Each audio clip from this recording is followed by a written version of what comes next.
Hi everyone, it's Top Romance here. Before watching the video, please take 3 seconds to like the video and subscribe to the channel so I can have more motivation to make more quality videos. Thank you very much. I wish you a happy new day. Amidst the deep water, the girl is slowly sinking. Wake up quickly, wake up. Suddenly, someone grabbed her waist and pulled her up. It's not over yet. The Great Yin Dynasty. 3 years of peace and prosperity. A dark night. The sky full of stars. The gurgling sound of water. A group of people are waiting. Come up, how is she? Is that little girl still alive? A man carried the princess up. Live a good life, princess, right? The princess was startled. Her heart raced. He's so handsome. Is this my male lead? Moreover, after transmigrating, I'm even a princess. This opening scene is pretty good. She immediately hugged the man. Hee, I've never lived a better life than now. She pouted at him. He smiled. Really? That's great then. Then he let go of her. Brothers, we can play the hot game now. The princess fell freely. Amidst her surprise, hot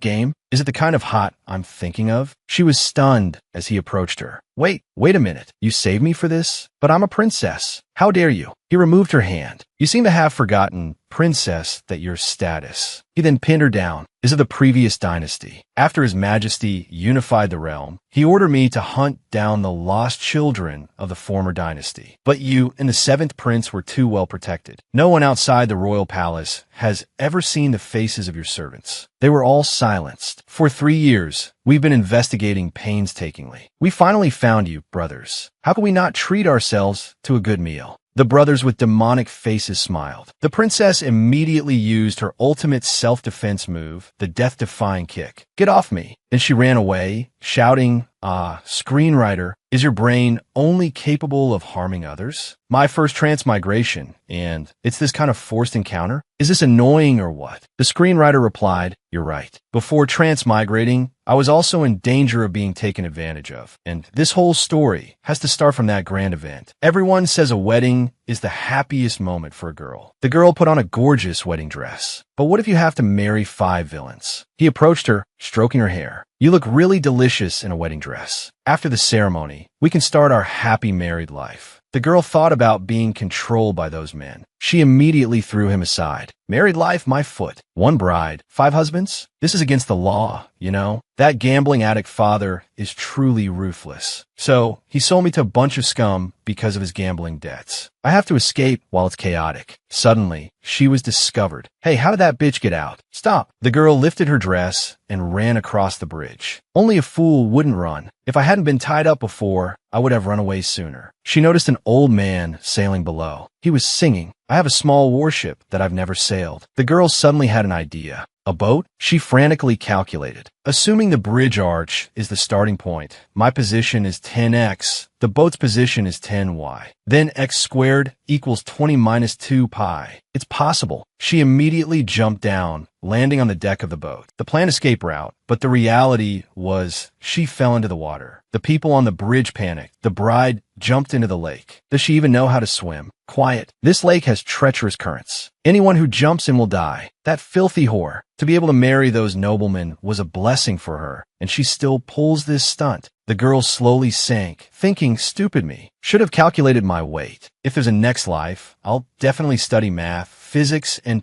chemistry harder. Suddenly, she jolted. What's going on? As she sank, she faintly heard a voice calling her, oh, heavens. Give me another chance to live. Suddenly, she landed somewhere. She sat up and saw a young boy in front of her. Sorry, Annie, you can't be reincarnated here anymore. The boy, holding a notebook and pencil, approached. Suicide is a grave sin. You'll never be reincarnated. The girl panicked. Wait. I didn't commit suicide. It was a mistake. A mistake. The boy walked away, ignoring her. Whatever the reason, you must pay the price for your carelessness. You abandoned yourself. Isn't everyone allowed to miscalculate a math problem sometimes? He paused. That makes sense. The girl's eyes welled up with tears. Right? The boy continued. How about this? I'll give you a chance to redeem yourself. If you can help another suicidal person live to the end of their life, you'll get a chance to live again. The girl was surprised. You're talking about rebirth. Well, that's pretty good. This time, I definitely won't fall for that old man's sob story and gambling tricks. I'll get back everything he owes me all these years. And I can also find my long-lost birth mother. The boy reminded her, don't celebrate too early. You have to complete the mission first. The girl agreed. Okay. The boy opened his notebook and started writing .so. Annie, tell me, have you ever worked in medicine? The girl replied, no. The two continued their question and answer session. Used poison? No. Ever been a special forces soldier? Never. An assassin? Of course not. Not that either. The boy was surprised. So you're useless? The girl stammered, sorry, I'm not worthy of transmigrating. The boy sighed. With your abilities, you can only be a human shield to start things off. Then he left. Good luck. He pressed a button. The girl was suddenly transported. She sank underwater. Why me again? This is so uncomfortable. Someone please. Suddenly, someone grabbed her waist, then pulled her up. You guessed it right. The owner of that arm was that lecherous man that I was just moved to tears for that pervert. I'm such a lonely fool. It was still the same group of men surrounding her on the shore. Little princess, you can't escape. Brothers, seize her for me. Use her body to avenge me. As they were about to approach her, the system announced, congratulations. You've reached the point of desperation. Newbie gift unlocked. Click to receive a random SSR bodyguard. The princess panicked. Help. So I'm still connected? A gust of wind swept her away. Whoa. Where did this demonic wind come from? And a newbie gift is an SSL level bodyguard. Ha. She frantically tapped accept. Hurry up and help this princess go against the wind. Suddenly, a huge lightning bolt struck. The men were startled at what's going on. The princess continued, take this, you mortals. A bodyguard appeared. He stepped on her head, making her deflate slightly. MYSSL bodyguard. The bodyguard glanced at her. Are you the master? The princess angrily threw him off. Yes. Now get off me. The men were terrified. Magic. A kid suddenly appeared. Be careful. Don't cause any trouble. Suddenly, a giant pushed the two soldiers aside. Out of the way. A little brat like this has you scared. A body like a chicken, one swing from Grandpa's hammer would do the trick. The princess was surprised. What kind of exaggerated height is this? The SSR bodyguard rushed forward. Just as he was about to speak, the bodyguard punched him in the face. A scream followed, and he was instantly annihilated. The bodyguard glared intensely. There are still too many of them. Withdraw your weapons. There's an opening. The first night, I transmigrated. Blood stained the ground crimson. The SSR bodyguard, after dealing with the young assassin, didn't hesitate for even a second. His eyes were colder than his sword. The bodyguard looked back at her, making her tremble. She actually lunged towards the bodyguard.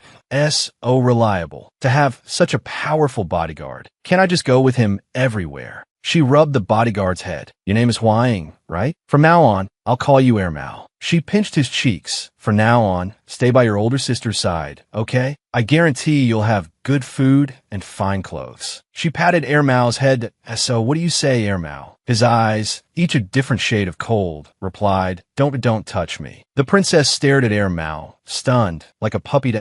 So cute, I could commit a crime. Air Mao immediately drew his sword and pointed it at the princess's throat. The princess was frightened. Is the little puppy angry? Does he not want you to pat his head? Right. He's probably insecure about his height. Air Mao coldly turned away. The princess held out her hands. So, I just have to pick you up, right? She suddenly lifted Air Mao. He blushed. The system announced, congratulations, host. You've received affection from the opposite sex for the first time, unlocking the first capturable character, Hua Gongzi. Please go to Lin and in the capital to meet Hua Gongzi for more capture information. Air Mao nodded and patted her cheek. The princess was surprised that you're moved. Air Mao jumped down, annoyed. Not a chance. The system announced again, congratulations, host. You've received affection from the opposite sex for the first time, unlocking the first capturable character, Hua Gongzi. Please go to Lin and in the capital to meet Hua Gongzi for more capture information. The princess crossed her arms. From what the system is saying, I've transmigrated into an Otome game. Haven't I? Not a game. But the living condition is to capture all the men, right? The system replied, correct. Their affection can start from love, friendship. The princess continued, but the princess excitedly interrupted. In other words, as long as I sweep through their emotions, I can reach the peak of life, right? The system angrily responded. Hint, capture target Hua Gongzi, the courtesan of the pleasure district. Stage name, Mu Wushuang, 7th prince of the previous dynasty. Secretly cultivated his own power for 3 years under the current emperor's nose. The rest of the information is for the host to discover. The princess flinched. Goodness, why are you suddenly shouting? Then the system disappeared. The princess sighed. What's with the arrogance? Then she went with air Mao. Can't blame me. There's so many transmigration stories now. Even if I haven't eaten pork, I've seen pigs run. Anyway, I have to accept the mission. If it appears again, next time, I'll have to give it a piece of my mind. Suddenly, a bloody hand reached up from behind them. The next day, in Linen City, birds chirped in the sky above the bustling city below. The princess arrived at the Hua Pleasure District. She exclaimed, "Wow, this is the power that old codger built up? So impressive." Inside the elegant building, a waiter greeted her. "Miss, are you here to enjoy the music or drink flower tea?" The princess smiled. "Of course, I'll have the strongest tea." After she tossed a gold ingot to the waiter, he was stunned. A solid gold ingot. The waiter led her, saying, "This way, young miss, this way. Our top courtesan will personally serve you." Passing by rooms, all she heard were moans. The princess thought to herself, perhaps this young lady has pawned all her jewelry. In the black market, it's true that money makes everything easier. The waiter smiled. "That flower gadu only arrived last year. As soon as he appeared, he became our establishment's top earner." The princess stroked her chin, thinking a former dynasty prince in a brothel is quite common. But usually, they sell their art, not their body. Just now, this little waiter said, "My casual older brother sells." She cracked open a door. Perhaps it's turmeric tea? He was engaged in intimate relations with a man, then glanced at her. That you?" The waiter wrung his hands, pleading with the owner, "Boss, next time, could you please not display our flower gongzi outside the door? Now, all the customers want." The owner retorted, "Are we still running a business or not?" Air Mao, sitting outside, lightly stroked the sword in his hand. Inside the room, flower gongzi caressed the princess's chin. "My precious little sister, you're actually alive. This is truly." Then he lightly squeezed her neck. "Disappointing." The princess, nearly choking, thought, "This isn't right. How did things turn out like this?" As you can see, this man with the perfect yuk appearance is the target of my first affection points. Flower Gongzi pushed her face away. "Kai, is that you? We're siblings, after all." He sat on the bed, smiling. "All of you get out. My little sister and I have some private matters to discuss." The princess ordered, "Get out, get out." His affection level should be pretty good, right? She thought, smiling. Then he pulled open his clothes. The princess was stunned. Affection level -50. The system warned, when a target's affection level reaches its limit, the probability of them killing the host is very high. Flower Gongzi tightened his grip on her neck. The princess was shocked. Isn't he the original host's older brother? Shouldn't they be like angels to each other? What did the original host do to make him hate her so much? The system displayed, memories can only be unlocked after the affection level reaches a certain threshold. She used her ultimate move, the severing mortal foot.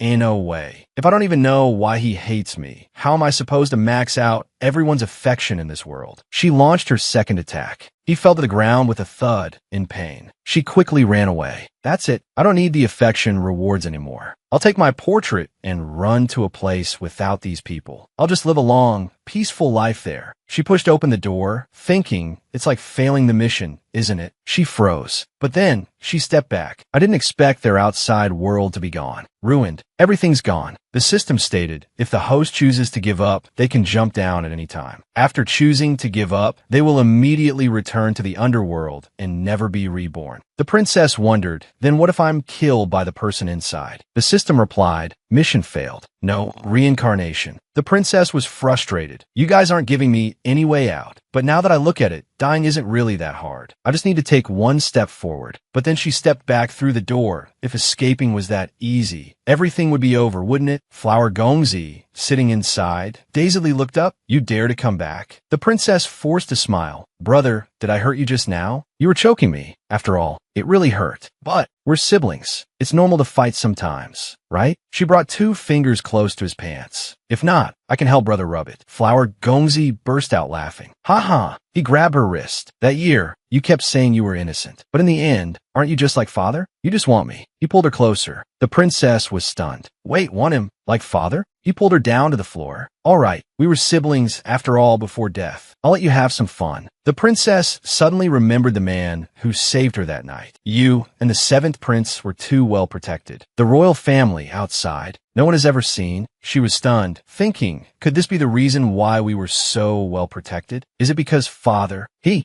always kept brother locked up in the palace too? Flower Gongzi scoffed. Pretending what? He pulled her down. What did father do to me? Don't you know? The princess pushed herself up to a sitting position. That's not right. Shouldn't you hate doing things like this? Why? Flower Gongzi asked in surprise. Hate? Why hate? The more this skin bag of mine is like this, the more he likes it. He stroked from his lips down his neck, then clawed at his chest as he spoke. The more I want to trample. The princess held him. At that moment, I seemed to understand why his affection level was so low. Someone who has even abandoned their self-respect. Then she stood up. Can't possibly love anyone else. Moreover, judging by his hatred for me, the most likely scenario is that I was an accomplice in all of this. She turned back, forcing a smile. What was I saying? Brother, you probably won't believe this, but I actually came back to atone. She threw herself at his feet. What happened that year has been keeping me up at night and making it hard to eat. If I can't beg for your forgiveness, I won't be able to rest in peace. Why? She turned away and sobbed. Flower Gongzi was surprised. He scoffed and then patted her head. Sister, your sin isn't so easily atoned for. The princess grabbed his hand. I'll be your ox or your horse. I won't refuse. He questioned her. Oh, really? It just so happens that I've run into a little trouble lately. I need you to marry the current Grand General. To raise my own brother's affection level into positive numbers. I couldn't agree to his sudden and unreasonable request. She scoffed. Suddenly, her body swayed to the left, then rocked to the right. He had reminded me so kindly and thoughtfully. She forced a laugh. Ah. Seeing her like this, Huang stood up in alarm. Flower Gongzi sat with his legs crossed, chin in hand, and said, this Grand General is the leader in charge of capturing the lost children of the previous dynasty. The princess collapsed. You just want me to die sooner, don't you? Flower Gongzi held a teacup in his hand. Marrying him isn't that difficult. In a month, the general's mansion will hold a martial arts competition to choose a husband. It doesn't seem to matter what age. As long as you win the laurel wreath, you can marry into the general's mansion. Upon hearing this, the princess coughed up blood. Ermao asked worriedly, what's wrong with you? The princess teared up. Ermao, tell me, is it possible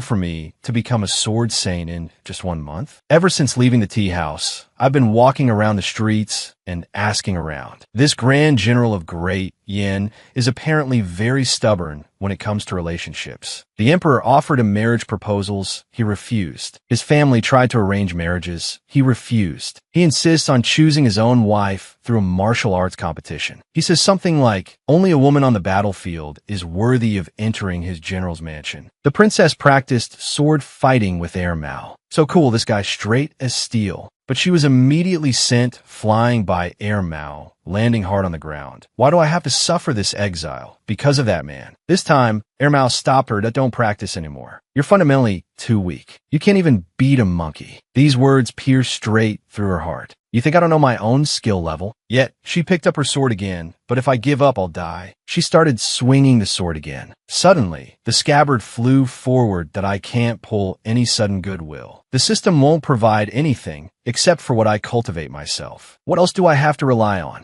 Ermao spoke up. If you don't marry him, will you die? The princess replied, that's right. Other than marrying him, I have no other way to survive. Ermao pondered this. He then said, this is troublesome, and turned to leave. The princess called out awkwardly, Ermao, don't go. If even you won't help me. But Ermao walked over and pulled out her sword from today onwards. Ermao said seriously, you can only sleep 3 hours a day. 1 month later, the princess, brimming with confidence, prepared for the competition. The martial arts competition to choose a husband is finally here. Ermao said that with my current skills, I can even beat the female general. Ermao gulped. knowing it was just a casual remark. Suddenly, a man turned and said to her, "What? Did you think this was some kind of girl's game?" The princess was surprised. "Isn't it? The martial art competition to choose a husband. Isn't it just a bunch of girls admiring the general, flirting on the stage, and whoever lasts until the end gets to take the handsome man home?" He patted her shoulder and laughed. "Little sister, you don't even know the rules and you came here? Our general's martial arts competition is a real fight. The first person to knock the champion off the stage wins." He then pointed into the distance. "And that champion is our general himself." He stood there imposingly. The princess thought, "I'm screwed. Author, have you considered changing the female lead?" The princess stopped the man. "Wait a minute. That Z jean shoe guy over there has some goodwill." "Great. The boss who's responsible for chasing me down is also the target of the system's power." The system announced, "Congratulations, host, for activating the Goodwill Acquisition mission. Defeat the champion. Victory rewards 1 punishment ticket. Failure results in a 10-point deduction from Z Jean Shoe's goodwill." The princess asked in astonishment, "Are you sure you're congratulating me?" She clenched her fists in anger and punched the air. "Fine, I get it. This cheap system is just like my brother, both just hoping I'll die sooner. But fighting the general isn't necessarily a bad thing, right?" The princess forced a smile, trying to comfort herself that he'll definitely go easy on a woman. Maybe he'll see that I'm beautiful and skilled with the sword and be instantly pleased. A woman was thrown from the stage. The left minister's daughter is eliminated. Then, the third princess of Great Yin is eliminated. The princess forced a smile, sweat dripping down her face. This guy, straight as steel, doesn't understand how to be gentle with women at all. She said angrily, "This isn't right. Why does this rotten man have so many girls fawning over him, scrambling to get beaten up? Are their brains broken? General, look at me." The general paused, and the crowd roared, "General, so handsome." He turned back to the princess and asked, "The hole in your brain isn't small either. Give up, you can't win." The princess scratched her head. "True, but it's fine. Even if I'm thrown off the stage, I'll climb back up. Even if I'm knocked down, I'll stand back up. Anyway," she swung the sword wildly. Main character aura. Isn't that how it always works? Ermao sighed and waited. The princess, surprised, turned back. Ermao handed her the sword. "This is my special move. Now, challenge Mu Yunkai again." Mu Yunkai charged forward just as the general attacked. He was taken aback. This woman can actually withstand my attack. Mu Yunkai was also surprised that I actually blocked his attack. Everyone was stunned that what's the background of this little girl? She can fight evenly with the Grand General. No, it's not that they're evenly matched. It's this little girl. The Grand General froze. Mu Yunkai then raised her sword that I won, although she didn't know how she won. The soldiers behind her were astonished. This woman, she dared to break the armor the general cherishes most. Fighting is one thing, but why cut his clothes? Doesn't this little girl have any fighting etiquette? Hearing this, Mu Yunkai was scared. His favorite armor? Then my favorability rating. The Grand General signaled them to be silent. One of them said, "Huh? But boss." The Grand General then called out, "Sister-in-law." Z Jinshu's favorability didn't even reach 20. Mu Yunkai returned, elated. She laughed loudly. "Ha!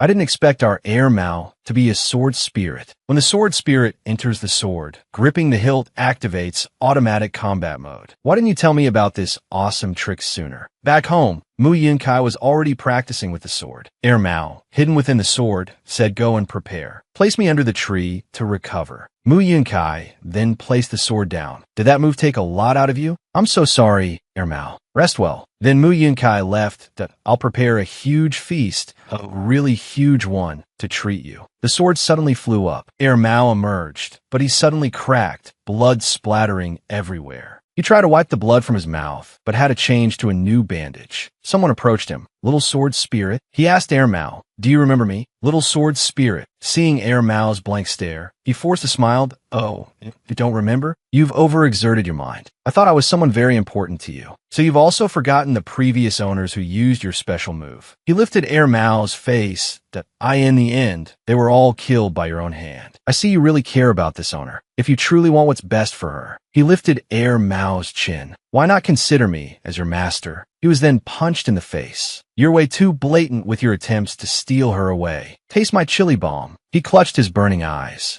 Mu Yunkai pulled on Air Mao's clothes. I just made a meal, and already some wild man is trying to steal my little bodyguard. Then Mu Yunkai hoisted Air Mao onto her shoulder. Don't even dream about it. Get lost. Mu Yunkai carried him away. He stood there, dumbfounded. The little sword spirit's new owner. She's certainly full of life, huh? He dusted off his clothes that I guess my timing was off. That child hesitated just now. That's the first time he's hesitated in 1,000 years. Air Mao sat dejectedly, nursing his wounds inside the house. The previous owners who used your special move. In the end, they were all killed by your own hand. He thought to himself, did I really do that? He clutched his chest in anguish and self-reproach. Damn it, why? I can't remember anything from the past. Suddenly, Mu Yunkai called for 2 buckets of hot water. A maid brought a basin of water and then wrung out a cloth while humming a tune. That old man, how could he injure you so badly? She mistakenly thought Mu Yunkai was injured because of the masked man Air Mao fought. She forgot she was the one who carried him off to fight. Air Mao thought, this is called being injured, all right? The misunderstanding isn't so bad, though. Then, Mu Yunkai wiped his face that I'll remember his face. Although he ran too fast for me to see clearly. Once I get some favorability points and exchange them for skills, I'll definitely avenge you. Air Mao panicked. Hey, wait a minute. That's not on the towel. Mu Yunkai held up the towel, snot. But I just washed this. Air Mao was exasperated. Ask yourself, we're at the Chrysanthemum House. Inside a room, cries could be heard. 2 hands clasped tightly together. Not bad, little Twitch. Suddenly, a tear rolled down his cheek. Little Twitch was crying. Hua Gongzi sat up. Hey, little Twitch. Little Twitch sobbed. Usually you only dare to climb up to my window, not come in. I thought you'd finally grown up tonight. Are you scared now that something this good has fallen into your lap? Little Twitch uncomfortably tugged at his clothes. Hua Gongzi pulled Little Twitch's clothes down further. Are you still afraid I'll hurt you? Little Twitch looked up at him, then scoffed. Can your body be more honest than your mouth? Doesn't it want this? Hua Gongzi looked surprised. Little Twitch punched him. Your body, it clearly doesn't want this. Hua Gongzi smiled. That I'm just a plaything. You can do whatever you want. Why bother caring about me? He caressed Little Twitch's face. Little Twitch said with a determined look, I'm not like them. Little Twitch hesitated. Hua Gongzi asked, what's wrong? Little Twitch gritted his teeth.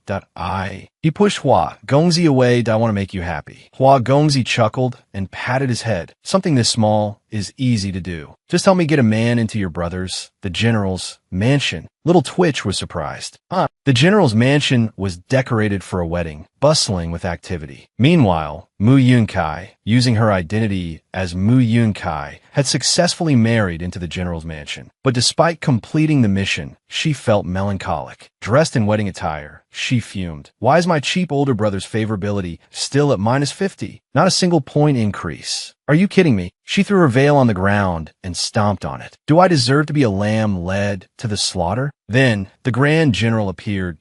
Why, little wife, have you been waiting impatiently? His face fell when he saw the scene. That the bridal veil you're stepping on? Mu Yunkai stepped back. About that. She scrambled for an explanation. Let me explain. The Grand General took her hand. What's there to explain? If you don't like it, I'll have someone make a better one tomorrow morning. He pulled her closer. Mu Yunkai looked up at him, thinking, is this guy drunk? He was so arrogant and aloof during the martial arts competition. The Grand General scooped her up. Let's go to sleep. He tossed her onto the bed. Mu Yunkai sat up. Is it a tradition in your family to carry your wife to bed like that? She turned to see the Grand General lying on the floor. You're sleeping on the floor? The Grand General grunted that it's been over 10 years. Until His Majesty's reign is secure, I can't sleep soundly with my head on a pillow. Mu Yunkai feigned surprise. What's so surprising? Isn't this dynasty peaceful? When I stayed in that small village, they didn't even lock their doors at night. The Grand General, lying down with his arm behind his head, responded, like the wandering, orphan children of the former dynasty. They've always been a hidden danger. The comment was a jab at Mu Yunkai. This girl is a wandering child of the former dynasty. A voice announced from outside. General, there's an important matter to report. Could you please step outside? The Grand General got up. Speak freely, he said. A soldier let a man back in, saying he knows the former dynasty princess's appearance. Early the next morning, At the chrysanthemum quarter, Mu Yunkai, her hair still uncombed, rushed to Mu Wuxuan. Furious, she stomped her foot. I just agreed to your request to marry into the general's mansion. And right after, you bring someone who knows my identity there. Are you hoping I'll die early? You're such a demon. Mu Wuxuan calmly stroked his cat. Mu Yunkai was stunned. Tears welled in her eyes. Who dares to continue cursing after this kind of demonic move? Attack magic is against the rules. Tears streamed down her face. But Mu Wuxuan was shielded by a divine umbrella. Seeing your furious appearance, you must have seen that man. Mu Yunkai recalled peeking outside while the Grand General was talking. Don't be angry. You're a woman who can defeat the Grand General without leaving someone by your side. How could your brother feel at ease? Mu Yunkai was taken aback. Is that lecher still alive? Mu Wuxuan stood up barefoot. That man has been poisoned by my flower. Without the antidote, he won't wake up. As long as you're obedient, he'll never wake up again. Mu Yunkai was startled. Isn't that right? Haven't I been obedient enough?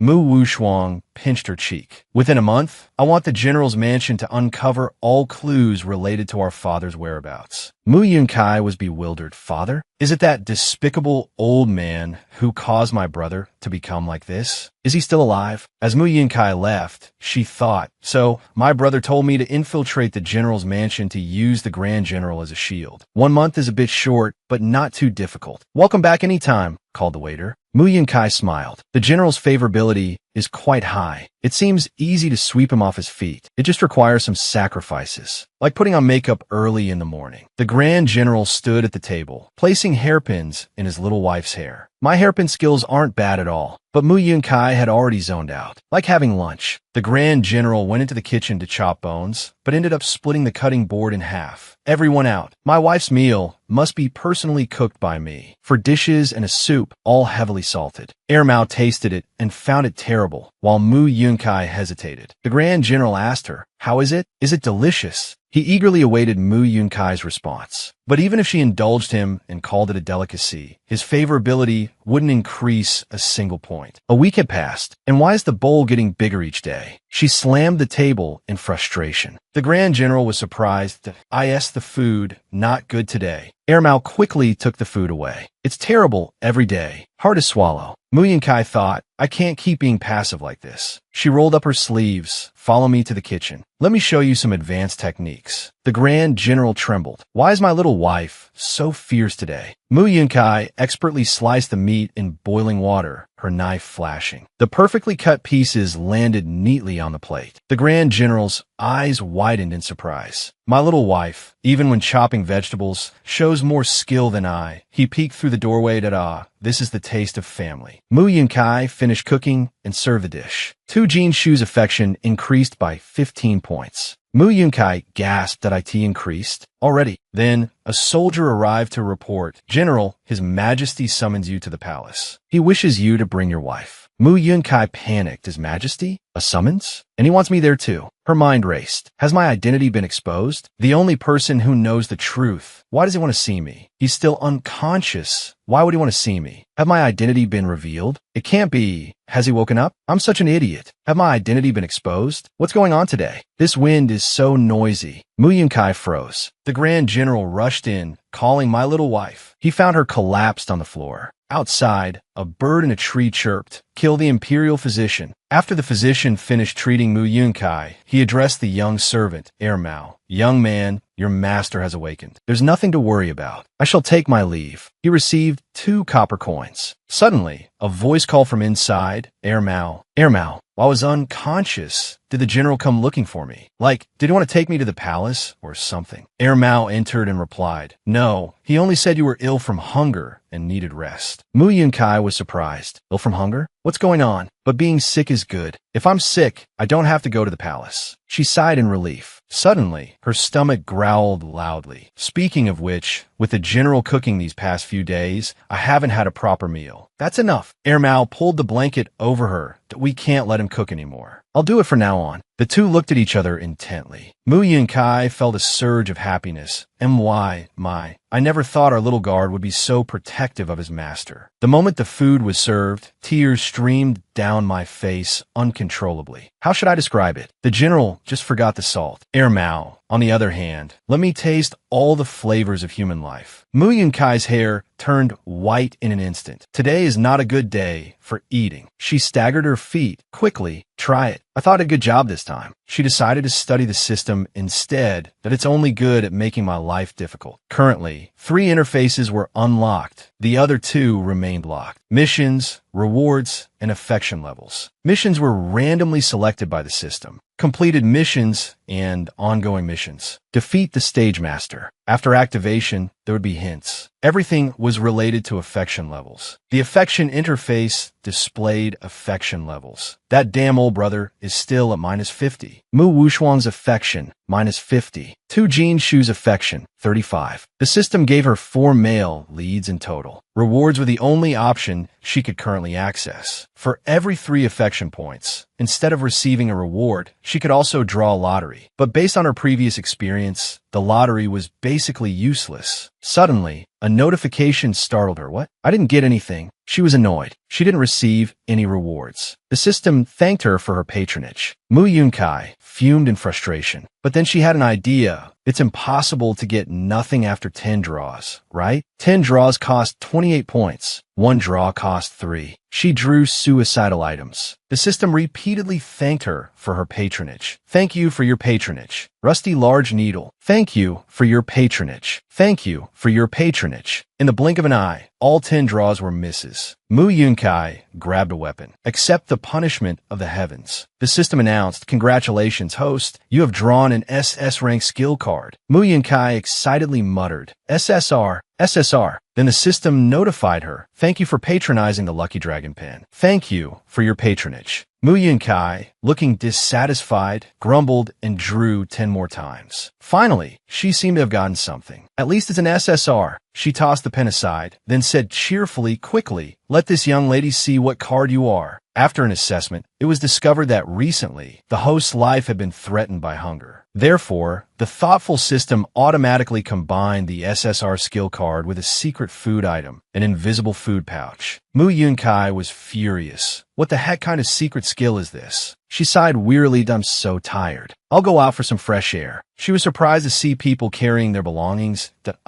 this a mass exodus. A man said to his daughter, I'm afraid the general's mansion is done for. Mu Yunkai was stunned. Well, what's going on? Wasn't the general's mansion always stable? How could it become unstable overnight? Mao, standing beside her, said, there's no money for food. Mu Yunkai was surprised. And no money. Mao replied with a simple yes. She had just overheard a conversation. At the ancestral hall, Zi Jinshu stood before his uncle, Zi Huayo. Zi Huayo tapped his finger on the table, his eyes filled with anger. Jinshu, is it worth incurring the emperor's wrath for a woman? He picked up a cane, defying the imperial decree. How many heads do you have to defy the imperial decree? Doesn't His Majesty just want to see this woman? What's the harm in bringing her to him? Zi Jinshu quickly dodged the cane. That my wife is ill and cannot travel. Zi Huayo was furious. Are you arguing with me? You, the Grand General, can't even control one woman. Even if she's unwell today, you could simply say she's unwell, couldn't you? What are you talking about? She's my wife. On what grounds should I bring her for another man to see? How many heads do you have to say such a thing? This time, it's just a 3-year reduction in salary and a dismissal of some servants to cut costs. What about next time? And the time after that? Mu Yunkai, standing outside, had heard everything. Stunned, she thought, she's my wife. On what grounds should I bring her for another man to see? He actually said that to defy the emperor? Are you an idiot? Inside, Zi Huayo's voice roared again. That woman isn't even really your wife. Don't let a woman cloud your judgment. And don't forget what you've been striving for all these years on the battlefield. What are you scheming? Zi Jinshu clenched his fists and kicked the cane into Zi Huayo, causing him to collapse. Then,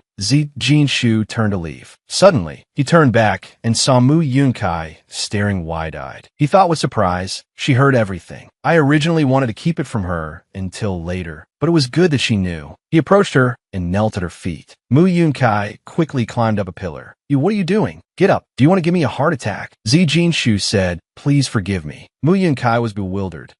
Zi Jinshu bowed his head again. Please forgive me. I am a man, 7 feet tall. No matter my ambitions, I would never trade a young woman's lifelong reputation. But now, even my life is not my own. I cannot tell you the reason. Can you keep my secret? Mu Yunkai was stunned. Zi Huayo angrily said, "Why are you telling her so much? Was my lesson just now useless?" Mu Yunkai sighed. "I'm broke, and you've only been married a few days, and you're already not calling me your wife? Have you changed your heart already? Daring to have another woman on the side. Even your armor is covered in scratches." She didn't actually misunderstand. Because he had asked her to keep his secret, she pretended not to know and teased him about the scratches. It's like being scratched by a cat. Zi Jinshu's affection level increased by 10. That night, we still slept in separate beds as usual. It turns out this marriage, from the very beginning, has had its own secrets. Well, at least my conscience can be a little at ease. Mu Yunkai sat blankly, staring outside. Air Mao's voice interrupted her. "The carriage is ready." Yunkai startled. "Oh, coming." She sighed. "Only 20 days left until the deadline set by that wretched older brother. I hope this won't affect you, my foolish general." She tiptoed. "Er Mao, carry me. Let's go, let's go. Let me tell you, I've come up with a brilliant way to solve the mansion's financial crisis. After this upheaval, our iron-willed older brother's affection level will definitely be high enough for me to force the system to suggest the sentence he wants to know." Mu Yunkai held the comic book she intended for Mu Wushuang. Mu Wushuang tied up Zi Jinshu, lifted his chin, and asked, "Are you comfortable, honored guest? Is this new service from our little shop even better than me?" Mu Wushuang looked at the comic, stunned.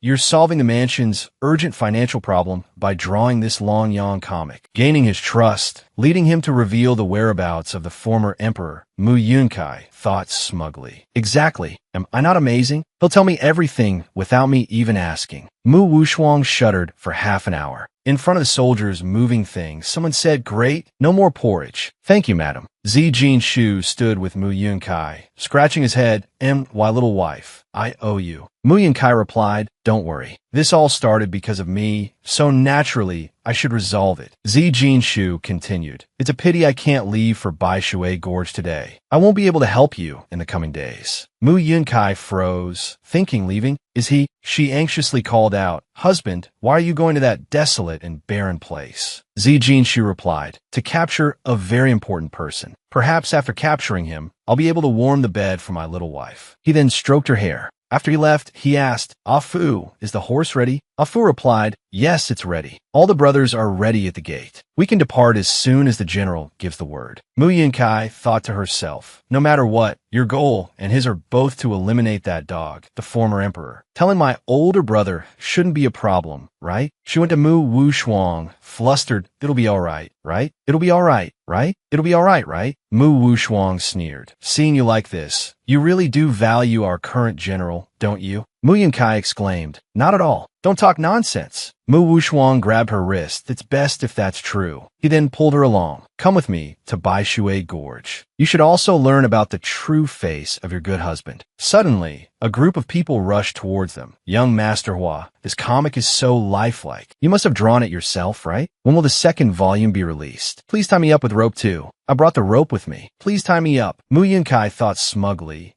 My comic is really popular. I heard the storytellers are even extending their working hours to praise it." But Mu Wushuang coldly walked away. He angrily knocked her on the head. "You dare draw this kind of comic? I'll break your hand." Mu Yunkai thought, "You've messed with me so many times. Can't I retaliate just once?" 10 days later, at Bai Shui Gorge, that night, Ah Fu reported, "General, we've searched everywhere. He's no longer here." Zi Jinshu's face darkened with anger. "We're late again." Ah Fu asked the general, "What should we do with these two? It seems they don't know that person's identity." In a blink, blood splattered across Ah Fu's face. Zi Jinshu coldly stated, "Treason is punishable by death." The soldiers recoiled in fear as Ah Fu questioned, "Just arrived? Don't be frightened by such trivial matters. When dealing with remnants of the former dynasty, we'd rather kill 1,000 by mistake than let one escape." Mu Wushuang, observing from behind, sneered at Mu Yunkai. "Although we didn't find the former emperor again, we did witness something quite interesting. This time, you should understand. Once your identity is exposed, your fate will be even more tragic than theirs." Amidst the desolate mountain scenery, the wind rustled through the trees. On the outskirts of Linen City, Mu Wushuang held Mu Yunkai as they rode on horseback. Mu Yunkai, Linen City Gate is just 3 miles ahead. It's best you walk this last stretch. A lowly commoner like me shouldn't be seen riding with you by the city guards. After all, you are the general's wife. He whispered into Mu Yunkai's ear, emphasizing each word, a person of noble status. Mu Yunkai's face flushed with anger. Stop, stop, stop. Don't say those words to me now, she yelled. Just mentioning it reminds me of last night. Last night, 2 living men were hacked into pieces right before my eyes. Mu Yunkai's face was pale, her eyes filled with distress. He didn't even ask a single question before he swung his sword. She recounted fearfully. Mu Wushuang scoffed at her reaction. He stroked her hair and said, "That's quite the expression. That trembling is that after I meticulously selected it as a wedding gift for you." Mu Wushuang embraced her, and Mu Yunkai promptly bit his hand hard. "Ouch," he cried. "No need to be so rough." Mu Yunkai retorted, "I don't care." Later, back at the mansion, Mu Yunkai munched on a jujube, muttering, "That really scared me to death. Even if my identity is exposed, don't I still have Air Mao? Air Mao is so powerful. There's no way I'll be easily killed." Air Mao bristled with indignation. Mu Yunkai sighed, still angry. She reached out to stroke his head. "Be good, Air Mao. I really didn't know I'd be gone for 10 days. It was my brother who forced me to go. If I had known it would take so long, I would have brought you along." Air Mao pulled away from her touch. As Mu Yunkai awkwardly lunged towards him, he blocked her, saying, "Hey, don't ignore me." Mu Yunkai teared up. "Can we please stop this Cold War? In this world, you're the only one I can trust." Hearing this, Air Mao recalled a time when Mu Wushuang had said to him, "The only one I can trust." He touched his cheek. There's no escape. Destiny dictates killing the master. Air Mao gritted his teeth as Mu Yunkai rested her head on his leg. In the third prince's bedchamber, Yanian Palace, the reigning emperor, Shao Kungsu, was feeding porridge to the ailing third prince. "Dear," he asked, "are you feeling any better lately?" The third prince, Shao Qiaodi, replied, "Thanks to father's concern, I am much improved." Shao Qiaodi's expression turned melancholic. "It's just," he hesitated, "I dreamt of her again." The emperor sat down, a thoughtful expression on his face. He set the bowl down and stood up. "Was it Si Tiantai again, guiding the heavenly doctor into your dreams?" Shao Qiaodi sadly clutched the blanket and replied,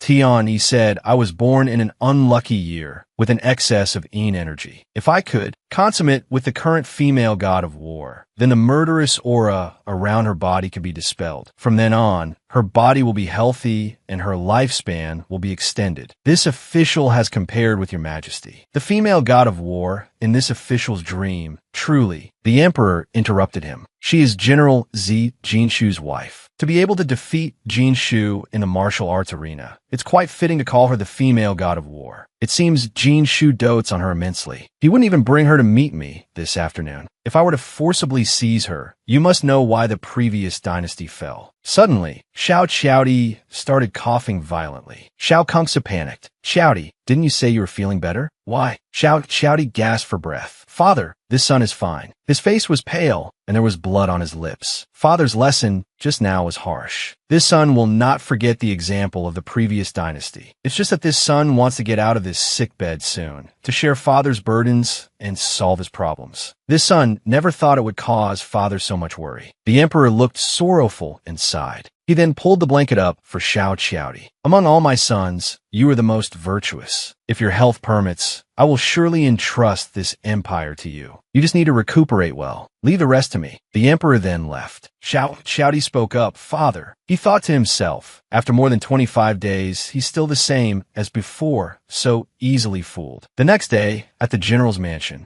a eunuch brought the imperial edict. Zi Huayo went out to receive it. This subject receives the edict. "Long live the emperor. 10,000 years. 10,000 times 10,000 years." Zi Huayo held the imperial edict, stunned and trembling. Shao Jinyuan smiled and said, "Uncle, don't worry. Leave this matter to me." Zi Huayo was surprised. "You?" Shao Jinyuan replied, "Yes. With elder brother's temperament, he will definitely not agree to abandon his wife. But we can make sister-in-law leave the general's mansion on her own accord." He smiled slyly. Xiao Jinyuan's first expulsion plan was to give her. The maids looked at each other. Isn't this a bit too much? Spoiled rice and rotten fish. The maid behind him trembled. Mu Yunkai tried the first bite of rice and found it strange. She was stunned. It's the smell of normal rice, just a little dry. Delicious. My taste buds have been tortured by the general for so long, so now it tastes so good. Xiao Jinyuan, standing outside, was stunned. She can actually eat it so happily? Xiao Jinyuan's second expulsion plan. Let her use. The two maids looked at each other again. Oh dear, this is too sinister. Ice water to bathe. Mu Yunkai went to take a bath and touched the water in the tub today. She soaked in it. It's perfect for cooling down. So comfortable. The ice had melted into cool water. Xiao Jinyuan collapsed. My evil nature is useless. Darn it. Why does it make her like the general's mansion even more? Shuewu, I really can't think of any good ideas. Do you have any brilliant plans? Shuewu, arms crossed, replied, of course. Master gave me the best solution long ago. That day, Shuewu recounted, when Mu Wushuang held Mu Yunkai and rode a horse. I saw that person, the general's wife, sitting on his horse. Moreover, it was that horse. Xiao Jinyuan clenches fists, tears of anger welling up. It's the horse he values more than his life, only allowing those closest to him to touch Liang Go. Xiao Jinyuan downed a full cup of wine. Yunkai, don't blame me. No matter what happens to me, it doesn't matter. But you shouldn't play with their feelings like this. Xiao Jinyuan collapsed on the bed, the wine cup falling and spilling. He then released the wine warmer. You should just be chained up in the palace like this and don't go out anymore. The warmer fell and shattered. Suddenly, Zi Jinshu appeared, furious. Xiao Jinyuan said tearfully, brother, you're late. Sister-in-law, she's entered the palace. Zi Jinshu glared with hatred at Yannian Palace. Shuewu followed Xiao Qiaodi. Master, the food is ready. Please enjoy it slowly. Xiao Qiaodi gestured with a smile. Then he took off his outer robe. He lifted Mu Yunkai's chin. Oh, Miss Yun, shall we begin? At the grand banquet in the Imperial Palace's Taiping Hall, the Grand General requested an audience. Zi Jinshu stormed in, enraged. He recalled Xiao Jinyuan's words, I didn't drug her, and no one tied her up. Sister-in-law wanted to go herself. Zi Jinshu grabbed his collar and yelled, impossible. That day, His Majesty summoned her. My wife was even sweating in her sleep from nightmares, saying, don't take me away. She resisted entering the palace so much. Why? Xiao Jinyuan continued, if she didn't go, you would die. Zi Jinshu was stunned. What do you mean? What are you saying? Mao stood behind him, clenching his teeth in anguish. Your brother is saying that because of her, you defied the imperial decree. The emperor withheld your salary. If she hadn't agreed to meet the third prince alone, you would be dead. Zi Jinshu stormed off. The surprised soldiers exclaimed, General? What is the general doing going to the third prince's Yannian palace? Zi Jinshu asked, is the third prince entertaining another man's wife in his bedchamber? And inside, this is just great. Inside, Xiao Qiaodi was taking off his robe. Yes, miss, hurry up a bit. Zi Jinshu called from outside, Mu Yunkai. Xiao Qiaodi gritted his teeth. Zi Jinshu. Then he pushed the door open. Don't you dare do anything. Xiao Qiaodi's teeth ground together at the sound of the general's voice. Zi Jinshu burst in. His wife, Xiao Qiaodi, and Mao were all frozen in stunned silence. Xiao Qiaodi watched Mu Yunkai eat, playfully flicking his tongue. Yes, miss, a little faster, all right. Mu Yunkai ate calmly. Don't rush. I'm dipping it as fast as I can. This is Sichuan's spicy hot pot. Mu Yunkai thought to herself, if I had known you couldn't eat numbing or spicy food, I wouldn't have made spicy hot pot for you. She dipped a piece of food and said, you wanted something exciting, didn't you? Isn't this better than plain porridge? She picked up a piece of vegetable for him, open wide. Xiao Qiaodi watched intently, his chin resting in his hand. Mu Yunkai turned around. She was startled that Mao, Iron Man brother, when did you get here? Both of them clutched their chests. We've been here a while. Mu Yunkai stood up and asked, Iron Man brother, they let you go? How are you? Are you all right? Zi Jinshu smacked Mu Yunkai's head lightly against the hot pot table. Iron Man brother. He stepped closer, making her step back. Why? Zi Jinshu pulled Mu Yunkai towards him. Why did I have to cook for him? Mu Yunkai thought, isn't it because of that darn system? 2 hours earlier, Xiao Qiaodi had lifted her chin and said, "Let's do something exciting tonight." Mu Yunkai hesitated, then thought, "This rotten man is bullying our general. He's also someone I need to gain favor with, isn't he?" She stood up and pushed him away. All right. We'll do whatever you say. Who told you to have a favorable impression rating? You want something exciting, right? Then she left. Leave it to me. This little lady will cook something for you. Xiao Qiaodi paused. Cook? I thought you meant something else. Shuewu approached him and asked, "Master, do you want me to tie her up?" Xiao Qiaodi sat dejectedly on the chair, then crossed his legs. "Little Shuewu, tell me, what kind of exciting thing do you think she'll bring out from the kitchen?" Then Mu Yunkai came out carrying a hot pot. "How about this? My Qin family's super numbing, super spicy, ancestral recipe. Is that hot and exciting enough for you?" Xiao Qiaodi ate while hissing. "It's certainly delicious, but it's really spicy. Miss, could you perhaps dip it in water for me?" He handed her a piece. Mu Yunkai was surprised. Huh? She was annoyed. Isn't the essence all gone after dipping it? The system announced, "Congratulations, host, for activating the favorability mission. Serving the third prince a meal and receiving a 5-star rating is considered a success. Success grants a 1-star reward and increases the third prince's favorability by 5. Failure results in a penalty, decreasing the third prince's favorability by 10. Then, Mu Yunkai respectfully took the 8 small figures that I'll dip them for you right away, Your Highness. Xiao Qiaodi, please have a seat. Mu Yunkai thought, this is how things are. But no matter what, I can't tell the general that I'm doing this to gain favorability from someone else. She was startled to see a glow emanating from Zi Jinshu's chest. What's going on? Will jealousy lower favorability? Don't go down.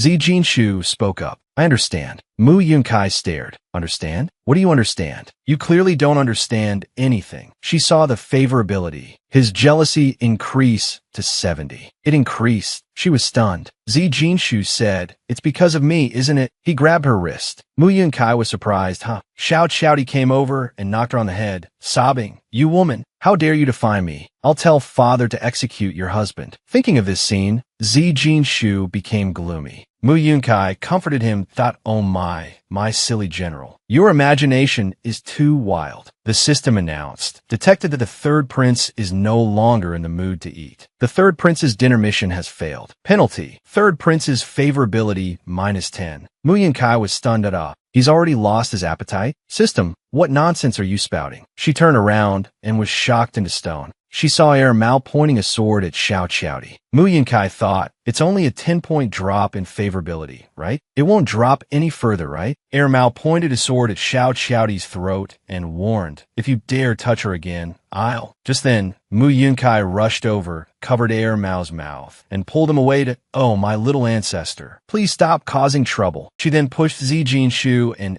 Mao away. Go back. If you stay any longer, you'll definitely start fighting. They glared at her. Mu Yunkai sighed, Don't glare.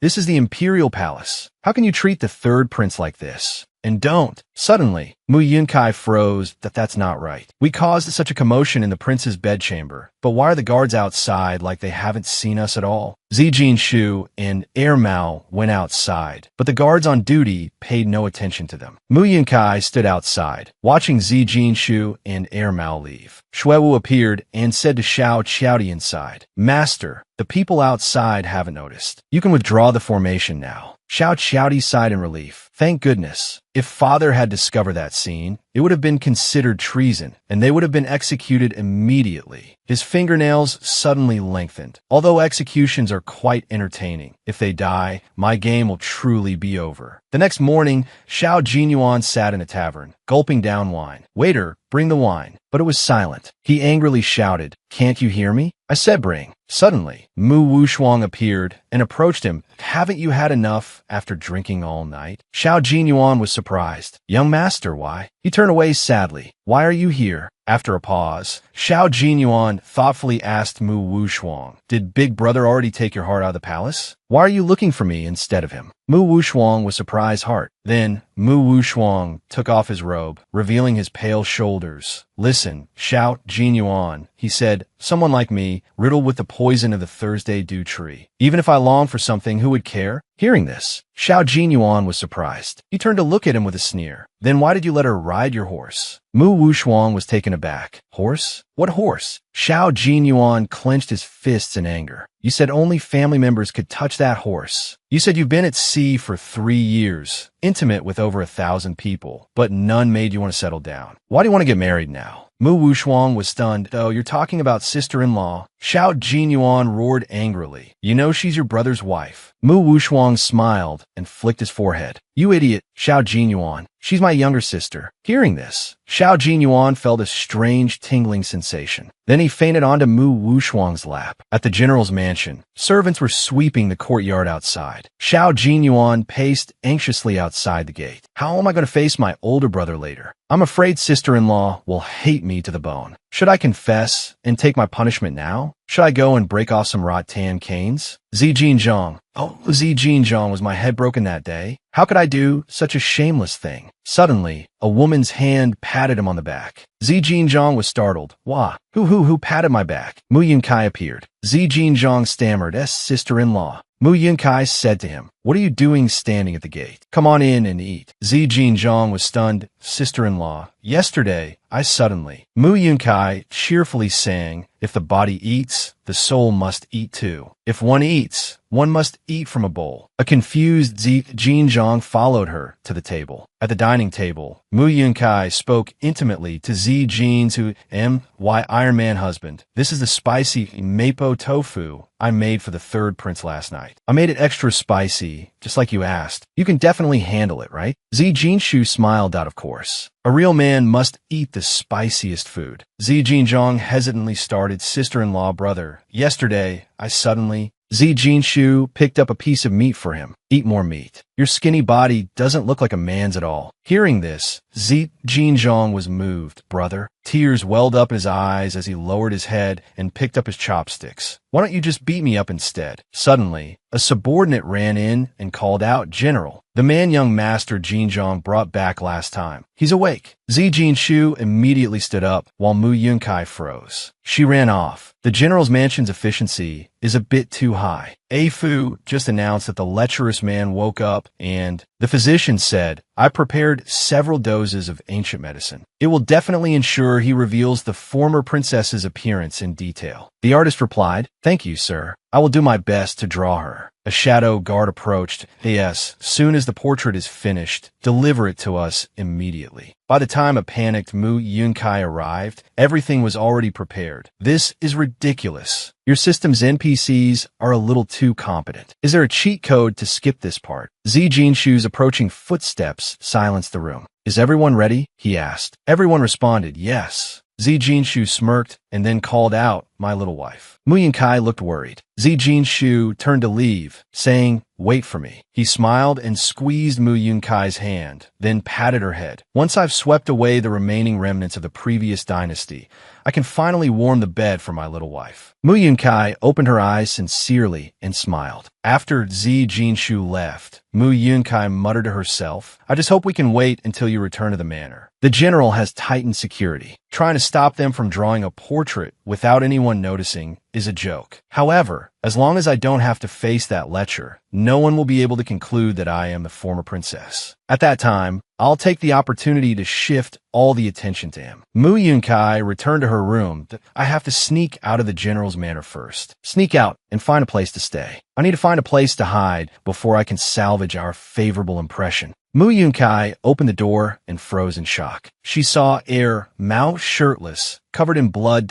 Mao. You, what is this? Mao immediately replied, it's someone else's blood. It's fine. Mao's calves were bandaged. He turned and said, it's safe now, master. Zijinchu stood before the man's door. A Fu shakily approached the man, lying in a pool of blood. A Fu placed his hand under the man's nose, then turned and shook his head. Zijinchu clenched his fists, angrily punching the air. Damn it. The soldiers knelt. This subordinate has failed you. Zi Jinshu's face darkened with rage. Did you see who did it? The two soldiers looked at each other and trembled. General, the person who came here was very quick. This subordinate couldn't get a clear look, but whether it's clothing or height. The soldier hesitated, then lowered his head. They were very similar to the young guard beside your sister-in-law. Hearing this, Zi Jinshu was speechless with shock. Elsewhere, Mu Yunkai was panicked. What are you saying? You wore your normal clothes, barged into that lecturer's room, right in front of the guards, and killed him with one strike of this shadow sword. Air Mao bluntly replied, "Uh-huh." Mu Yunkai froze as she mimed wielding the sword. She collapsed to her knees. Little ancestor, we're involved in an assassination now. Air Mao crossed his arms, surprised. Assassination? Mu Yunkai sat on the floor, chin in hand, calculating the time. The general must already know that Air Mao killed that lecturer. The main gate is definitely out of the question now. I'm afraid soldiers will surround this place soon. If I can get rid of this fear, I might be able to get through this safely. She hadn't anticipated the icy glare in Zi Jinshu's eyes that night. Chopping someone in half. Mu Yunkai shivered at, no way. He's completely intolerant when it comes to matters related to the remnants of the previous dynasty. Running. I should run. It's better to leave this place first and discuss it later. Air Mao, you use sword unification. I can acquire your movement skills. Not like the over-the-roof, across-the-wall kind of flying, but the whooshing kind. Air Mao replied, possible. Mu Yunkai said, hee. So, can you enter the sword now? Air Mao was taken aback. Enter the sword. He suddenly clutched his head. Mu Yunkai rushed to support him. What's wrong? What's wrong? Can't you enter the sword? Air Mao said uncomfortably. My head hurts a little. Little ghost, get in the sword quickly. What are you worried about? Get in. Are sword spirits that great? I'm your master. You have to work for me. You were created for heaven's punishment. Can you have some sense of responsibility? Air Mao yelled, crazy. He's crazy. Seal him in the sword. Then, the little ghost entered, causing Air Mao's eyes to change color. He trembled and collapsed unconscious. Mu Yunkai caught him. Er Mao, what's wrong? Why are you suddenly sweating so much? A voice came from outside.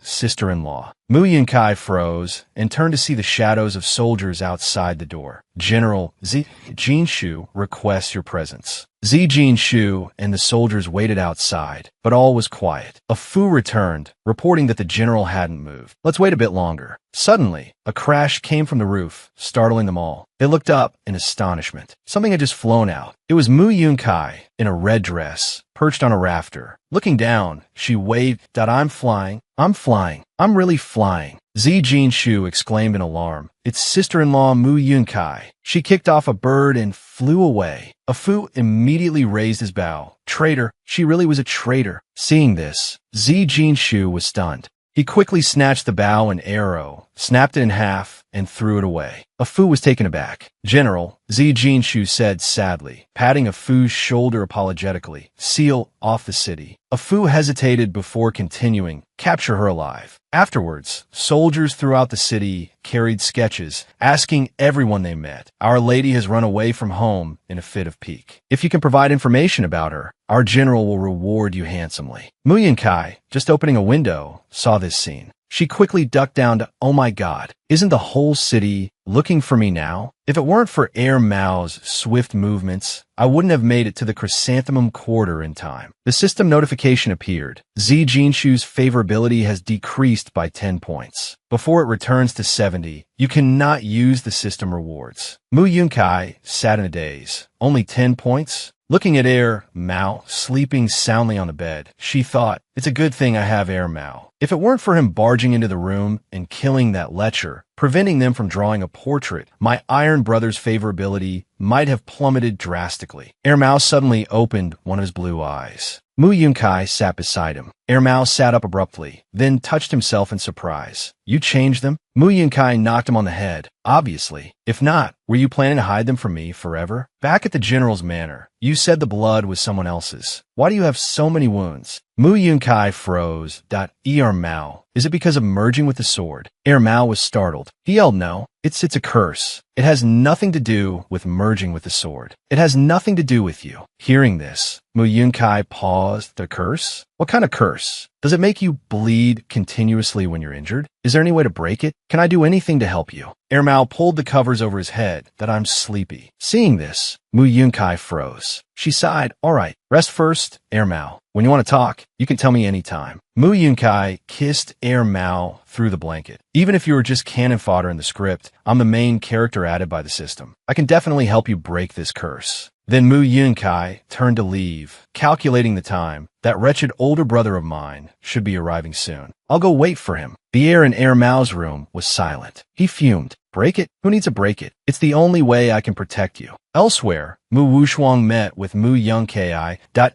Why people have investigated. Last time, when the general led his troops to capture our father, the third prince's people were also in the area. Whether they were there to capture father or to relay information to the third prince, it seems we can learn about father's whereabouts through him. One step ahead of the general. Mu Wushuang pruned a flower as he spoke. That Mu Yunkai, you've always been clever. You understand my intentions, don't you? Mu Yunkai looked blank. Huh? She gasped, brother. Then she slammed her teacup down. You sent someone to relay a message to that lecher? He's awake, so I have to betray the general. Not because I want him to stop caring about me, so I can remarry the third prince, right? Mu Wushuang smiled, stroking Mu Yunkai's cheek. You're truly my little sister. You understand with just one sentence. Mu Yunkai gritted her teeth. Are you dreaming? Mu Wushuang smiled. Oh dear, why so angry? Didn't you say you wanted to atone for your sins? A talented woman remarrying is just changing beds. Mu Yunkai was stunned. You desperately sought out Father Emperor like that. Let's just say it was for revenge. He must be the person you hate and resent the most. Mu Yunkai stood up and walked closer to Mu Wushuang. Have you ever thought that what you're doing now, treating your relatives like tools, toying with them, is any different from that wretched father of ours? Mu Yunkai grabbed his collar. Hearing Mu Yunkai's angry words, is it any different? Mu Wushuang's eyes widened in surprise. Gusts of wind blew through the window, rustling the orchid vase on the table. Mu Wushuang's favorability +10. Current favorability -39.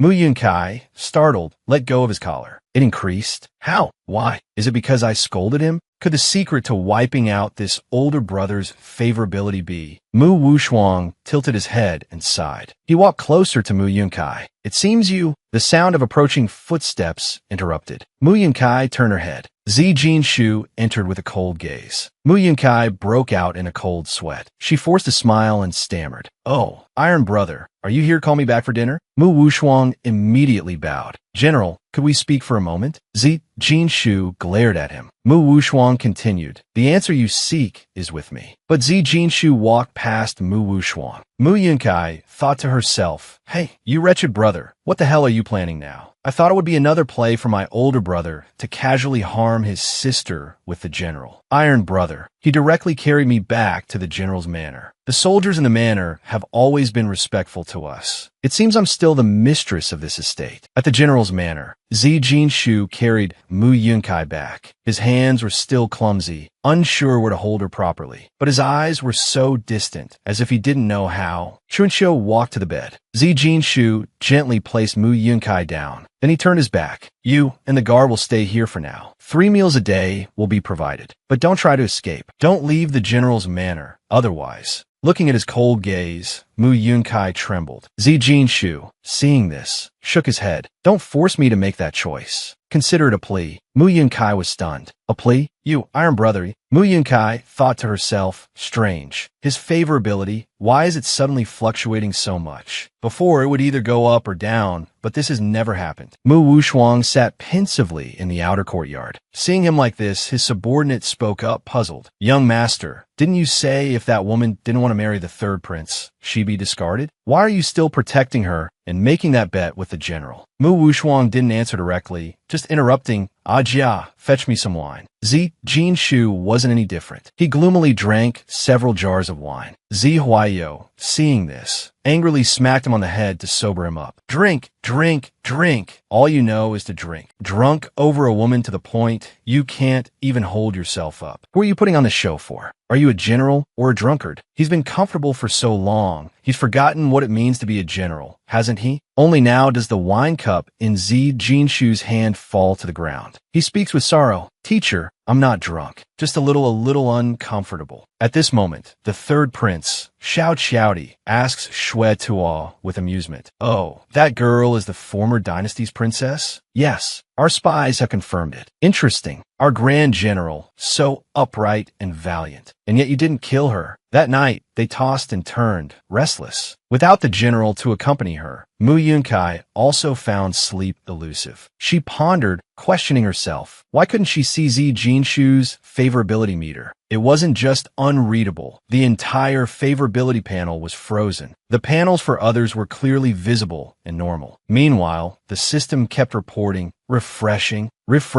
The repeating system sounds refreshing. We're driving her mad. Frustrated, she covered her ears and yelled, "What is going on?" The system shouldn't be able to lower his favorability. He wouldn't willingly let it drop either. Suddenly, she stopped mid-sentence, the word unwilling echoing in her mind. Unwilling. Could it be? Is the general resisting the system's control for me? Weight control? Have I always been thinking this way? Lost in thought, she bowed her head, filled with self-reproach. From the very first day I arrived here, I should have understood. Whether it's the gradual affection from Zi Jinshu or Mu Wushuang's hatred. I apologize, but the young master is ill and unable to receive guests today. Or Shouty's teasing.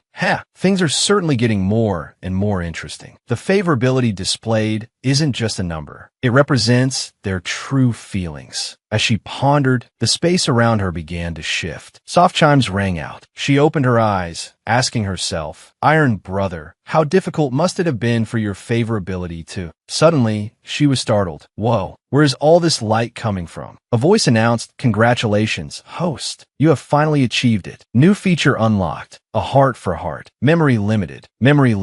Explanation of function. Activating a heart for a heart allows viewing the target's past memories. Each target has 5 memory fragments. For unlocked as favorability increases at 0, 10, 30, and 100. Currently, you can view the past of the general and Danju. Do you wish to view them? The cannon fodder princess, determined to go all the way, transmigrated into the past. The heroine, Mu Yunkai, mischievously appeared in the form of a rabbit. Hello everyone, I'm the heroine, Mu Yunkai. As you can see, I've turned into a rabbit. According to the system, it's afraid my human form will interfere with the target's past and disrupt the established order of the world. Hilarious, right? You think my rabbit form is a problem? Just then a young boy skipped by. It was Zi Jinshu's younger brother. His eyes lit up when he spotted the unusual rabbit and quickly snatched it up. He hugged it tightly and ran back to show his older brother. Brother, a rabbit. Sensing the tense atmosphere, the younger brother thought to himself, it seems like it really is a problem. He nudged the struggling rabbit in his arms and stammered, "Brother." Zi Jinshu was kneeling before his father. The middle-aged man's voice was calm but heavy. "Jinshu, once you embark on this expedition, there's no turning back. Do you truly wish to go?" His eyes, bright as stars, held no hesitation as he replied, "I've thought it through, father. You are unwell, and my younger brother is still young. Naturally, I will fulfill the general's mansion's wishes." Hearing this, his father fell silent for a long time. Soon, the whole family saw Zi Jinshu off. Before leaving, he reached out and gently ruffled his younger brother's hair. "Take good care, father. I won't be here." Before he could finish, his younger brother interrupted, his voice trembling and eyes tearing up.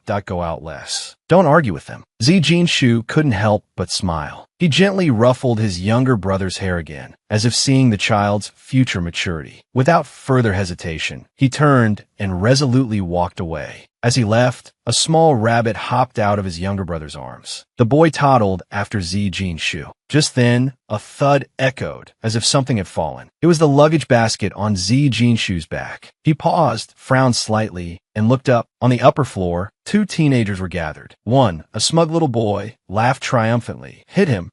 See how good I am." His older brother stood beside him, sneering. Good, they're all just puppies. Such patriotic little do-gooders, huh? He tilted his chin down towards Zi Jinshu, his tone full of mockery. "Hey, son of a lackey, why are you carrying such a big bag today? Don't tell me you're going to the front lines to find your traitorous uncle and teach us a lesson?" Oh, the audacity. They burst in a laugh. laughter, then continued to pick up stones and throw them down. Your whole family are traitors. Born lackeys. You won't even fight back. Haha, good for nothing. Insults rained down without mercy along with the stones. Suddenly, Jinshu reached out and caught a stone midair. A slow, faint smile spread across his lips. Not his usual gentle smile, but a cold one, filled with deep disdain. I'm but to find that traitorous uncle of mine. His hand tightened, crushing the stone into fragments. Not only will I find him, but I'll join his army too. With that, he quickly walked away without hesitation, never looking back that I'll give you peace. Mu Yunkai pondered, her gaze distant. This memory of Jinshu and them. It must be about the general's family situation before the fall of the previous dynasty. They bore the stigma of being branded traitors for creating peace for the new regime. Mao, sitting beside her,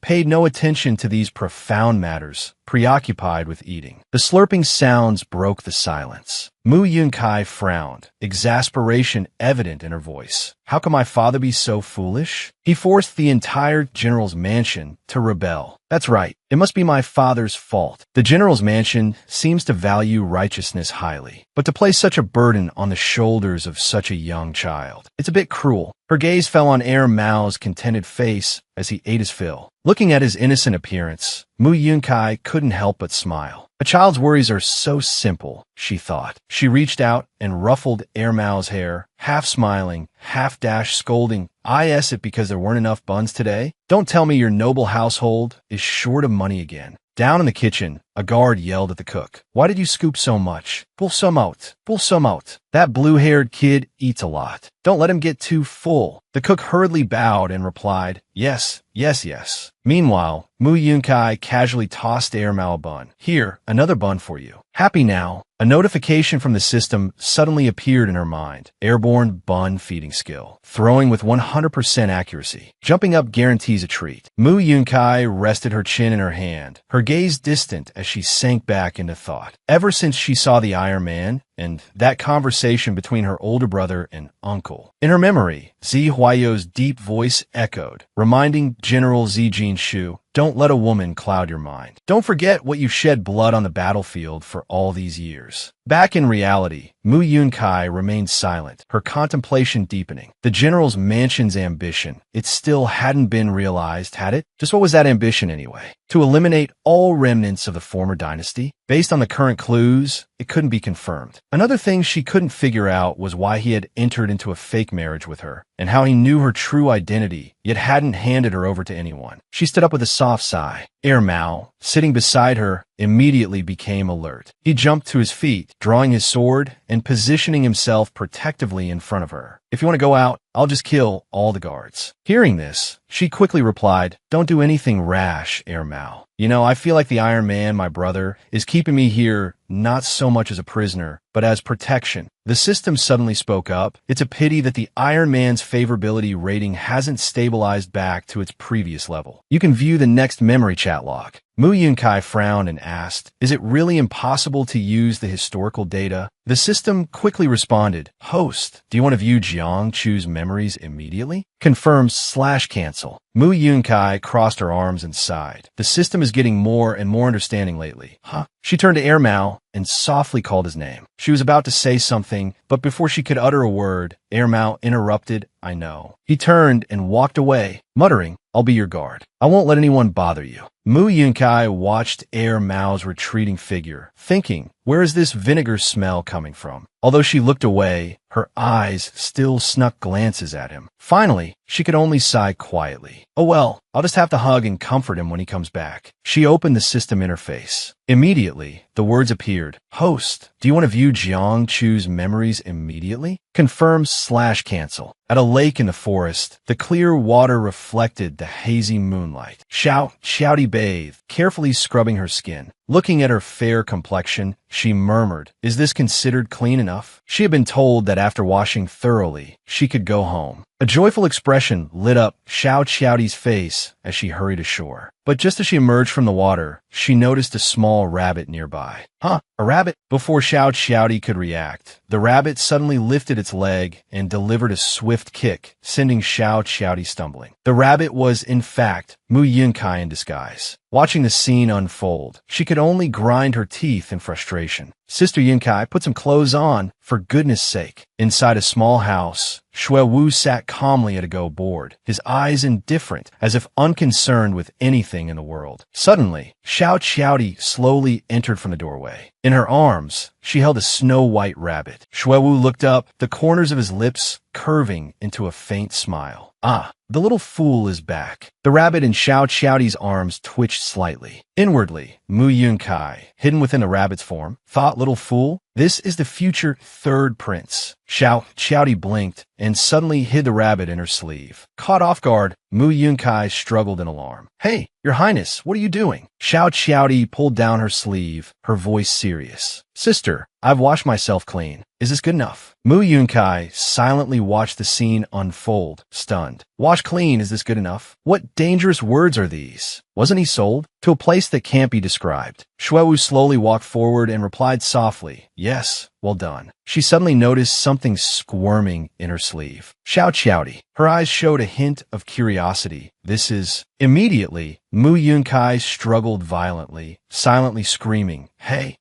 don't touch my third prince. Shui Wu chuckled, her tone amused. Jojo, when did you get a new friend? Did you just pick it up in the forest? It's squawking so much, it must be hungry. She then reached out and gently poked the rabbit's cheek. But Mu Yunkai, having endured enough, opened her mouth and bit Shui Wu's hand. Shui Wu winced and cried out in pain. Xiao Qiaodi immediately raised his hand, his eyes sharpening as he stared at the small rabbit. Don't bite my sister. Shui Wu quickly grabbed his wrist, gently stopping him. It's okay. I startled it. She then pulled Xiao Qiaodi's collar back up, her eyes showing a hint of seriousness. And you silly boy, you have to dress properly. Have you forgotten about indecent exposure again? Mu Yunkai, still in a chaotic mess of thoughts, inwardly groaned, so she wanted to put my clothes back on. Xiao Qiaodi's tone was slightly embarrassed. Sister, I apologize. I'm still not used to human rules. Mu Yunkai, hearing this, couldn't help but be surprised. She looked up. Human rules? Shui Wu laughed, her eyes twinkling with amusement. Human? Silly boy, why do you keep using that word? Are you a demon? Xiao Qiaodi panicked slightly, stammering, No, I'm not. Shui Wu said softly, all right, why are you so nervous? Does it matter if you're human or not? She stepped closer, gently smiling and rubbing his head, her tone gentle. Born in chaotic times, who can truly live as a human? From afar, a panicked shout rang out. Girl, quickly take that little fool behind the mountain. Immediately after, a man with a face full of scratches rushed over, breathlessly reporting, those people are back. At this moment, a line of bright text suddenly appeared on the system panel. Limited Pill 7. Transmission complete. Mu Yunkai, seeing this, was furious. Gnashing her teeth, she roared and repeatedly slammed against the screen at what's back. Explain clearly. Your memory is so heartless, just like the story's author. The ending is always suspenseful. Not only suspenseful, but also short. After watching it, a while later, soaking in a bath, her mood gradually calmed. She murmured softly, my brain is getting more and more confused. She sighed, her eyes distant as she thought to herself, the teenage years and the memories are so different from the third prince now. She slowly let her whole body sink into the water, lost in thought. Is he really the current third prince? There are too many suspicious points. Suddenly, a jarring sound from the system pulled her out of her thoughts. Receiving system feedback. Annie's mission has had no activity for 2 weeks. If there is no progress within a month, it will be deemed as negative and lazy work. Mu Yunkai's eyes widened in shock, gasping underwater. But the system wasn't finished. If so, the favorability rating of all target love interests will be reduced by 10. She burst out of the water, angrily shouting, what kind of cruel terms are these? She quickly regained her composure, her eyes flashing with deep thought. That must have been the little guy's voice just now. That brat, acting as a shield for me in that scenario. He's finally appeared. Lost in thought, she accidentally choked on water, coughing continuously until she calmed down. She then realized Air Mao was standing nearby, staring at her with a flushed face, nervously stammering, Mu Yunkai gently reached out towards him, but with just that movement, Air Mao spurted blood from his nose and collapsed onto the floor. Looking at the scene before her, Mu Yunkai scratched her ear with a hint of exasperation, slowly walking closer to him. Her tone laced with amusement. She thought, what's there to be dizzy about, silly boy? Growing a little bolder, she bent down and gently scooped Mao into her arms. Looking at his flushed face, the corners of her lips unconsciously curved upwards as she murmured, now I can hold you tight. Mao's body trembled slightly, unsure if it was from cold or something else. Late at night, outside Residence 7 of Mu Yunkai, snow silently fell onto the cold roof tiles. In the darkness, she carefully lifted a tile. A sharp glint flashed in her keen eyes. If that boy meets a good master, he won't end up like me. She surveyed her surroundings, her gaze sweeping over the patrolling guards. Every moment, she felt the urge to escape. Suddenly, a rustling sound attracted the attention of a nearby guard. He immediately became alert and quickly ran to report to the general. General, we have been guarding Madam's Residence 7 for 2 weeks. Last night was the first time someone was sent. That person, if they weren't highly skilled in martial arts and intentionally provoking us, wouldn't have spent the entire night without clothes. The general pondered, his tone cold. Who was sent? The guard respectfully replied. It was Shui Wu, the personal attendant who always stays by Third Prince Xiaoti's side. Hearing this, the general's eyes turned cold, as if they could pierce through another's heart. Slowly, he said, it seems the collaboration with Master Hua needs to be expedited. Mu Wushuang's peach blossom eyes sparkled with amusement, his tone both seductive and teasing. My lord, you come to our chrysanthemum quarter as a guest, truly just to drink tea and not to pick a flower. Mu Wushuang deliberately leaned into the general, but before he could do anything, the general frowned in displeasure and forcefully pushed him away. Mu Wushuang stumbled backward, blood immediately trickling from the corner of his mouth. However, he didn't seem to mind, only languidly saying, my lord, so you prefer it like this? Looking at his indifferent demeanor, the general couldn't help but furrow his brows. But Mu Wushuang paid no attention and deliberately moved closer, gently taking the general's hand. His eyes glittered with a suggestive smile. I in bed. My lord wouldn't lose out to a little sister like this, would you? As soon as he finished speaking, the general furiously stood up, his voice as cold as ice. His sharp gaze, like a knife, stared at Mu Wushuang, gritting out each word, you madman. Retract your filthy intentions. He slammed his hand on the table, then slowly sat down and picked up his teacup, his gaze sinking into the depths of the tea as he pondered. That sister I've never met. Hearing this, Mu Wushuang tilted his head slightly, a puzzled expression on his face. Huh? Never met? I've already slept with your younger brother. These words caused the general's eyes to darken instantly. Mu Wushuang, you really know how to provoke me. Without hesitation, he stepped closer, pressing against Mu Wushuang. With one strong hand, he twisted Mu Wushuang's arm behind his back, his voice dangerous. I'm not here to play games with you. If you can't prove your worth, I won't hesitate to eliminate the remnants of the previous dynasty right here, right now. Suppressed, Mu Wushuang couldn't help but yield. He smiled, but there wasn't a trace of genuine amusement in his eyes. Now I'll speak seriously with you. Mu Wushuang leaned in slightly and slowly said, my lord, do you know about the Great Cold Feast? Every year at that time, His Majesty goes on a spring outing to Tiamu Mountain. And at that time, the third prince always falls ill. He stays in the palace at the foot of the mountain, not coming out for 3 days. But last year, my people discovered something very interesting. During those 3 days, the third prince, so weak he couldn't leave his bed, wasn't in the palace at all. Hearing this, the general's eyes suddenly sharpened. He narrowed his eyes, implying Mu Wushuang is not in the palace. Mu Wushuang smiled meaningfully. If you want to succeed, you should release her. The two continued their conversation for a long while. Finally, when the general left, Mu Wushuang breathed a sigh of relief. He raised his hand, gently touching the blood stain at the corner of his mouth. Looking at the crimson stain on his fingertip, he muttered, that madman is truly difficult to deal with. The next morning, at the general's mansion, Mu Yunkai waited sluggishly for her brother. Her eyes still drowsy, she stretched and yawned, sleepily calling out, Tai Zige. She unconsciously grasped Tai Ziji's hand, her expression suddenly brightening with J. Oh, why'd he really coming to see me? Mu Yunkai, overjoyed, tightly gripped Tai Ziji's hand when a familiar figure slowly approached from afar, immediately attracting her attention. She turned her head slightly. It was the general. Seeing him, her heart stirred, thinking it's been 2 weeks, and his affection level still hasn't stabilized. Would he rather be treated harshly like this than lay a hand on me? You fool! The thought barely flashed through her mind before she rushed forward, embracing him tightly. She couldn't help but curse inwardly. What a big idiot! The general was momentarily stunned, his handsome face flushing. He immediately turned his head away, gently pushing her away, his tone slightly flustered, but still maintaining a cold demeanor. Young lady, please behave yourself. His push was a bit strong, causing Mu Yunkai to lose her balance and fall backwards. Fortunately, a steady arm reached out to catch her. It was Mao. Mao frowned with worry, hurriedly asking, "Sister, are you all right?" Mu Yunkai replied,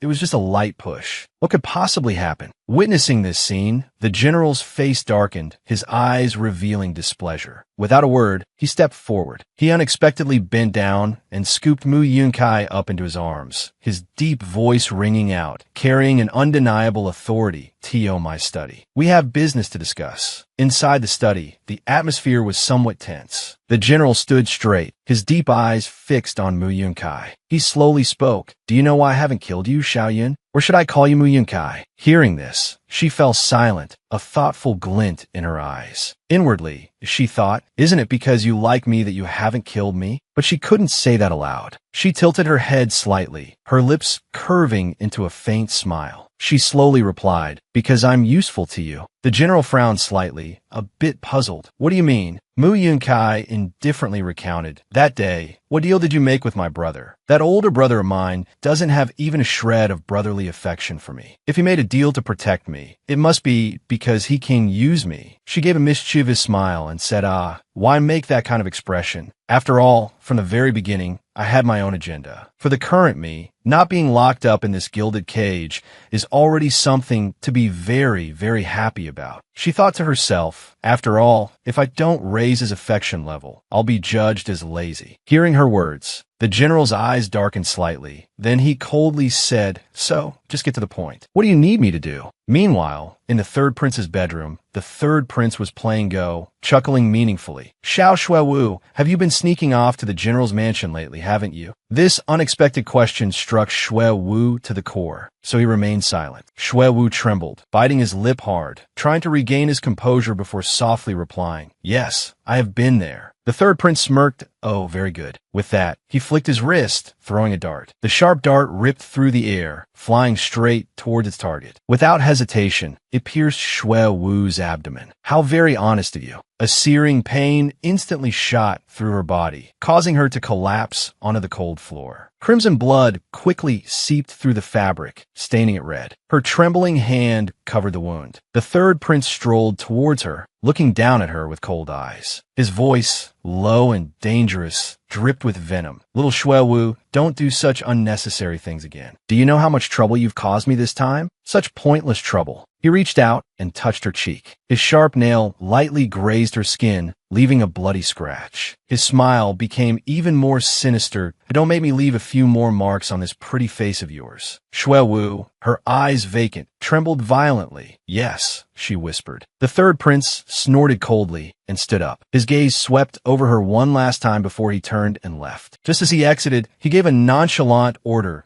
"Go and change your clothes. Clean up the blood on the walls and floor. If anyone asks, tell them the third prince coughed up blood again." With that, he chuckled and quickly departed, leaving behind an eerily silent room. Shuewu slowly removed her blood-soaked clothes. Her pale skin revealed countless old and new wounds crisscrossing each other, marks of relentless torment. Looking at herself, an indescribable emotion welled up inside her. After leaving the room, her wounds healed remarkably quickly. Was it fortunate or unfortunate to have met him, the one who gave her a new life? Meanwhile, Mu Yunkai sat in her room, chin resting on her hand, lost in thought. She murmured to herself, as if pondering something profound. What kind of person is he, after all? In her hand was a sheet of paper covered in writing, seemingly a list of information she had painstakingly gathered. Looking down at the contents, she frowned slightly, a hint of dissatisfaction in her eyes. I've listed all the information about that white-haired man, but there's not a single clue. The thought of having to infiltrate his ranks as a spy made her heart race with anxiety. She dropped the paper, her face etched with dejection. Outside the window, the general stood silently, his gaze somber as he observed her. Seeing her distraught state, a thought stirred within him. He recalled his conversation with Mu Wushuang that day.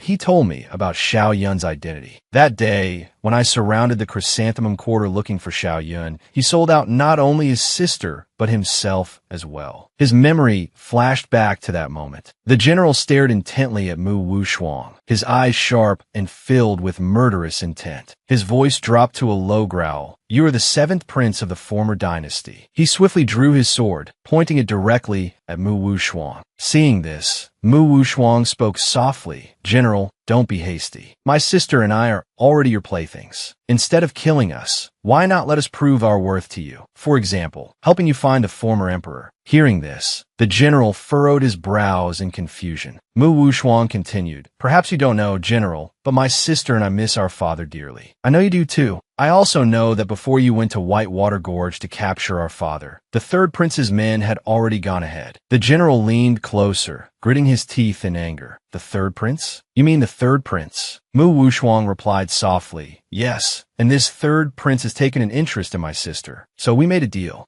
If not for this deal, I would have considered her a remnant of the former dynasty and killed her without hesitation. Because she is an orphan of the former dynasty, I can use her without any qualms. Because she is an orphan of the former dynasty, I can use her without any qualms, even if it puts her in danger. Recalling those words, the general furrowed his brow in anger. Just then, a guard hurriedly ran in to report, General, the preparations for Mount Tianmu are complete. Can we depart now? He waved his hand, ordering, Madam, let's depart. Mu Yunkai sat inside the carriage, slightly lifting the curtain to look outside. In her heart, she thought, there's quite a lot going on for this cold food festival. It's a shame I'm not here for ordinary fun and games, but to play with my life. I have to use this banquet to approach that mysterious and terrifying third prince. Find out what they're planning. If I don't figure it out, I can forget about leaving this place. Tai ZCA. Oh, Tai ZCA, you've definitely been corrupted by my older brother. Beside the carriage rode Air Mao and the general. Soon, the group arrived at the Tianmu Mountain Imperial Retreat. Mu Yunkai continued to ponder. The general received orders to oversee the defensive arrangements first. So, when we arrived at Mount Tianmu, 3 days before the Cold Food Festival, after everything was settled, Tai Zise dragged me off to discuss strategy, getting close to the third prince like an old father. Actually, instead of calling it strategy, it's more like the general was speaking, but Mu Yunkai wasn't listening at all. She was preoccupied with her thoughts, teaching me how to escape after being exposed. Hey, I've watched a few palace drama series, you know. No strategy, poor scheming, and if my identity is revealed, it's certain death. Don't tell me I'll be caught as soon as I arrive. Mu Wushuang sat opposite the general, along with Mu Yunkai and Air Mao, and spoke indifferently. Sir, you can't teach her like this. Afraid of failure before even trying? How can this timid attitude be acceptable? The general frowned, his voice deepening. That what's wrong with that brat? Bring out all the tricks you have. Mu Yunkai immediately turned to the general and questioned, older brother, are you trying to trick me again? Hearing this, Air Mao crossed his arms, turned away sulkily, and muttered, so annoying. Mu Wushuang broke out in a cold sweat and forced a laugh. Hey, that hurts, you know. My precious little sister has volunteered herself for the greater good. It's only right that I, as her older brother, offer some advice. Hearing this, Mu Yunkai looked puzzled. Offer advice? You? Is there anything in that head of yours besides selling out your sister? Or is your advice this time going to be how to climb into the third prince's bed? Hearing her say this, Air Mao and the general yelled in unison, no way. Seeing this, Mu Wushuang chuckled. You guys can only think of that. The vulgarity of those two words pierced through Air Mao and the general's hearts like arrows. Mu Yunkai angrily pointed at Mu Wushuang. I thought you were talking about yourself. Mu Wushuang approached, slipped his hand into hers, leaned down close, and whispered, "My dear, this time I really want to help you." Mu Wushuang leaned down and whispered in her ear to get close to the third prince. You have to understand him extremely well. At the same time, in another location, the third prince sat before Go-board. Shuewu entered and knelt, reporting, "Master, just as you predicted, the general has placed quite a few of his trusted men at the foot of Mount Tianmu. It seems they are watching you. Should we light the lamps this time?" The third prince held a go piece in his hand, the corner of his lips curling slightly. "Light them." He then quickly slammed the piece down on the board, his eyes sharp and cold, his voice low and laced with danger. "Xiao Shuewu, don't be as foolish as them. Mu Yunkai is just a pawn of ours." The Go board lay spread across the agar-wood table, black and white stones interspersed, yet without any discernible pattern. Mu Wushuang furrowed his brow, his slender fingers picking up a stone and gently rotating it. His eyes glittered with amusement, yet held a profound depth. "Little Yun, back then you were considered skilled in the 4 arts. Music, chess, calligraphy, and painting, proficient in everything. How could you make such a foolish move now?" His voice carried a teasing tone, but upon reaching Mu Yunkai's ears, it filled her with dismay. Her fingers trembled around the stone she held, a flicker of panic in her eyes, quickly masked. Mu Wushuang placed a stone on the board, his sharp gaze sweeping over her from head to toe. His tone remained gentle, but now laced with suspicion. "Not only your Go skills, after 3 years apart, your words and gestures are also different, a world apart. If your appearance hadn't remained unchanged, I would even doubt if you were truly Mu Yunkai."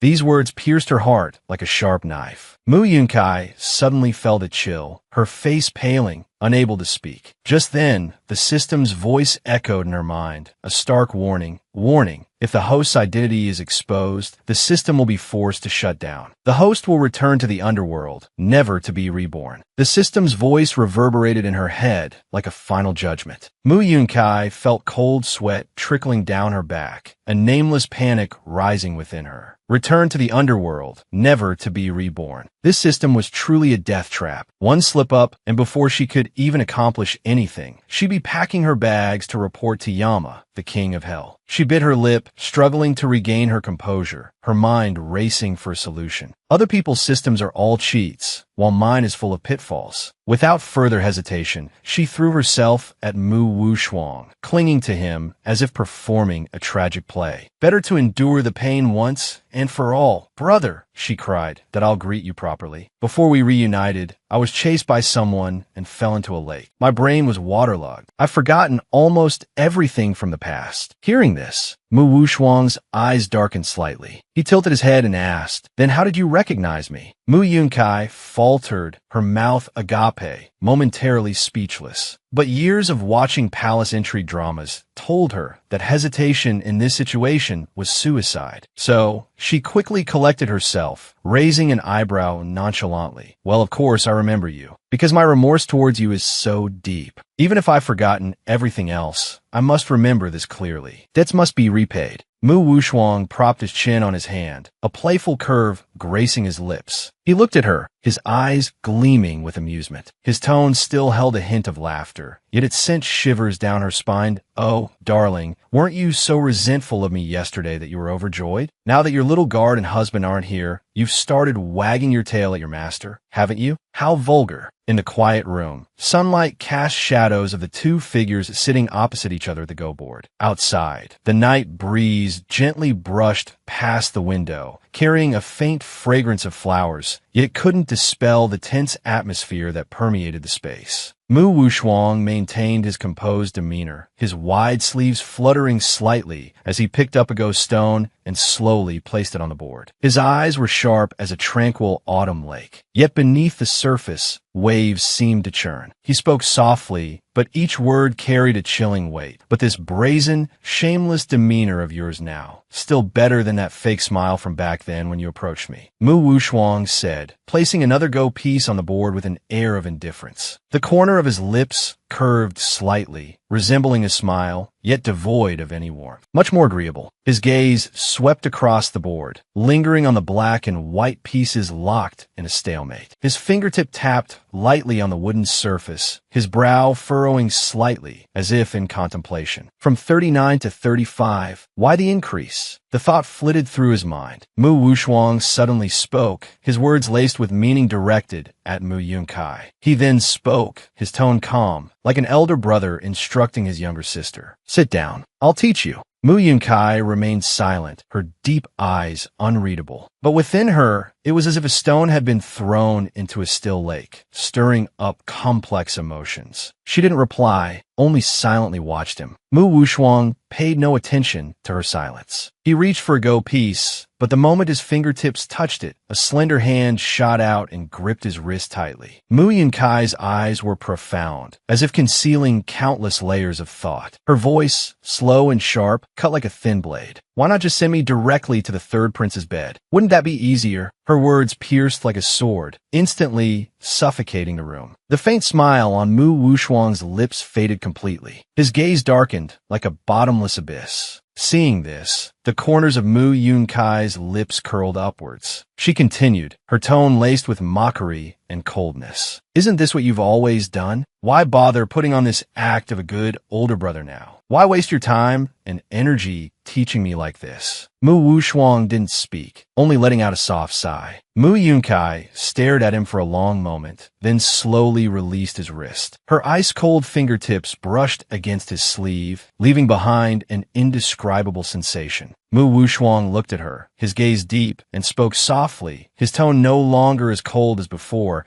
but carrying a profound meaning difficult for outsiders to comprehend. There's no need for gratitude. I simply don't want revenge to turn me into you. Mu Wushuang recalled a time when they were both young. Mu Yunkai, like a little shadow, always followed him, carefree and innocent. One day, she looked up at him, her eyes bright with mischief and joy, and whispered, "Brother, where are my clothes?" Mu Wushuang, caught off guard, hadn't even had time to react before Mu Yunkai rushed forward and hugged him tightly. She was small, and her embrace was small, but strangely warm. The faint scent of sandalwood from him mingled with the delicate floral fragrance of her hair, causing his heart to stir. "Wear my clothes, and you'll be my dearest brother." Then, that beautiful memory faded in the flow of time, pulling Mu Wushuang back to the somber present. His eyes grew distant, his thoughts churning. 8 years old, you were only 8. At 8, you were already clever enough to suddenly his eyes sharpened, like blades piercing the heart, carrying a chillingly dangerous glint. Know how to push someone into the abyss and watch them fall. Then, a figure silently entered and knelt, their calm voice breaking the heavy atmosphere. "Master, I've confirmed. The person who found the princess said she was discovered after jumping from somewhere and attempting to jump into the lake. She wasn't chased and forced to jump." Mu Wushuang's face darkened, devoid of emotion, but the hidden killing intent made the atmosphere several degrees colder. He slowly opened his mouth, his voice not loud, but carrying a weight that pressed down on the person opposite him. "Send 2 people to investigate this side." Inside the study, filled with towering stacks of books, Mu Yunkai immediately shot to her feet after hearing the news. Her voice, laced with frustration, cried out, "Father, what good will that do?" She furrowed her brows, her normally beautiful face now contorted in a bewildered expression. Muttering incoherently, her rising frustration caused her to unconsciously drool, unaware of the glistening trail it left. Tu Mao, sitting beside her, sighed at the sight. Without hesitation, he reached out and used the hem of his robe to wipe the drool from her chin. The action was so natural, as if he had done it countless times before. Find the book to look it up again. Mu Yunkai blinked, as if just regaining her senses, and nodded.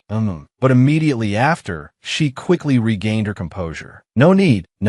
It's probably useless to search further. There are quite a few records related to Chinchio, but they all talk about my parents. Why are they so muddled? As for me and my older brother, there's almost no mention of us. Why is that? She froze, old memories flooding back. Suddenly, Mu Wushuang's words echoed in her mind, his voice low but each word etched deep within her heart. "I just don't want to become like the emperor, like you, consumed by revenge. She stiffened, her eyes flickering with uncertainty. In that moment, her usual resilience seemed to crumble, revealing a hint of confusion, a touch of sorrow. Why did he have to say such things? The atmosphere in the room gradually grew still, only the whisper of the wind carrying the faint scent of flowers, yet unable to soothe her turbulent thoughts. The main hall of the imperial palace was more solemn than ever. The emperor sat regally on his dragon throne, surrounded by officials bowing their heads in respect. The third prince, Xiao Qiaodi, was also present, his demeanor composed, his face gentle, but a flicker of something unreadable hidden deep within his eyes. Today was the Cold Food Festival, an important ritual of the imperial court. An official stepped forward, his appearance dignified, his voice resonant as he spoke. According to ancient tradition, food is already prepared, yet scholars do not gather to enjoy it together. How can we express our filial piety and respect if we do not worship our ancestors together at the Shang tomb? The living swear an oath, the deceased listen. May we all share in the peace of the Cold Food Festival. All the officials bowed deeply in reverence. The smoke from the burning incense drifted upwards, its fragrance permeating the air, mingling with the shimmering sunlight. A moment later, the third prince slowly raised his head, his face slightly pale. His voice was somewhat weak, yet he maintained a respectful tone. "Father, forgive me. I am ill and fear I cannot enjoy the spring scenery with you today." The emperor looked at him calmly, nodding gently, his voice steadied at "It's all right. Focus on recovering. The journey here was tiring. Go and rest." Hearing this, the third prince immediately rose and bowed respectfully. "Thank you, father." Then he turned to leave, but after taking a few steps, he glanced towards a figure standing silently nearby. It was Xue Wu, his loyal subordinate. The third prince smirked faintly, whispering in Xue Wu's ear, his voice low but laced with a chilling danger. "The materials for lighting the lamps are ready. Shall we act tonight?" Xue Wu flinched slightly, hesitation flickering in her eyes. She stammered, Tonight, I'm afraid it's not possible." The third prince maintained his cold smile, but his tone was casual. "I have to go entertain a little demon first." As soon as he finished speaking, a bright voice rang out in the quiet air. "Hey, third prince, being alone in your room during the Cold Food Festival is so boring." Mu Yunkai approached from afar, her face radiant as the sun, waving her hand enthusiastically. She looked at him, her eyes sparkling with mischief. Then, excitedly, she suggested, "How about I take you out for some fun?" Hearing this, the third prince raised an eyebrow slightly, a deep smile playing on his lips. He didn't answer immediately, but slowly walked closer, step by step, until the distance between them was merely a handspan. His voice was low but laced with innuendo. "Young lady, do you remember the last time at Yannian Palace? We were still quite distant then." Mu Yunkai started, her bright smile stiffening slightly. She stammered, her tone hesitant.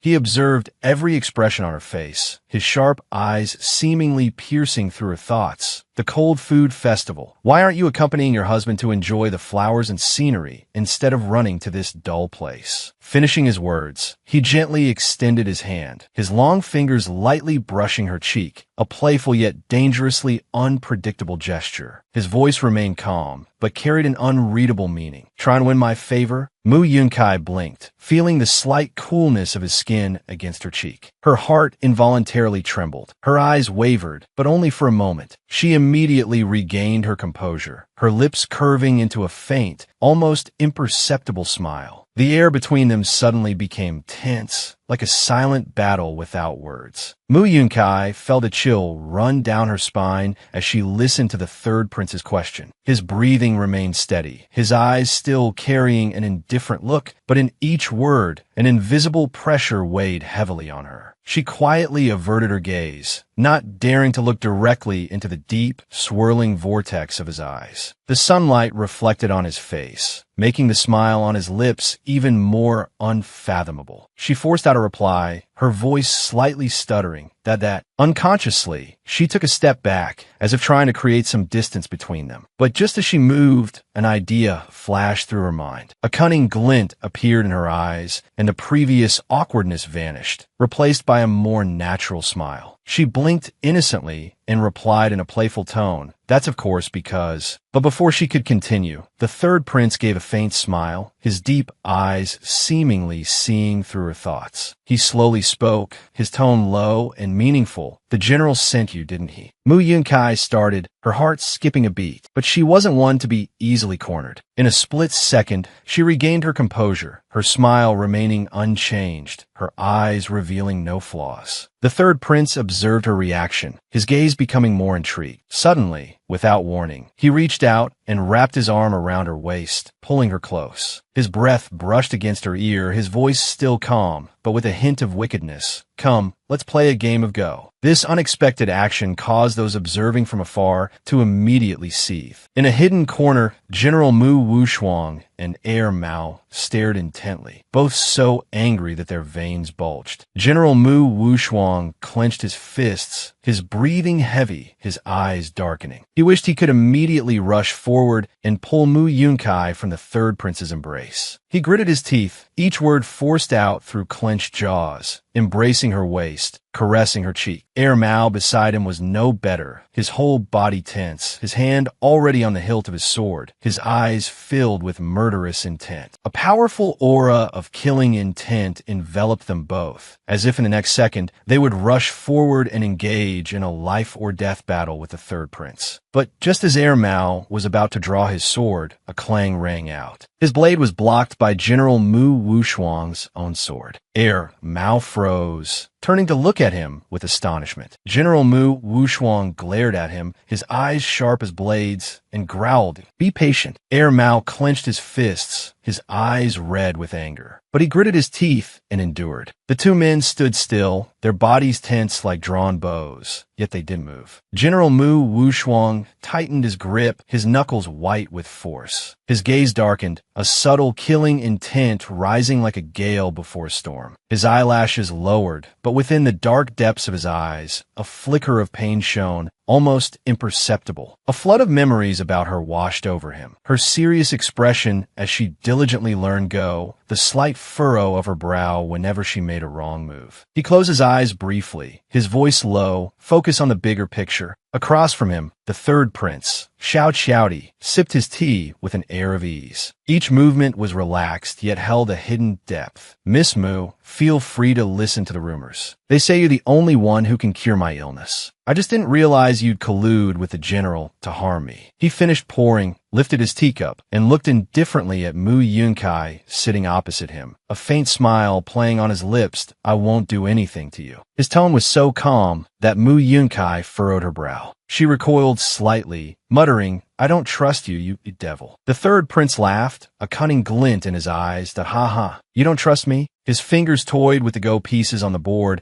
as if contemplating a life-or-death game. "Actually, I can guess why the general sent you here. If you don't complete your mission, you're afraid of his punishment, aren't you? Or perhaps I should reveal all the secrets he wants to know." Hearing this, a chill ran down Mu Yunkai's spine. She was no stranger to the third prince's tactics. He always knew how to play mind games. Once he made a move, it was difficult for his opponent to escape. She bit her lip, her mind in turmoil. This third prince is playing his old tricks again. I can't figure this out. I should retreat. Her thoughts raced. Who am I? From the moment we met, I've been led by the nose. I've only read a few harem novels. Where do I get the confidence to deal with this sly fox who's lived in the palace for over 25 years? Seeing the constant changes in her expression, the third prince smiled inwardly with satisfaction that, her face is written with panic. This foolish, adorable young lady is perfect to be my pawn. Suddenly, he pressed a switch. A secret door slowly opened before them. In the dim light, his eyes gleamed with triumph. Mu Yunkai stared wide-eyed at the newly revealed chamber, murmuring, "A secret chamber." The third prince smiled, his voice laced with temptation. "Miss Mu, let's talk as we walk." He extended his hand, his gaze deep, as if drawing her into an endless game. Meanwhile, Heir Mao was frantically swinging his sword in the bamboo forest. Each powerful blow crashed against the bamboo stalks. He gnashed his teeth, recalling Mu Yunkai's words before she left. "While I'm gone, you must listen to Tai Zi. Don't worry, Nothing will happen to me. Mao swung his sword even harder in frustration, shouting, "Listen to him?" Just like that, and not care about sister. Suddenly, a rustling sound broke the silence of the bamboo forest, like a sharp blade tearing through the tranquil air. Mao froze, his sharp eyes darting towards the source of the sound. Standing amidst the rustling bamboo under the soft sunlight was none other than Shui Wu. Her posture was straight, her demeanor as calm as a gentle breeze. Her indifferent gaze swept over the bamboo stalks grazed by the sword's energy, as if unconcerned by the imminent danger. "Excuse me, could you please refrain from destroying this bamboo forest?" Her voice was steady, neither hurried nor slow, yet it pierced the tense atmosphere like a sharp sword. Mao frowned, his expression turning sullen. Their hand gripped the sword hilt tightly. A cold gaze swept over their opponent. An enemy's words couldn't be trusted unless the sentence was left unfinished. In a split second, Mao abruptly twisted their wrist. The sword tip flashed a cold light amidst the bamboo forest, pointing directly at Shui Wu. Their voice hardened, each word laced with a heavy killing intent. "Don't you harm her." Shui Wu didn't flinch, facing the cold blade pointed at them, and Mao's clear, killing intent. They calmly sheathed their sword, neither fast nor slow, as if all of this had been foreseen. "Our master has already sheathed their sword. They're a very harmonious person. Rest assured, you will not harm her. It is certain. Our master's target is not her." Their voice remained even, without a ripple of emotion. After speaking, they slowly walked forward a few steps, seemingly no longer paying Mao any attention. But just as they were about to pass by, they paused without turning their head. Their voice was soft, like the night wind rustling through the bamboo. Yet each word was like an invisible blade, piercing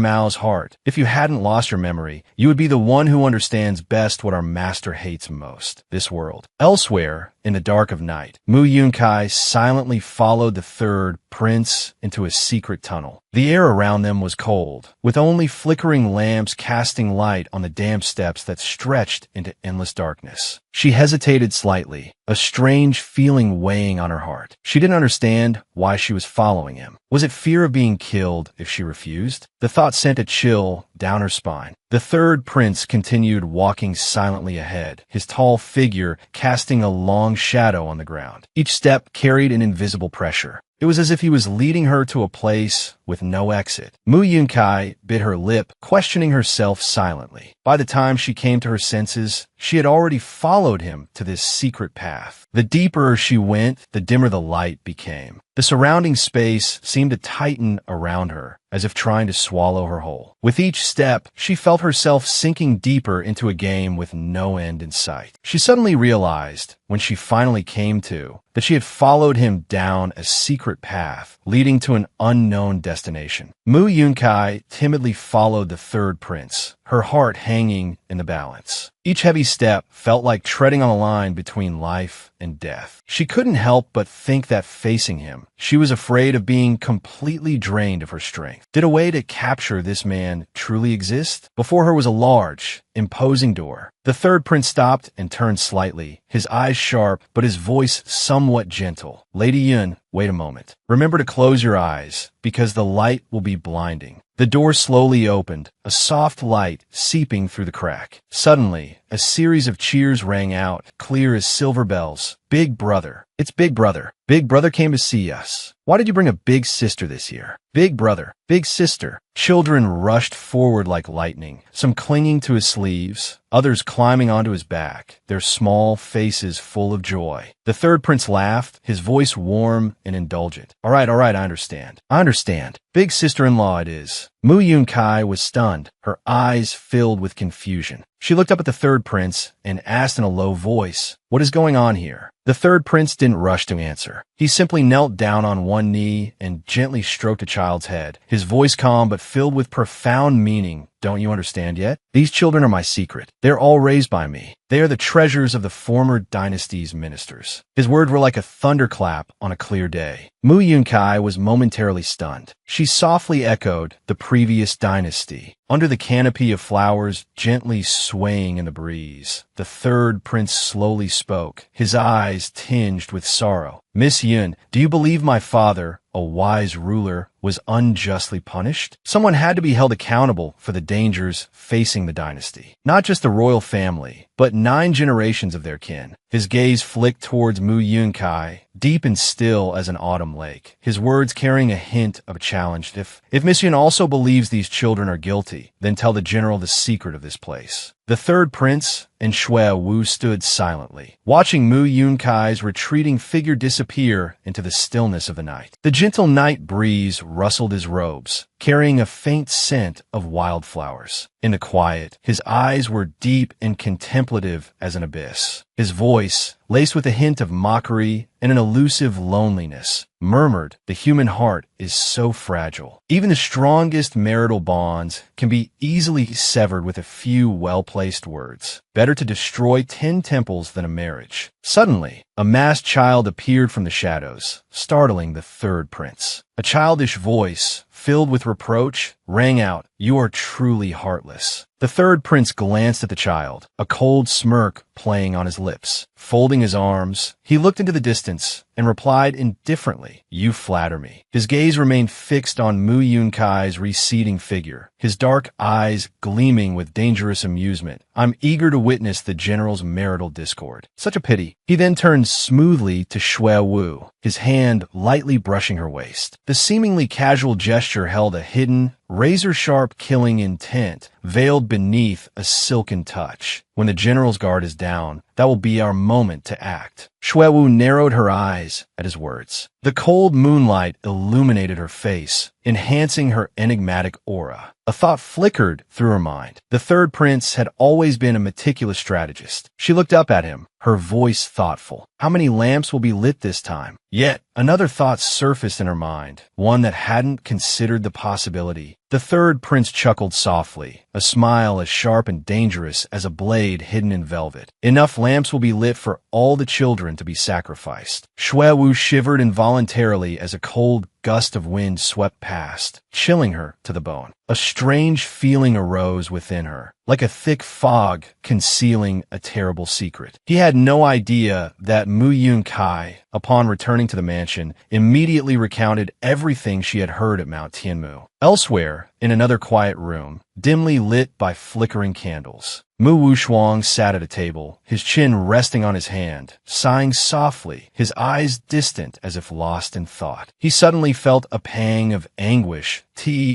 Avoid jeopardizing her relationship with the general. She revealed even the secret of the children, the treasures of the former dynasty. Even with 1,000 schemes, I never imagined my sister would betray anyone for her own safety. The silence in the room mirrored the turbulent undercurrents swirling within each of them. Mu Yunkai and the general sat opposite Mu Wushuang, both silent, their faces grim as if a storm was brewing. The surrounding air grew heavy and cold, burdened by an invisible, indescribable pressure. Mu Yunkai sighed, her gaze filled with helplessness as she looked at Mu Wushuang, her voice laced with both anger and bitterness. Is Big Brother an idiot? Hearing her words, Mu Wushuang was momentarily stunned. Then, he immediately roared in anger. What? Mu Yunkai ignored his reaction. Her sharp eyes turned cold, each word she uttered slicing through the air like a blade. Haven't you realized yet? That old fox already knows I'm the princess of the former dynasty. Mu Yunkai, Mu Wushuang, and the general all stood by the window, silently gazing at the star-filled sky. The night wind blew gently, carrying a chilling coldness. Mu Yunkai continued slowly, her voice soft yet piercing like a needle. Logically, no one would think that the general's wife would, out of affection for children, sow discord between herself and the general. She lowered her head, a flicker of sorrow in her eyes. Her voice carried an unnamed pain. Helping the general destroy all the treasures of the former dynasty, is that the right thing to do? Her words made Mu Wushuang and the general pause. They looked at each other, confusion filling their eyes. She paused for a moment and continued, her voice deepening with a profound suspicion. He definitely knows my identity. That's why he's driving a wedge between us. Mu Yunkai slowly turned around, her eyes clear yet filled with turbulent undercurrents. But why does the former dynasty still have so many treasures? So many that they had to build such a large village? These children are just an excuse for him to hide his secrets. The atmosphere in the room grew heavy. A moment later, the general rallied his troops, his voice resolute. There must be something behind that tunnel. He's definitely hiding his secrets in these deep mountains. On the other side, the third prince sat among the children, his eyes gentle and full of love. But deep within them lurked a profound darkness. A cute child exclaimed excitedly, "Big brother, it's our turn to light the lamps this year. They say that after lighting the lamps, we can become powerful men." Another child cheerfully agreed, "We can repay elder brother for raising us." The first child retorted, "Hey, firstly, it's a life-saving grace. Secondly, it's repaying a debt. But how should we repay him?" The third prince lowered his head slightly, a sinister smile curving his lips. A cruel glint flickered in his eyes. He slowly reached out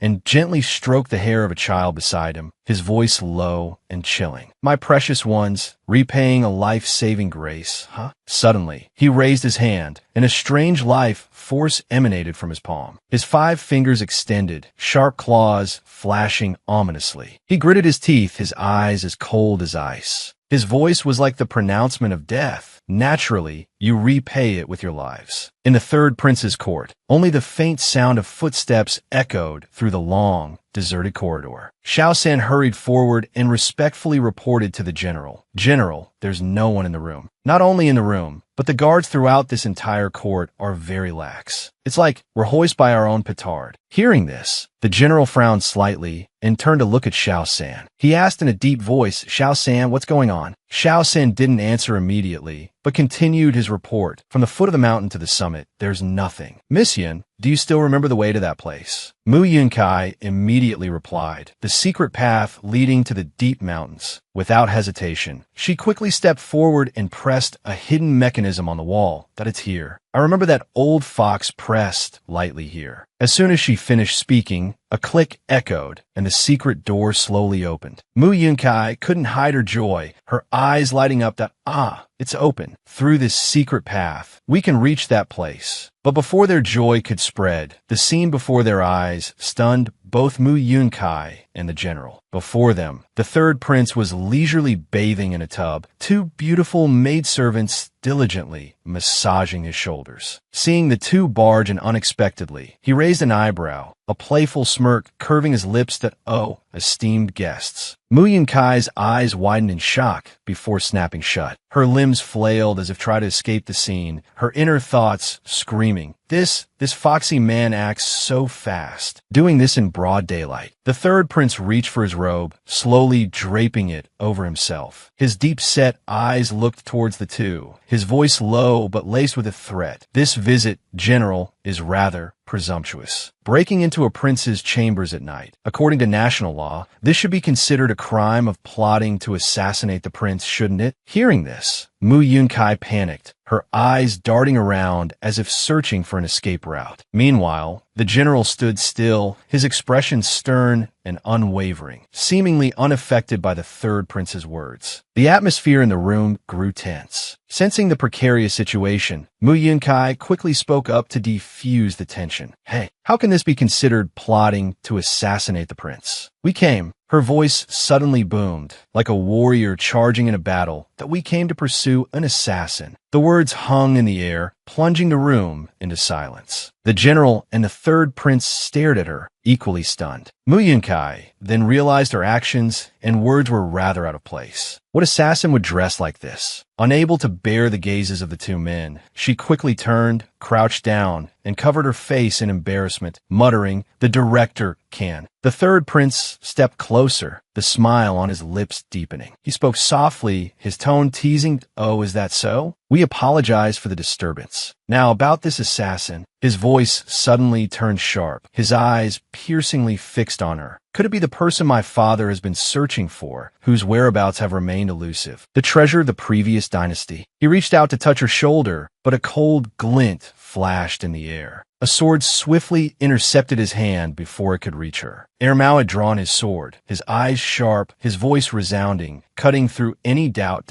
No. Mu Yinkai's heart sank as she witnessed Air Mao's actions. She cried out in alarm, her voice filled with worry. This little rascal, how dare he attack the prince again? Will be suspected of plotting to assassinate the prince. But as the third prince spoke, her gaze softened. Found nothing? That's a pity. He gave a faint smile, but hidden beneath it were unfathomable intentions. On their way back, Mu Yunkai was still in a daze, her mind racing. Walking along the forest path, she mused to herself, it's strange. This time, the third prince let us go so easily. Before we left, he gave a faint smile and said a few words. The image of the third prince at that moment flashed in her mind. He had deliberately patted Air Mao's head, his gaze sweeping over her before speaking in a suggestive tone that it's best for the general to act quickly. If someone else finds the clues to the previous dynasty's treasure before you, I'm afraid the general's mansion will be stained with blood. Recalling those words, a chill ran down Mu Yunkai's spine, stained with blood. In this era, is my only option to escape this predicament, or will everyone be annihilated? She stopped unconsciously, looking up at the cold moon in the sky, her heart torn with conflict. I don't want to cause their deaths. Are we all supposed to die? She bit her lip, her gaze hardening before she suddenly began to sing a death song. Brother, please hand me over to His Majesty, all right? The third prince's words were clearly a threat. The long-held dream of establishing the general's mansion remained unfulfilled. I don't want the general's mansion to be threatened because of me. He definitely must. Before she could finish her sentence, General Mu Wushuang roared, startling her. She thought, he doesn't want to. General Mu Wushuang pulled Mu Yunkai into his arms, his voice low. His breath was light against her, his tone laced with an unreadable emotion. The greatest defeat of my life was losing to you that first day. He held her tighter, as if wanting to sear her warmth into his very being. Mu Yunkai trembled slightly, enveloped by his warmth, chasing away the chill of the night. In that moment, she thought, whoa, heart palpitations. As her heart raced, all her worries seemed to melt away. Images flooded back. Every fierce battle, every time he'd risked his life to save her from danger. Each memory, like a sword, carved itself deeper into her heart, making it flutter more than ever before. She looked up at him, her eyes shining with determination. Compared to him, all these problems, what were they?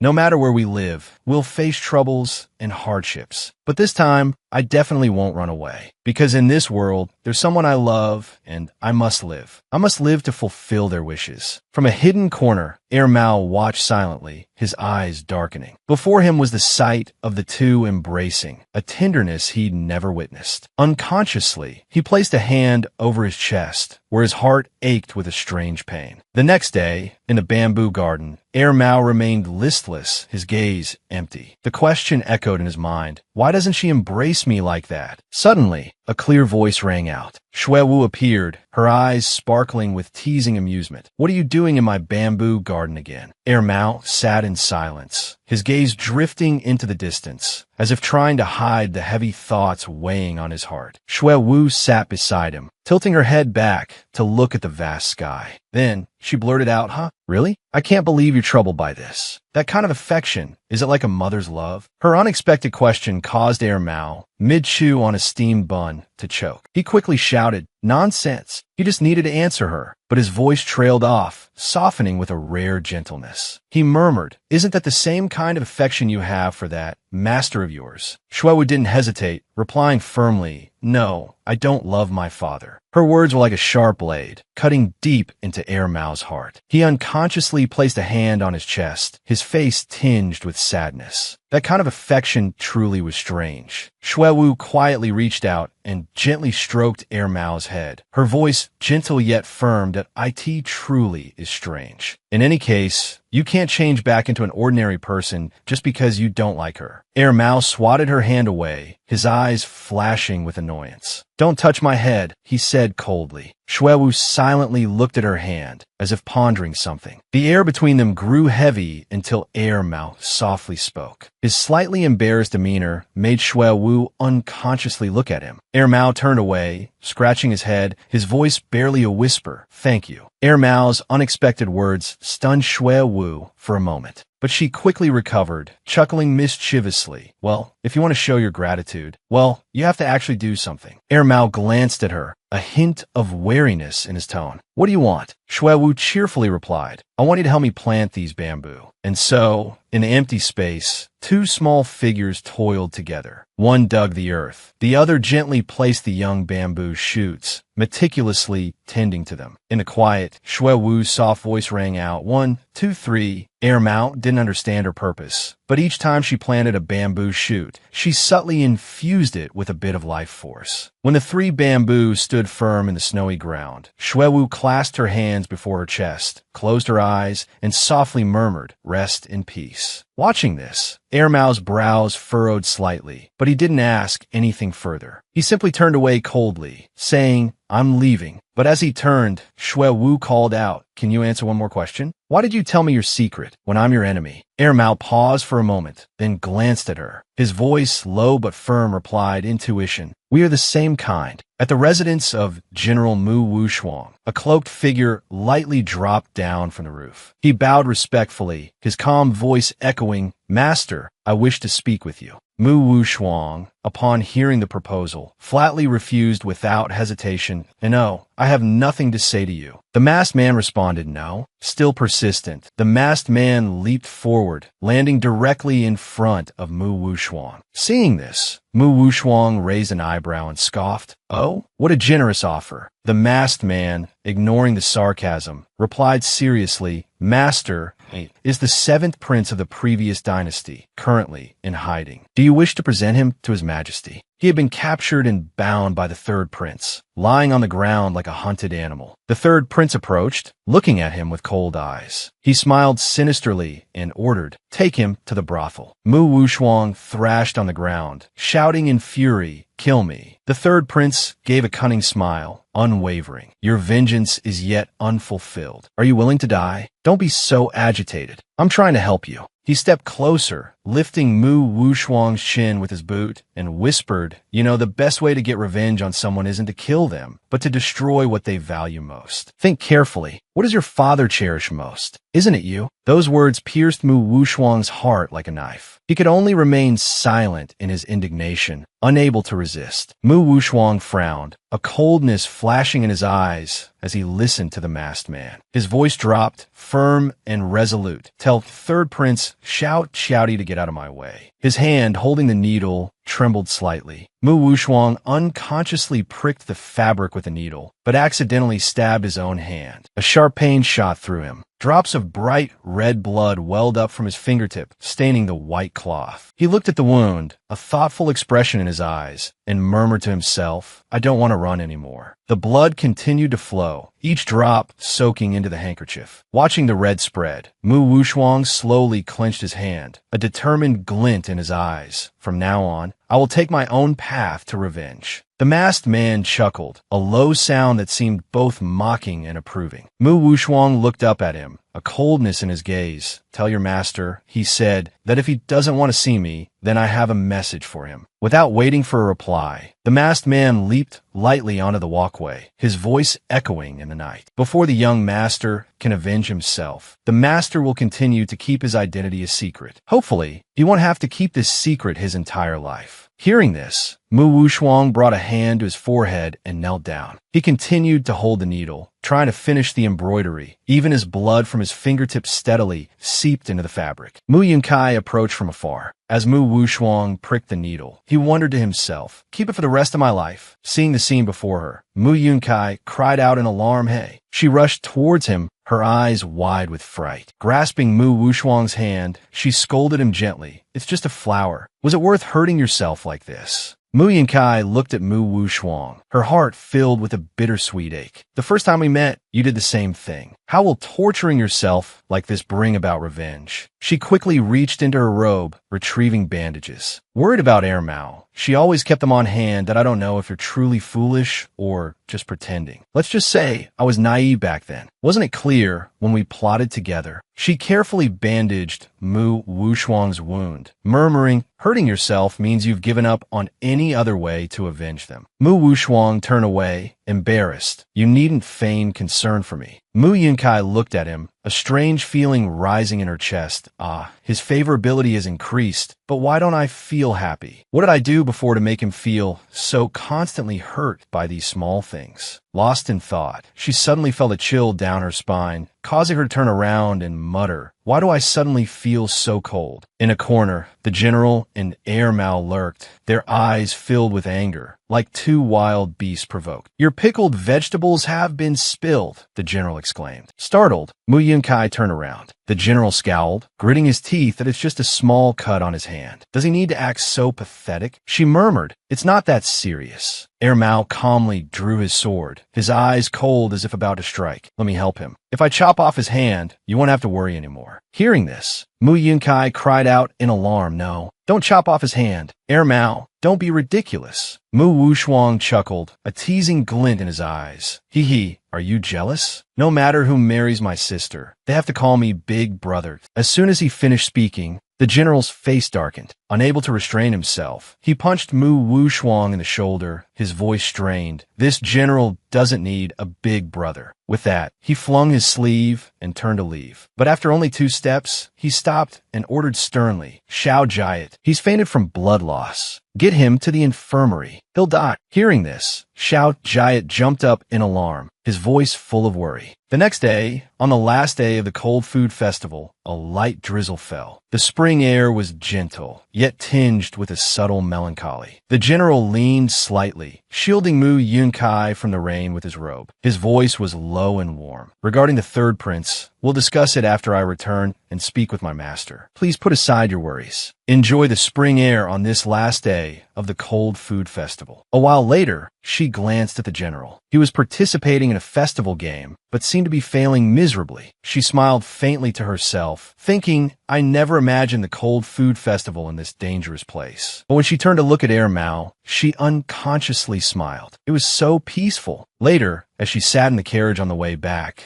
gazing out at the scenery passing by outside the curtain, a strange feeling stirred within her. What surprised her even more was that on the way back, she received a notification from the system. Suddenly, a familiar interface appeared in her vision. The system displayed a message. "Congratulations, host, for completing the hidden mission. Protect the third prince's secret. Reward, plus 10 favorability, 10 consecutive lucky draws." She had to suddenly launch a raid on the third prince's important items. Mu Yunkai was stunned, her eyes widening slightly. Protect the third prince's secret? As soon as the thought crossed her mind, an indescribable anger welled up inside her. This reward was infuriating. Just as she arrived back at the general's mansion, a familiar system notification popped up before her eyes. 10 consecutive lucky draws commencing. Mu Yunkai stared intently at the system screen, her heart pounding with each line of text that continuously scrolled. "Thank you for your patronage. Thank you for your patronage." She watched the same message repeat over and over without any items appearing. A surge of uncontrollable anger erupted within her, and she yelled, "This crazy system. I'll smash you." However, the system continued to blithely display the same message, showing no intention of responding to her anger. Mu Yunkai scowled, pondering silently. The demon sect leader's token? Seriously, there's a demon sect here too? After a long wait, the system finally displayed a different message. "Congratulations, host, for receiving the SSL skill card." She responded indifferently, "I don't really want it." But immediately after, another notification popped up, grabbing her attention. 10th lucky draw. Reward, an important item belonging to the third prince. Her eyes lit up, and she exclaimed excitedly, "Ah, this." But at that very moment, something suddenly fell directly onto her head. Mu Yunkai was startled and quickly reached out to catch the item that had just fallen. The system coldly sent a notification. "Congratulations, host, for receiving one of the third prince's socks." The atmosphere suddenly became deathly silent. The smile on her lips froze and gradually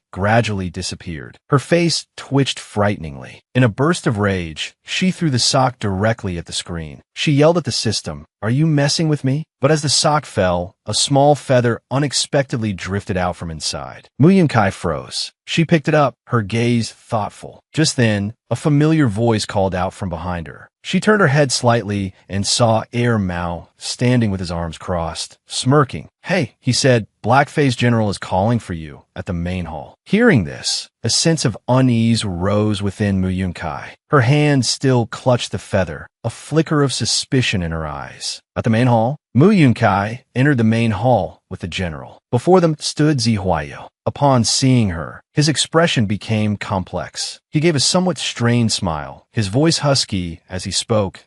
"Is she the princess of the previous dynasty? The one who captivated me so completely?" Before he could finish, he suddenly exclaimed excitedly, "It is the princess of the previous dynasty?" The general remained calm, replying in a deep voice, "Yes. My wife is the princess of the previous dynasty." Mu Yunkai sensed the shift in his emotions. His favorability had increased again. The system panel immediately sent a notification. "Congratulations, host, for successfully stabilizing Zi Jinshu's favorability. Reward, a fragment of memory obtained." She glanced at him quietly. Many thoughts suddenly arose in her heart. From the cam, Thursday, successfully stabilized his favorability? Don't joke like that. That basically wasn't due to her efforts. It was always him during this past period. It was him who was always by her side, helping her. Thinking this, Mu Yunkai couldn't help but lean gently against his chest. But this action caused Zi Huayo to explode in a fit of rage. He angrily roared, truly an eyesore. "You even dare to be affectionate in front of me? Can you two be serious for a moment?" Mu Yunkai hurriedly hid behind the Supreme General, her eyes carrying a trace of fear. She stammered, "Oh, okay, Martial Uncle. Martial Uncle, please continue." Zi Huayo pressed a hand to his forehead, as if pondering something. A moment later, his calm but cold voice rose. "Cam Thursday, besides me, you, and a Fu, does anyone else know that she is the princess of the previous dynasty?" The Supreme General furrowed his brows, his tone serious as he replied, "There are also the third prince and the seventh prince of the previous dynasty." As soon as these words left his mouth, Zi Huayo immediately began to cough violently, a mouthful of fresh blood spilling from his lips. He clenched his hand tightly, nearly spitting out each word. "Cam Thursday, have you gone mad? The third prince already knows about this. He definitely won't let you marry the princess. Colluding with the prince of the previous dynasty, not to mention the general's mansion being confiscated and considered criminals. Could it be that for those trifling feelings?" Mu Yunkai huddled tightly behind the Supreme General, her face filled with shame. Suddenly, Zi Huayo bellowed, his voice like thunder echoing throughout the room. "You would neglect such important matters?" The Supreme General's voice deepened, his eyes sharp as knives, seemingly able to pierce through any disguise, staring intently at the person opposite him. Each of his words was like an arrow, sinking deep into the listener's mind. "Martial Uncle, if the one causing calamity for the world isn't a treasure of the previous dynasty, but the third prince, then how should this matter be handled?" Zi Huayo, who was always composed, was momentarily startled, a flicker of surprise in his eyes. He immediately asked in a low voice, "What?" But right after, he seemed to realize something, and the surprise in his eyes gradually shifted to understanding. His voice now softened, gentle as the wind whispering through a crack in the door.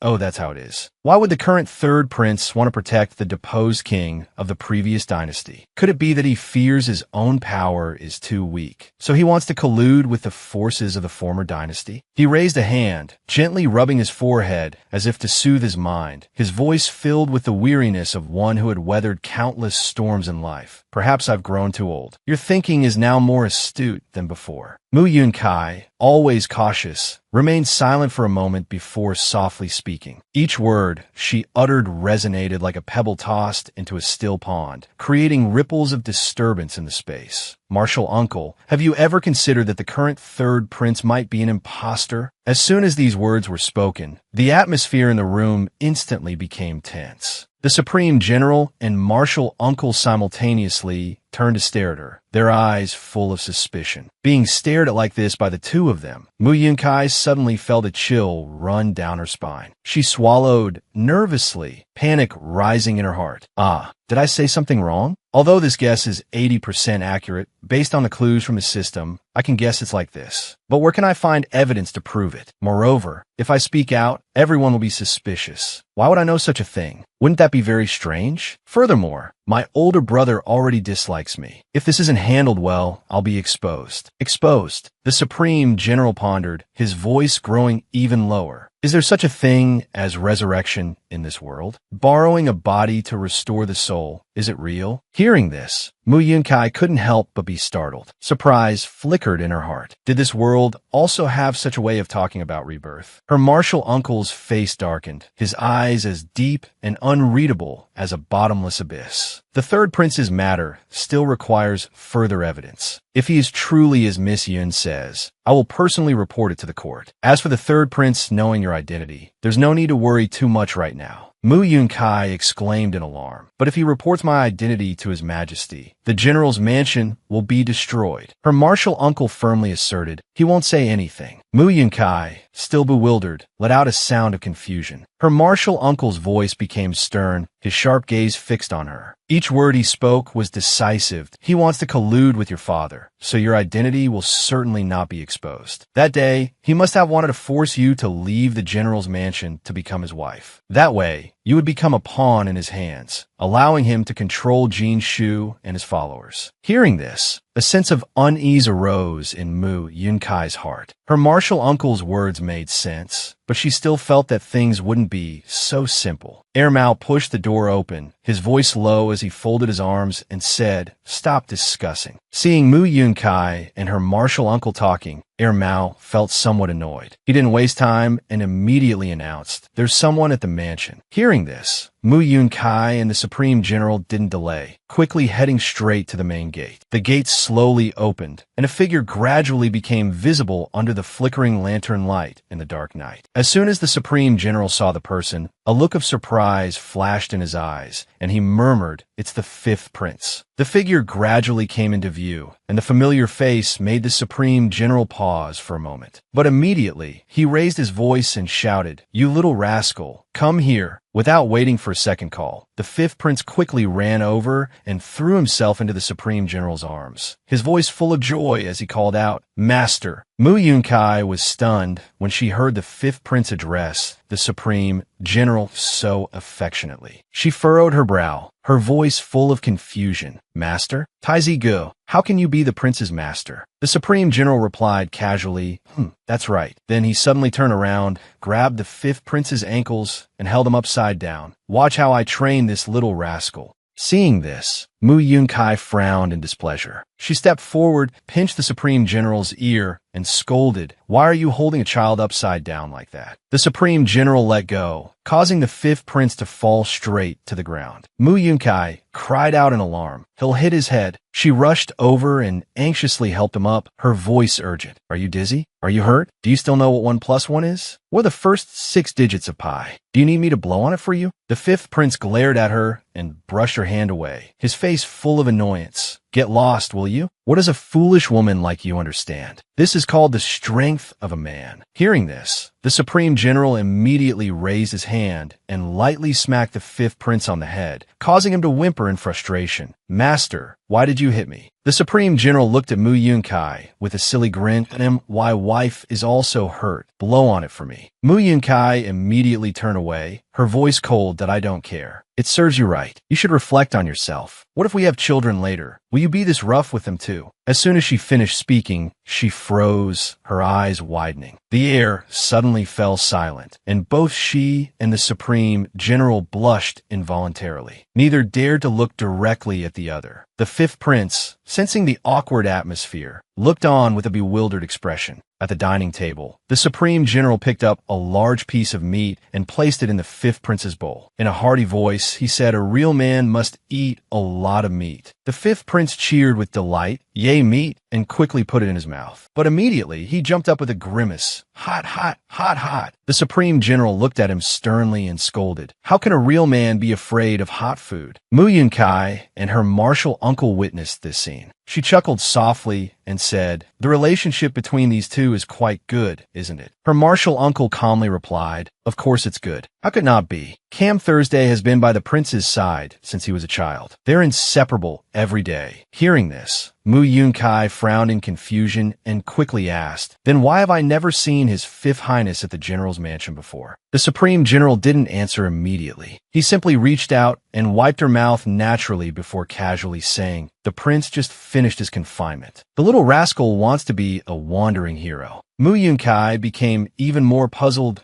A hero. The Supreme General laughed, looking at the fifth prince. He patted the boy's head and said, "At the end of last winter, he snuck out of the palace and was caught by the guards. The emperor was furious and grounded him for 5 months." The fifth prince said mischievously, "Humph, next time I definitely won't be caught so easily." Mu Yunkai chuckled softly, thinking to herself, "This child is really stubborn." The fifth prince suddenly became serious and gently lifted the Supreme General's hand from his head. His voice became much deeper. "Master, please don't talk about me anymore. When I want to greet father, I overheard him discussing something with third brother." Suddenly, the fifth prince lowered his head, his voice subdued. "They want to send someone on an expedition." The Supreme General frowned, repeating, "Expedition?" Before he could understand, a slap rang out. The fifth prince clutched his head and spun around, yelling, "What are you doing?" Air Mao stood there, arms crossed, and calmly replied, "Giving you strength." Rain and wind howled amidst the gloomy sky. Lightning bolts tore through the night, illuminating the resolute figure of the Supreme General. He strode through the torrential rain, his demeanor cold yet determined. Mu Yunkai sat by the window, her gaze distant as she watched the raindrops patter against the eaves. Distant memories flooded back to her. For 3 years, Tinjiangnam had experienced continuous heavy rains. From hundreds of rivers, the water flowed. The court dispatched General Cam Thursday to lead troops to the rescue, aiding the people. After the general's departure, Lam and also entered the season of drizzling rain. Pitter-patter. She clenched her hands tightly, her heart heavy. Not a single letter had been received in reply from her brother. Suddenly, a fragment of memory rushed back like a flood. That day, the rain also poured down like this. In the wide expanse of rain, a father struggled to maintain his balance, lifting his young daughter to climb a tree. His voice was hoarse from shouting, "Daughter, climb up first." The little girl clung tightly to the branches, struggling to climb. Once she had a secure foothold, she turned her head, her eyes bright, and cried out, "Father, you come up too, father." But the father simply let go and drifted away. From then on, cries of anguish tore through the sky. Mu Yunkai suddenly shuddered. The sounds of that year, those desperate eyes, all returned vividly, as if it had just happened yesterday. That disaster that year. Mu Yunkai's eyes were filled with sadness as she softly said, "No one wants to mention it." At the relief camp, the Supreme General stood majestically before the strategic map, his deep voice resonating. This year, there have been continuous heavy rains. But according to the flood forecasts measured by the stone markers, the waters of the Tian Duong River haven't overflowed. Why is there so much floodwater? Is there some villain causing trouble in the nearby mountains? A soldier standing beside him had a skeptical look on his face. Villains in the mountains? There's only a band of robbers. Does your excellency mean? This flood isn't a natural disaster. It's man-made. The Supreme General pondered. Now, all the breaches in the dams have been sealed. For now, we don't need to worry about more flooding. Although most of the victims have been rescued, there are still villagers trapped in the currents. We must split up. You go rescue them, and I will pursue the bandits. A soldier hastily requested, "I also want to pursue the bandits. I'm a good swimmer, and my swordsmanship isn't bad either. Why don't you let me capture them?" The Supreme General stepped forward and placed a hand on the soldier's shoulder, his voice firm. "Obey my orders. I know you are very capable. You will certainly save all the trapped villagers." The next morning at the third prince's palace, he sat leisurely playing Go. He softly inquired, "How are my arrangements progressing?" A shadowy figure appeared, kneeling to report, "Your Highness, the Supreme General has left the mansion. The plan is proceeding exactly as you intended." The third prince smirked, his eyes filled with malice. "Good." He tightened his grip on a go piece. His voice as cold as I see.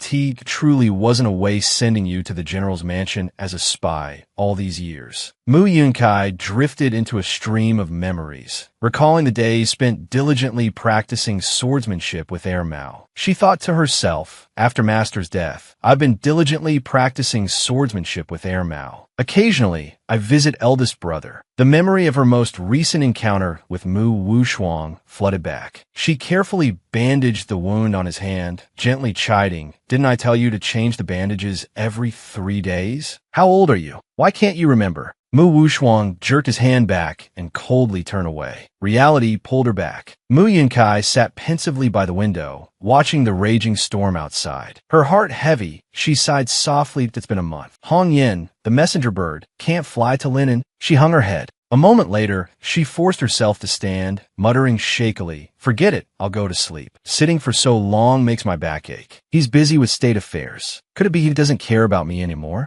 Oomph. She walked to the bed and lifted the covers. The sight before her startled her. Air Mao was curled up asleep under the blankets, his body motionless. A clap of thunder boomed. He jolted awake and rushed to embrace Mu Yunkai, trembling as he nestled against her. Mu Yunkai looked at him with surprise, mixed with a hint of teasing. "Huh? Air Mao, you're not afraid of thunder, are you?" Air Mao buried his face in her shoulder, his voice trembling as he replied, "No." Mu Yunkai gently bent down and lifted him up, her voice laced with amusement. All right.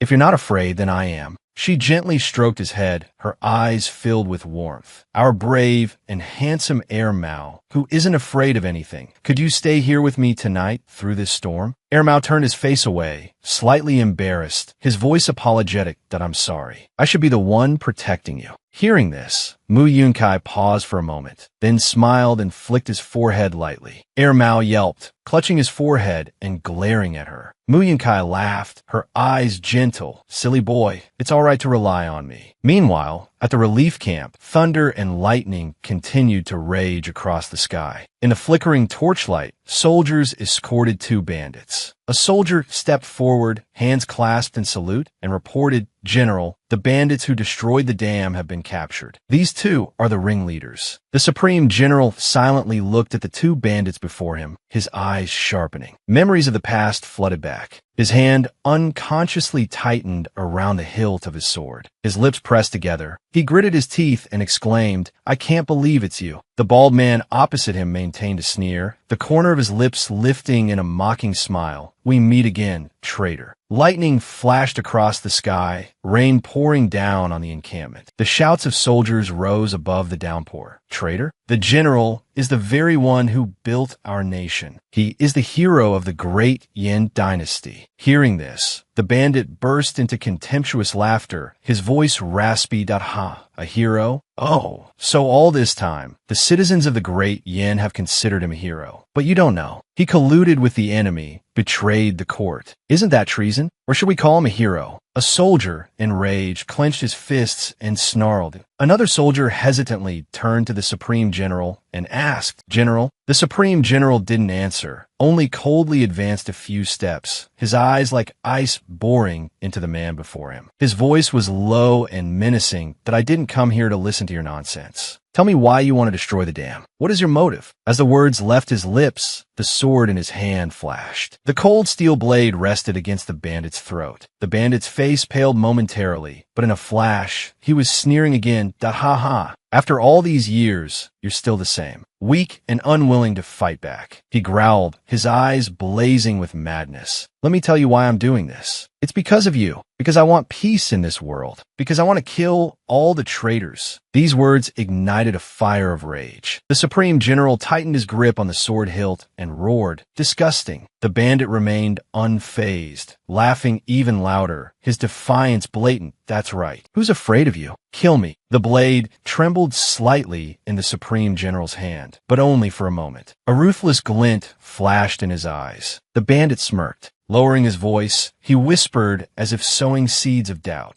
"Let me tell you something else interesting. The dam's destruction.it was revealed to me by someone close to your court. This flood is just the beginning. Wait until you return to your manor. There's more to come." Not allowing him to speak further, the Supreme General swung his sword in a single, decisive stroke, ending the traitor's life. Blood stained the ground crimson. Outside, the thunder still rumbled, the wind howled, as if heralding a greater storm. The Supreme General immediately spun around, shouting, "Who's there?" In the gray downpour, a dark figure darted through the trees, its movements swift and ghostly. A soldier beside him stepped forward. "General, I'll pursue him." But the Supreme General stopped him, his voice calm but authoritative. "No need. You're no match for him." He looked in the direction the figure had disappeared, his eyes deep and cold as ice. "He's the third prince's shadow guard. It seems he's the one relaying information to the third prince. But why?" He paused, his eyes darkening. A suspicious thought flashed through his mind. Could it be that this flood wasn't just to lure me out of the manor, but their real target is her? The thought weighed heavily on him. Unable to delay any longer, the Supreme General turned and gave his orders in a low voice. "The threat of the flood has been dealt with. I have urgent business back at the manor. Lieutenant General, please see to it that everything here is taken care of. Inform Suen. He will take charge of the remaining matters." The next morning at the manor, General Mu Yun-kai, upon hearing the news from Xiao Jiat, couldn't contain her joy. Her eyes shone brightly. "Are you telling the truth?" "Taizigu has returned to Linen," Xiao Jiat replied. "He's almost at the manor." Without a moment's hesitation, Mu Yun-kai grabbed Xiao Jiat's hand excitedly. "Come on, let's go. Let's go greet him at the gate." Meanwhile, in a corner, the third prince quietly observed everything, a smirk playing on his lips. His deep gaze held an unreadable glint. It seems Miss Yun is eagerly anticipating this reunion. He paused, his eyes flashing sharply, his voice a low murmur as if speaking to himself. But little does she know, this reunion might be followed by a farewell forever. Mu Yun-kai stood before the large doors, her heart pounding with anticipation. She clasped her hands tightly. Is it true? Has he really returned? Unable to wait any longer, she quickly pushed the doors open. Sunlight streamed into the courtyard, illuminating the familiar tall figure dismounting from his horse. At the same moment, he turned his head, his eyes meeting hers. A radiant smile spread across his face, his voice warm and filled with J-O-Y-M-Y wife. Mu Yun-kai immediately rushed towards him, exclaiming, "You idiot! You still remember you have a wife." The Supreme General laughed heartily, scratching his head, his eyes full of affection. "My wife, have you missed me this much after just a month? There's just no helping you, huh?" Hearing this, she immediately bristled, gnashing her teeth and yelling as if about to pounce on him. "Miss you? I don't have time to miss an idiot like you."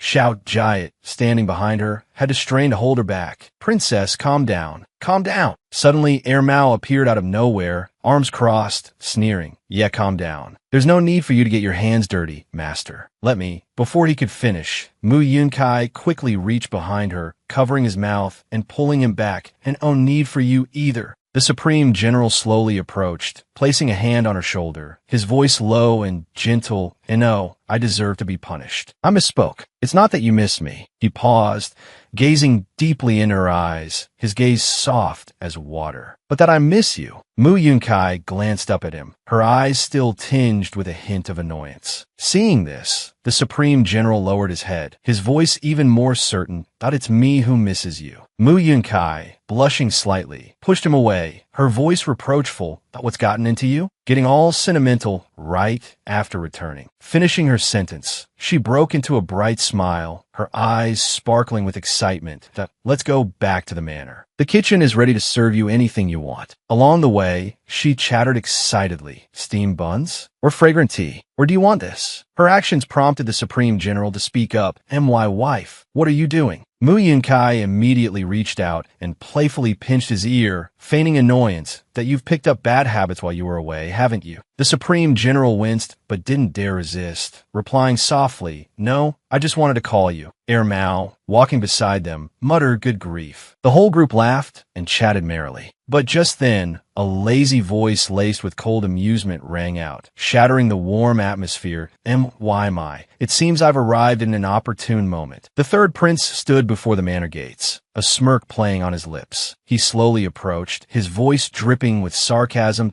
"My apologies for interrupting your joyful reunion, but at present, I'm afraid you won't be able to enter the manor." The Supreme General narrowed his eyes, his voice cold. "Your Highness, what do you mean by that?" The third prince didn't answer immediately, but only glanced sideways, signaling. Immediately, the soldiers behind him swarmed into the manor with a menacing air. He looked directly at the general, his tone provocative. "After the search, General, you'll know." The clamor of soldiers echoed. "Make way." Make way. We have an imperial decree to search every nook and cranny. Leave no stone unturned. Not long after, a soldier hurried out, holding an old object, his expression grave. Your Highness, we found it in the general's chambers. We discovered many fragments of the dragon vein and an imperial robe. The third prince raised an eyebrow, a smug smirk playing on his lips. He slowly took a step forward, his tone dripping with sarcasm, holding onto the imperial robe. So, someone reported that the general's manor was plotting rebellion. General Mu-Yunkai clenched her fists, her eyes sharp as blades, staring coldly at him. A sense of foreboding welled up within her. It seemed as though everything had been prearranged. Mu-Yunkai was momentarily stunned, then suddenly cried out, her voice tearing through the somber atmosphere. What the hell? These are things your people brought in when they searched the manor. I would believe anyone else rebelling, but absolutely not our general. More than anyone, before His Majesty's kingdom was stabilized, she wouldn't fall. I hope this world finds peace. Her voice trembled, but her eyes shone with a resolute glint that made her opponent wary. Facing her, the third prince, Xiao Qiu scoffed, his laughter laced with bitter mockery. Though it seems the general still considers this young lady an outsider. Such a major event as rebellion and claiming the throne, and you didn't even discuss it with her? He spoke while glancing sideways, a signal. With just a look his subordinate, a Fu, understood. Steel flashed, a harbinger of misfortune. A Fu growled, stop spitting blood. Our general's manor has fought and bled for the great Yin for over 15 years. Our only goal is peace for the world. You have repeatedly used such despicable tactics to frame and test us. I'm truly fed up with you damn royals. With that, he lunged, striking the third prince's back. The third prince smirked, then with the last of his strength, gasped, treason. The general's manor is in rebellion. General Mu-Yunkai stared wide-eyed at the scene before her, murmuring a fu. Later, in the imperial palace, a voice rang out across the main hall. His Majesty arrives. The emperor's eyes burned with fury, hiding the imperial robe, harming the prince. Cam Thursday, you're very clever. General Mu-Yunkai, along with Heir Mao and unknown individual 5, were surrounded by soldiers. Seeing the tense situation, the general knelt on one knee and spoke resolutely. Your Majesty, the third prince's injury was indeed due to my failure to discipline my troops. I will accept the punishment, but the matter of the imperial robe absolutely wasn't my doing. I beg your Majesty to investigate and understand that my family has never— The emperor glared, cutting her off. Never rebelled? 14 years ago, didn't you betray the previous dynasty and pledge allegiance to me? Seeing the general's humility, one of her subordinates, unable to contain himself, boldly spoke up, you damn emperor. Are you even speaking human? If our general had remained loyal to the previous dynasty, would you have gained this kingdom? His words, a slap in the emperor's face, echoed through the hall, stunning everyone. His eyes blazed with defiance as he snarled at the general. If he insists on forcing us into rebellion, why not grant his wish? We're gonna die anyway, so why not take a gamble? Mu-Yunkai was trapped in a chaotic dream. Tears streamed down her cheeks. In her dream, she saw her beloved, Tai Zi. His face was calm, but his eyes held a deep sorrow. Tai Zi, don't agree with him. Don't do it. She repeatedly called his name, her voice desperate, as if trying to tear through the nightmare. Suddenly, she bolted awake, gasping for breath. Her eyes were wide open, filled with terror. Heir Mao, sitting beside her, saw her abrupt awakening and quickly took her hand, his voice full of concern. Are you all right? Mu-Yunkai didn't answer immediately. A single tear rolled down her cheek. Her voice choked, as if each word cut into her heart. Look, Mao, in the end, I'm still just a pawn used to harm him. The memories of the previous day flashed vividly in her mind. The siege of the general's manor. The third prince holding the imperial decree. The shadowy figure of the traitor lurking in the crowd. She had screamed then, her eyes filled with despair. Don't believe the words of that imperial dog. Even if you agree to his conditions, he certainly won't spare you or the general's manor. There must be another way. Believe me, we'll figure something out. But he had only silently walked towards her, his eyes gentle yet resolute, causing her unbearable pain. He had gently stroked her head, his voice calm, as if he had made his final decision. Don't cry anymore. Even if it means taking off this armor, I will give you everything that's best. So let me go. Those words were like a farewell, a knife piercing her heart. Now, the thought of him imprisoned, held in the cold, dark dungeon, enduring hardship, was unbearable. She clutched her head in her hands and cried out in anguished ah. Mu-Yun-kai slumped to the ground, her legs drawn up, her arms wrapped tightly around herself, as if trying to regain her lost strength. She bowed her head, her eyes downcast, the corners of her eyes stinging with unshed tears. But she wouldn't allow herself to be weak. Her mind was in turmoil, consumed by chaotic thoughts. How did it come to this? She thought, is everything truly beyond saving? Did I ever use the system to become stronger? Her memory drifted back to an earlier time when she had resolutely refused the system's offer. But the system hadn't given up, sending another notification. New mission successful. She thought, did I ever really pay attention to my own abilities? The system announced, congratulations, host. You have received an SSR rank skill card. But back then, she had only responded indifferently, I don't need it. Now, back in this desperate reality, her heart ached. She questioned herself. How could I keep relying on the safety he provided? In the dim light, she spoke, each word carrying an ironclad determination. Mao. In this life, I will no longer hide behind others. Mao, hearing this, quickly responded with concern, you don't need to. But before he could finish, Mu-Yun-kai suddenly lunged forward, pulling Mao into a tight embrace. Her voice was firm and resolute that I won't let anyone harm us. I promise. Hearing this, Mao was momentarily stunned, his eyes filled with an unspoken emotion. The next morning, at Peach Blossom Lane, Shout Jiat whispered the events to Mu Wuksong. After that day, all the courtesans of the general's manor returned home. Only my brother was imprisoned. Moreover, according to that person's will, he will be locked up for life. The general's manor has been confiscated. We've had to take refuge here at Peach Blossom Lane. Mu-Yun-kai sat beside him, silently clenching her hand, then softly reassured him. Shout Jiat, don't worry. Give me a little more time. I will save him, no matter the cost. She wouldn't allow herself to retreat. No matter how difficult it might be, she wouldn't give up. The next day, under a clear blue sky, Mu-Yun-kai donned her battle armor, resolute in her mission to rescue the general. Her gaze remained steady as she journeyed, nothing able to distract her. A system screen materialized before her. Let's start with the ability card. System, she murmured. A notification quickly appeared. Unlock SSR skill card, agree, or exit. She swiftly pressed agree. The system sent a message. Congratulations, host. Successfully unlocked SSR skill card. Secret technique, Gecko's grip. A thought suddenly struck her. Cling to any object for 1 minute. Like a gecko, she muttered. A small smile played on her lips, a spark igniting in her determined eyes. That I know how to use this. Mu-Yun-kai murmured, her eyes bright with excitement. New skill, Gecko's grip, with a special move that able to cling to any object within a 1 meter radius. Like a gecko,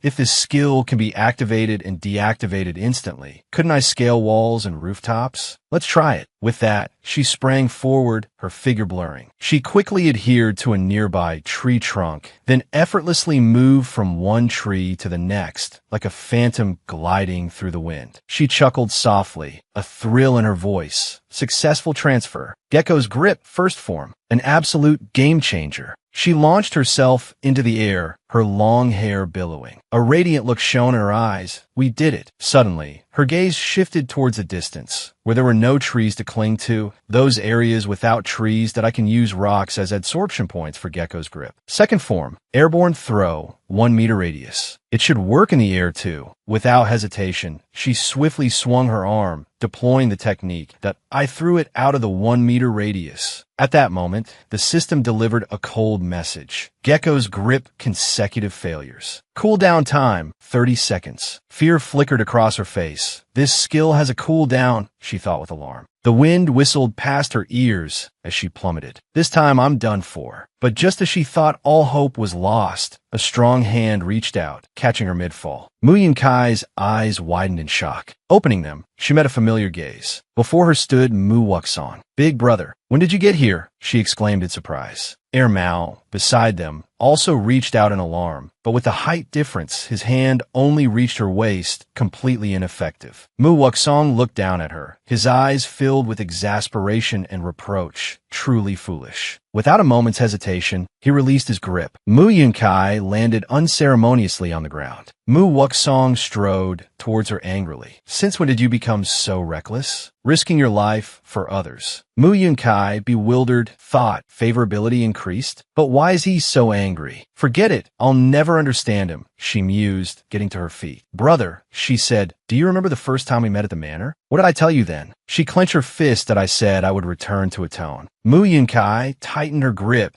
I made mistakes in the past that I can't make up for, but I will strive to do better from now on. She puffed out her chest proudly, just like I risked my life to protect you. Mu Wuksong, seeing this, recalled Mu Yunkai saying similar words before. Brother, don't worry, I'll protect you. But then he said, no one needs your protection. From the direction of the imperial palace, the sounds of arguing could be heard. Xiao Qiji, have you gone mad? Xiao Qiji retorted, I'm not mad. It's you, father. You released my master. I will execute him immediately. Xiao Kungsu said through gritted teeth. Despite his numerous achievements, he's always wanted to betray me. If I spare him, in 100 years, let's see if incompetent princes like you can coexist with the two family. Xiao Qiji sneered that if the town is left uninhabited and destroyed, who will dare to be a hero? Who will be left to protect the great Yin? I cannot agree with your majesty's methods. Astonished, Xiao Kungsu immediately ordered, seize him. A group of people rushed forward and snatched Xiao Qiji's sword. Xiao Kungsu smiled. Today I finally understand you. Xiao Qiji was restrained and dragged away. News of this spread quickly. It was said that the fifth prince had risked his life for General Taizi and was now confined by his majesty. These past few days, elder sister has been diligently training, returning every night covered in wounds. Because of him, that young master also goes out early and returns late every day, seemingly planning something. Xiao Jiat clenched his teacup tightly. Only I can't do anything to help brother. Just then, a servant called from outside. Young Master Jiat, there's a visitor. May I show them in? Startled, he was pulled from his thoughts. Yes, please show the esteemed guest in. Xiao Qiji slowly entered, much to Xiao Jiat's surprise. The fifth prince, Xiao Qiji, immediately knelt. Brother, father has agreed to release master. Xiao Jiat was stunned, tears streaming down his face. Xiao Qiji continued, but the condition is, right now, in the prison. Xiao Jiat was bringing food to Taizi. Seeing him, Taizi was surprised. Xiao Jiat, he took out each dish. Taizi asked, they not only allowed you to visit, but also allowed you to bring in such delicious food and wine. Taizi smiled. Are these to send me on my way? Xiao Jiat looked down.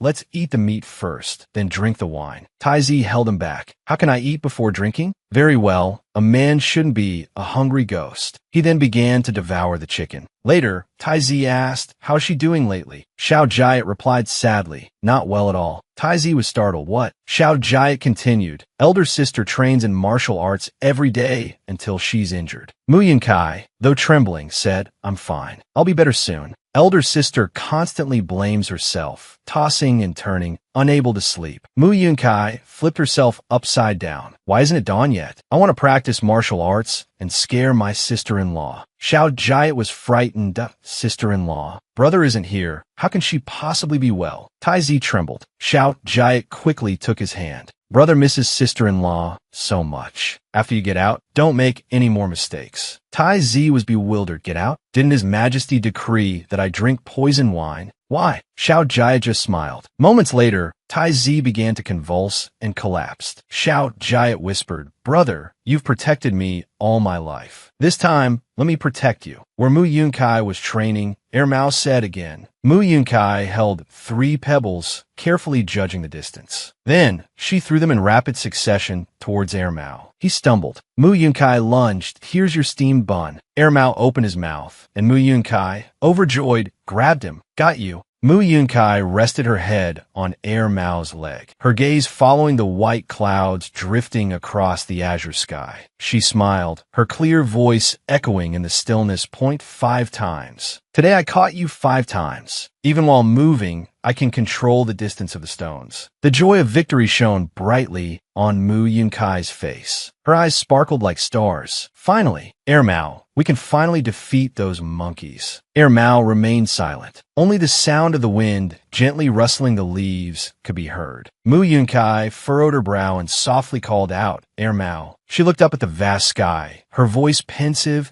and tinged with worry. Er Mao, am I mistaken? Why do I feel the stronger I become, the sadder you seem to be? Air Mao lifted his head, his dark eyes wide with confusion. Huh? He then recoiled, hugging his legs tightly. His voice was as soft as a mosquito's buzz. That I'm scared. Scared that you're stronger. If you become stronger, will you still need me? Will you still want me by your side to protect you? Mu Yunkai froze, looking at Air Mao's small, worried face. She sighed, her voice gentle but firm. That I won't need you anymore. Air Mao stared blankly at Mu Yunkai's decisive answer. His dark eyes flickered with hurt. He lowered his head, his voice small. You don't need me anymore? Then, I'll leave. Before Air Mao could take a step, Mu Yunkai, quick as lightning, began tickling him. Air Mao jumped, giggling, trying to escape her playful fingers. Get out of here. Air Mao shrieked with delight. Ha ha. Stop it. Suddenly, they lost their balance and tumbled to the ground. Mu Yunkai looked at Air Mao lying on the ground, her eyes softening. Her voice was warm. You silly boy. I don't know how the person you used to call master treated you, but to me, you're not a tool. You're my friend. People don't always become friends to use each other. I want to become stronger not so I can abandon you, but so that when danger comes, I can fight alongside you. Together, we can defeat our enemies. Mu Yunkai's words brought tears to Air Mao's eyes. He was deeply moved. At the CUC Ho Award, the two returned. Mu Yunkai's voice echoed. Brother, we're back. I have good news. I finally mastered the divine skill. Mu Wuksong's serious voice cut her off. The general has escaped from prison. Mu Yunkai cried out in surprise. He's out of prison. At the back gate of CUC Ho Award, standing before a horse-drawn carriage, Mu Wuksong said, Go and see for yourself. He's inside. Overcome with emotion, she burst into tears. Mu Yunkai trembled as she approached the carriage, her eyes flickering as she looked inside. For a moment, she was frozen, her heart overflowing with emotion. Tears blurred her vision as she choked out, I've imagined our reunion so many times. I'd hug you tightly. I'd pinch your ear and scold you, so you wouldn't think about that dog emperor anymore. But I never imagined that when we met again, you would be in such a wretched state. She stepped onto the carriage, slowly approaching the man. Before her was not the renowned general, but an emaciated, filthy figure, no different from a beggar. She clenched her teeth, tears streaming down her face. Her voice was choked with sobs. The condition that Dog Emperor set was, she repeated his words, each one a knife twisting in her heart. First, hand over all military power previously controlled by the Tu family. Second, sever one arm as an apology for what you've done. What? Plotting rebellion is punishable by death for 3 generations. Severing an arm is a lenient sentence, but because of his great service to the court, his punishment was reduced. Below, the soldiers' voices roared in unison like thunder. Long live the emperor. She returned to reality, sitting beside the man she loved. She gently touched the face that had become so thin. Her voice was a whisper, filled with resentment and reproach for her foolish general. Why did you have to endure all of this? Air Mao stood beside her, witnessing everything, his heart in turmoil, unable to speak. Suddenly, Mu Wuksong approached from behind and lightly patted her shoulder, startling her so much that she jumped. He spoke in a low voice. Before leaving prison, the general was drugged. He won't wake up until tomorrow morning. The two of them are in a very vulnerable position right now. I'm afraid we'll have to rely entirely on you. Air Mao clenched his fists, his voice hoarse but firm that I will only protect my master. Mu Wuksong chuckled softly, his eyes holding a mixture of mockery and seriousness. Is that so? Then protect her well. His Majesty has sent people to take Yunkai to be the 3rd prince's concubine. They might act tonight. Watch over your master carefully. Stay close to her at all times. They will act while the general is pardoned. I don't know what they're ultimately planning. Air Mao silently climbed onto the driver's seat of the carriage, his eyes somber. He remained silent, saying nothing. Behind him, Mu Wuksong strode forward, his white robes billowing with each decisive step. His face was tense, his dry lips moving slightly. His voice was raspy, as if he had been shouting all night, but each word was clear, like an undeniable command. Staying in Lin and is a death sentence. You must leave the city quickly. General Fu Yu has found a temple for you to hide in the mountains. Then plan with him. I will find a way to contact you. Inside the carriage, Mu Yunkai, hearing this, lifted the curtain. Her eyes filled with worry. She asked, "Wait, what about Xiaomi? Why isn't Xiaomi coming with us?" Mu Wuksong paused for a moment, his eyes looking towards the back of the carriage. In the faint smoke of the lanterns, his figure seemed shrouded in a hazy mist. His voice was as light as the wind, yet it weighed heavily on the hearts of those who heard it. Tell the general, Xiaomi wants to stay here with me. With that, the carriage started moving, its wheels rolling away from the place. The night wind blew fiercely. Mu Wuksong turned his head slightly, watching the carriage disappear into the distance. A deep regret surfaced in his eyes. He softly muttered, filled with helplessness, "I couldn't even see him one last time." Hidden in the shadows behind the courtyard, the fifth prince had been standing there silently. His figure was concealed by his cloak, and he pulled his hood to cover half of his face. He whispered, as if speaking to himself, "This is bad. If Master finds out that I traded Xiao Mi's life for his, he definitely won't want to see me again. Moreover, I agreed with my father. If one day Master seeks revenge, I will personally have to deal with him." Just then, Mu Wuksong's sharp eyes caught sight of a familiar figure. The corner of his lips curved into a smile, unclear whether it was mocking or sentimental. "This little brat is truly the general's good disciple." A subordinate approached, bowing respectfully and asking, "Master, should we depart as well?" Mu Wuksong pondered for a moment before slowly nodding. His voice was calm but cautious. "Yes, let's go. Don't get too close to them. Even if they are surrounded by the imperial court's men, don't intervene just yet." The subordinates silently obeyed, but couldn't help but ask in a low voice, puzzled, "Master, you personally arrange for secret soldiers to escort them. Why not help them when they're in danger? What's the reason?"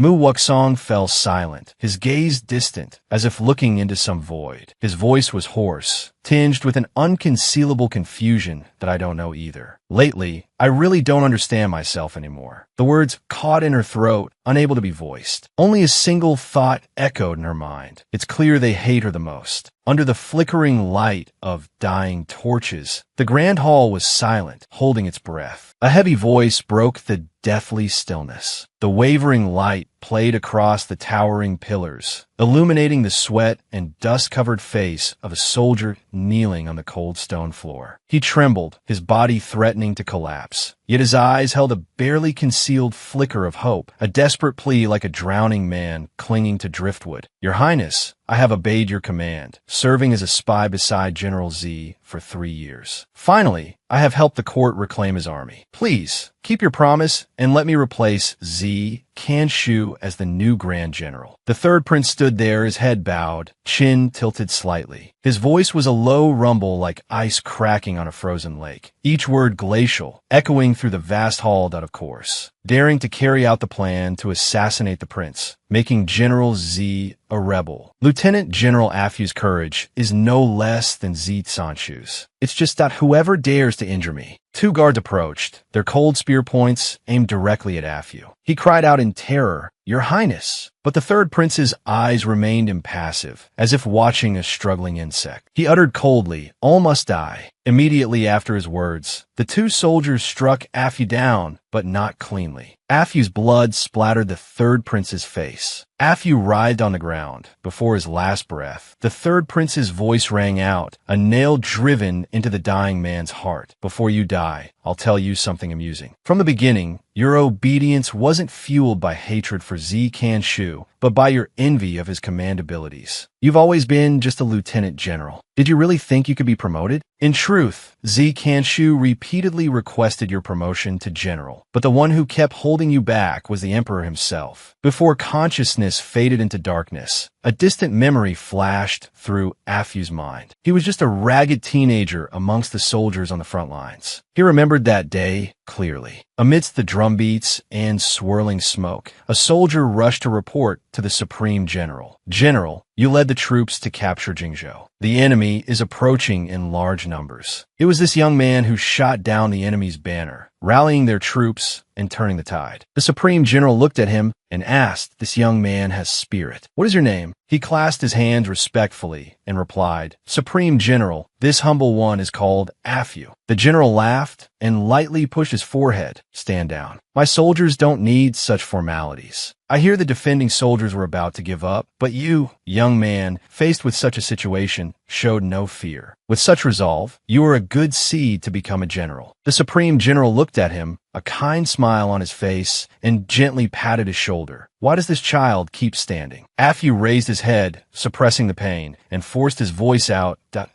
"Oh, receive your praise. This small wound is nothing. I joined the army because I admired you, General. My dream is like yours, to become a general who saves the country and brings peace to the people." His words pierced the general's heart, stirring up memories and a pain that had never subsided. The next morning, Shuewu quietly entered the third prince's study. She lowered her voice and reported, "Yin Girl has already escorted the general out of the city. His Highness is using the earlier arrest of court officials as a pretext to send 500 elite soldiers into the forest to pursue and kill us." The third prince frowned slightly, turned his head, and the corners of his lips curled into a crazed smile. 500 elite soldiers. He laughed maniacally. "Ha ha ha. Father values our peerless general so much. 3 people against 500. Little Jianling, let's see where you can escape to this time." In the deep, dark forest, Mu Yunkai and Mao faced the army clad in shining armor. The clang of swords and spears echoed. She drew her sword, her eyes icy. "You promised to release my general, and then you send men to hunt us down. A two-faced, despicable ruler like your majesty. Are you still considered a wise sovereign by the people?" The commander of the soldiers remained unfazed and replied loudly, "His majesty is wise and brilliant. Why would he say something he wouldn't do?" After being released, Zi Kanshu chose a peaceful place with Yun Girl, retreated to the mountains, and is living out the rest of his life in tranquility. Hearing this, she frowned slightly, her voice filled with indignation. "Tranquility? Is tranquility what you're doing now?" He laughed cruelly, madness in his eyes. "That's right, it's tranquility." In the history books of the great Yin. With that, hundreds of sharp spears rained down on the two. They immediately took a defensive stance. Mao spun around to shield Mu Yunkai, his expression serious yet courageous. He shouted, "You protect Yihei, and I'll protect you." With that, his figure shot forward like lightning, deflecting the countless spears that were hurtling towards them like a storm. Dozens of spears snapped under the young man's hands. A murderous aura arose from him. Suddenly, from above, a whistling sound pierced the air, causing him to turn around instantly. It was Mu Yunkai. She was using her gecko-like agility, her graceful figure light as smoke, weaving through the air with unpredictable movements. In the blink of an eye, she closed in on a soldier, delivering a swift and precise blow that brought him down. Then she landed as lightly as a feather on snow. Amidst the clash of weapons, she turned, her voice firm yet gentle. "Didn't I say before? From now on, I'll fight alongside you." Mao stood frozen on the battlefield, tears streaming down his face. But immediately afterward, he took a deep breath, his eyes becoming resolute and calmly cold. The two coordinated with uncanny precision. One swept across the ground, the other flew through the air, leaving their enemies no time to react. Mao dodged a blow while shouting, "Master, go ahead." Mu Yunkai cast a sharp glance at the approaching soldiers, her eyes as cold as the night, letting them know what they were up against. The two figures plunged into the encirclement like two whirlwinds. Sword light flashed like meteors, and enemies fell without even seeing their attackers clearly. Amidst the smoke, the murderous aura, and the chaotic screams, they were like two divine generals descended from the heavens. No one could stop their advance. Before Mu Yunkai stood a soldier in armor, his eyes cold and fearless. She narrowed her eyes, a mixture of anger and surprise rising within her. How could this man be so ruthless? The soldier seemed to read her thoughts. He laughed and spoke in a hollow voice amidst the battlefield. "You don't need to pity this soldier. Being able to fight to the death for his majesty is his greatest fortune, and your fathers and brothers will be permanently exempt from military service. Moreover, they will receive 10 bushels of grain and 100 taels of silver. Tonight, all soldiers loyal to his majesty will be rewarded. But if anyone dares to disobey orders, their fathers and brothers will all be punished." The The surrounding soldiers wavered slightly. Some glanced at each other. Worry was evident on their faces. The atmosphere of the battlefield suddenly grew heavy, as if a black curtain had covered the sky and earth. A nameless fear spread in another place, not far away. A scout, dressed in reconnaissance attire, urgently reported to Mu Wushuang, "Master, there are spies. Miss Yin has been ambushed by the imperial troops. There are 500 of them." Mu Wushuang's face paled upon hearing this, his eyes widening in horror. His voice was filled with anxiety.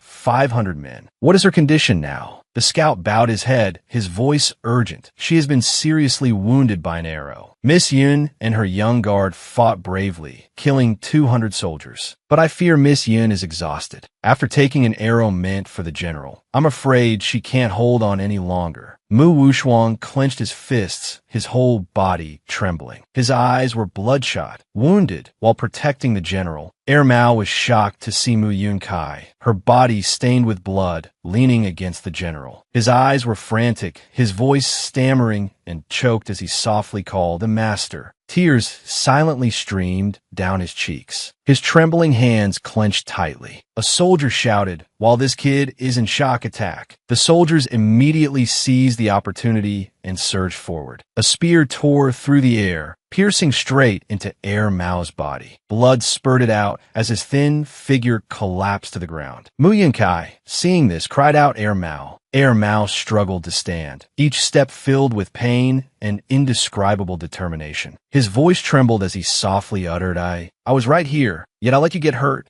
Mu Yunkai's heart ached at the sight. This foolish boy, he's in this state, yet he still blames himself for not protecting me well enough. She gritted her teeth and shouted, "Useless! With things like this, how can I still consider you a hero?" Mao gently placed his hand on his chest, where his heart beat wildly, whispering as if asking himself, "A hero?" She continued, her eyes cold as ice. "It's all your fault. You weren't strong enough, and that's why I'm injured. Weak as you are, you're not worthy of being my guard. Get out of my sight. I don't want to see you again." The leader of the soldiers looked at his comrades and ordered, "Attack. Don't just stand there watching. Don't give them a moment's rest." Just then, Mu Yunkai abruptly stood up, her eyes blazing with determination. She roared, "I am his master. If we are destined to die here today, then I order you to live. Now attack." Her courageous action stunned Mao. His heart surged, and a spark he had never seen before flashed in his eyes. Mu Wushuang, as if driven mad, charged into the heart of the battle, his sword flashing, his eyes filled with fury. But suddenly, both he and the leader of the soldiers froze. A strange light emanated from the middle of the battlefield. He frowned, his heart filled with doubt. What was happening? From within the light, a tall, muscular figure emerged. His calm demeanor exuded an aura that intimidated everyone. It was none other than Mao, but not the boy of years past. He was now a strong, heroic man. He spoke in a deep voice filled with inner strength. Mao have grown up. Look, master." Mu Yunkai was speechless. She couldn't believe her eyes. Before her, Mao, the boy who had always followed her like a shadow, had transformed into a completely different person. He continued, each word as sharp as a sword piercing her heart. "I've become much stronger." Mu Yunkai was so moved that she covered her mouth with her hand, trying to suppress the emotions surging within her like a raging storm. But tears were already streaming down her face. At that moment, the system issued a notification. "Congratulations to the host for unlocking the hidden capture target, Sword Spirit Painting. Reward, key to the land of memories, favorability. Sword Spirit Painting, 99. She exclaimed in surprise. The final capture target. Turns out it was Mao all along. Was the unlock condition transforming into this form? And his favorability increased immediately upon unlocking. Her eyes filled with doubt. Why wasn't she given more time to think? Mao, now like a tiger among sheep, charged into the enemy ranks with a mighty physique. He swept through them like a whirlwind, each step seeming to crush the earth and sky. He roared with murderous intent. "How dare you touch my master? You all shall die." Mu Yunkai stood frozen, a mixture of emotion and worry swirling within her. A terrifying thought crossed her mind. For every person he kills, his favorability will decrease by 1. Immediately, the system sent a chilling warning, sharp as a blade. Bingo! This hidden character is extremely loyal to you. However, every time he kills a person, he will be corrupted by the demonic energy in his hand. His favorability will decrease accordingly. When his favorability drops below 0, there's a possibility he will turn on you. The night was pitch black. The cawing of crows echoed through the silent forest, creating a chilling atmosphere. In the stillness of the night, the rhythmic beat of hooves resonated through the deep woods. Mu Wushuang urged his horse forward, his expression grave. He frowned and muttered under his breath, "The stench of blood, something feels wrong." He immediately spurred his horse to a gallop, a sense of foreboding rising within him. Mu Wushuang couldn't help but wonder. Ahead is the site of the battle, but why can't I hear any sounds? Could they have? Unease churned in his heart, but the scene before him rendered him speechless. Mao now seemed like a different person. His eyes were vacant, his hand gripping a gleaming sword pointed directly at Mu Yunkai. His face was filled with murderous intent as he growled, "Die." Mu Yunkai froze, then quickly cried out, Mao. Before she could react, Mao raised his sword and roared, "Humans deserve to die." In that instant, Mu Yunkai's eyes darkened. Gritting her teeth, she lunged forward and embraced Mao tightly, pleading, Mao, do you truly not remember me?" Mao hesitated for a moment, softly repeating, Mao,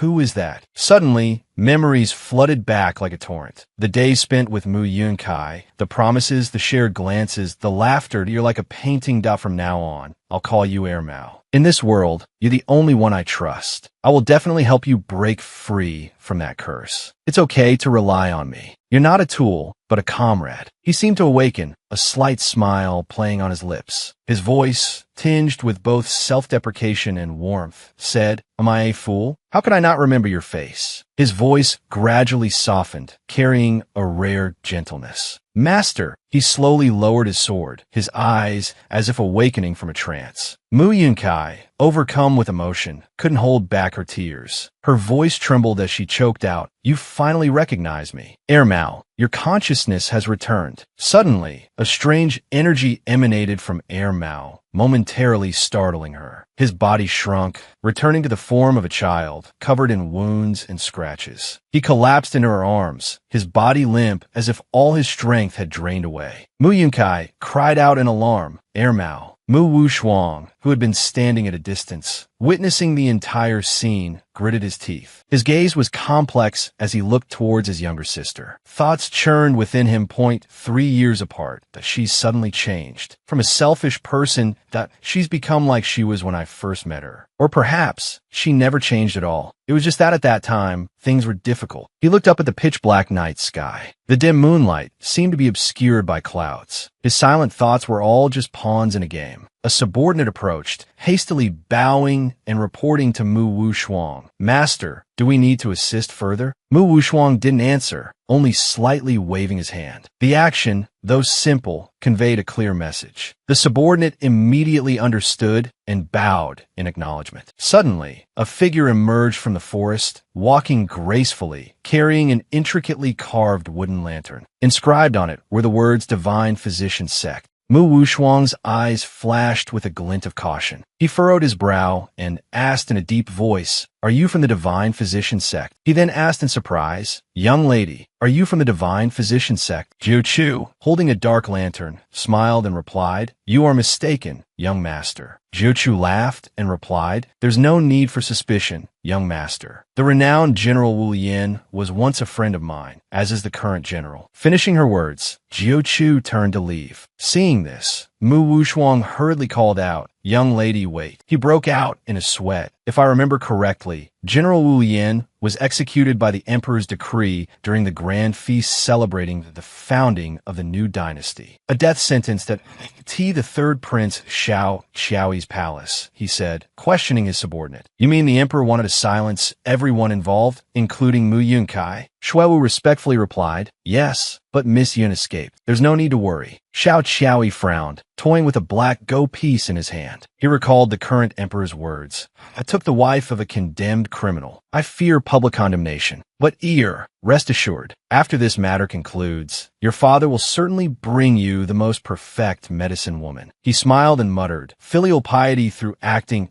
It seems I'm not the only one who knows how to put on a show. He tightened his grip on the go piece, crushing it until it shattered. Drops of blood dripped from his hand. He wondered, just what is that old fox planning? Is it his pitiful, sickly son, or is it me? Inside the 7th cell, Kanshu, dressed in prison garb, murmured, Brother, have you safely left Linen City? He poured a cup of poison wine and said to Xiao Qiji, who stood before him, It seems the time has come for me to fulfill my agreement with your highness. Hearing this, Xiao Qiji gritted his teeth, tears streaming down his face. Kanshu calmly picked up the cup, preparing to drink. At that moment, a projectile struck the cup, shattering it and startling Kanshu. A man stood outside the cell door, bowing respectfully. There's no need for such haste, young master. His Majesty has granted a pardon, allowing the condemned, Kanshu, to serve as a study companion for His Highness. Xiao Qiji, hearing this, asked in astonishment, a study companion? The subordinate replied, yes. At their current hideout, Mu Wushuang's subordinate reported, news from our people in the capital last night. Young Master Z has been released from prison and placed in the care of His Highness. Upon hearing this, Mu Wushuang held his head and asked, that sly old emperor is full of tricks, isn't he? Things won't be peaceful for a while. Increase the guard around here. Pay close attention to Jiu Chu's every move. Mu Wushuang's subordinates, upon hearing this, immediately disguised themselves and began covertly observing Jiu Chu as she leisurely admired the flowers. Mu Wushuang continued, even with the general's letter, this person isn't easily swayed. For now, let's not tell Yuner about the bone mending. It's best to avoid giving her false hope. The subordinate immediately bowed and replied, yes, sir. There's one more thing. General Huai, you sent someone. I heard the general has woken up. They're all outside requesting an audience. Mu Wushuang frowned upon hearing this. He looked up at the Buddha statue in front of him and made up his mind. Keep them there. That kid just woke up. Let him rest for a bit. At the same time, Kanshu had awakened. He was holding Mu Yunkai in his arms as she sobbed heartbrokenly. Mu Yunkai cried loudly in Sanshu's arms, tears streaming down her beautiful face. Kanshu, having just woken up, didn't know how to comfort her seeing her cry like this. Mu Yunkai cried while repeating, I'm sorry, I'm sorry, I'm sorry. If only I could have been there sooner. Kanshu scratched his head awkwardly and said, really? He reached out and wiped away Mu Yunkai's tears. I never knew my little wife was such a crybaby. Mu Yunkai was stunned upon hearing this. She pursed her lips, embarrassed, and turned her head to the side. I didn't know before either. It's just thinking about all the suffering you've endured recently. I couldn't help it. Kanshu smiled and asked, suffering? How come I don't feel it? Although he was wearing prisoner's clothes, his calm and composed demeanor couldn't hide his noble aura. He held his severed arm and said to his little wife, to me, military power and this arm are unnecessary. To exchange them for the lives of over 1,000 people from the general's manor and the peace of several 100,000 former subordinates of the Z family. My uncle taught me this principle from the day I first donned armor. But it doesn't matter. My duty is to the vast common people, not the Shao imperial family of the great Yin. If he lays down his arms, then the world can continue to be at peace. So what if I give it up?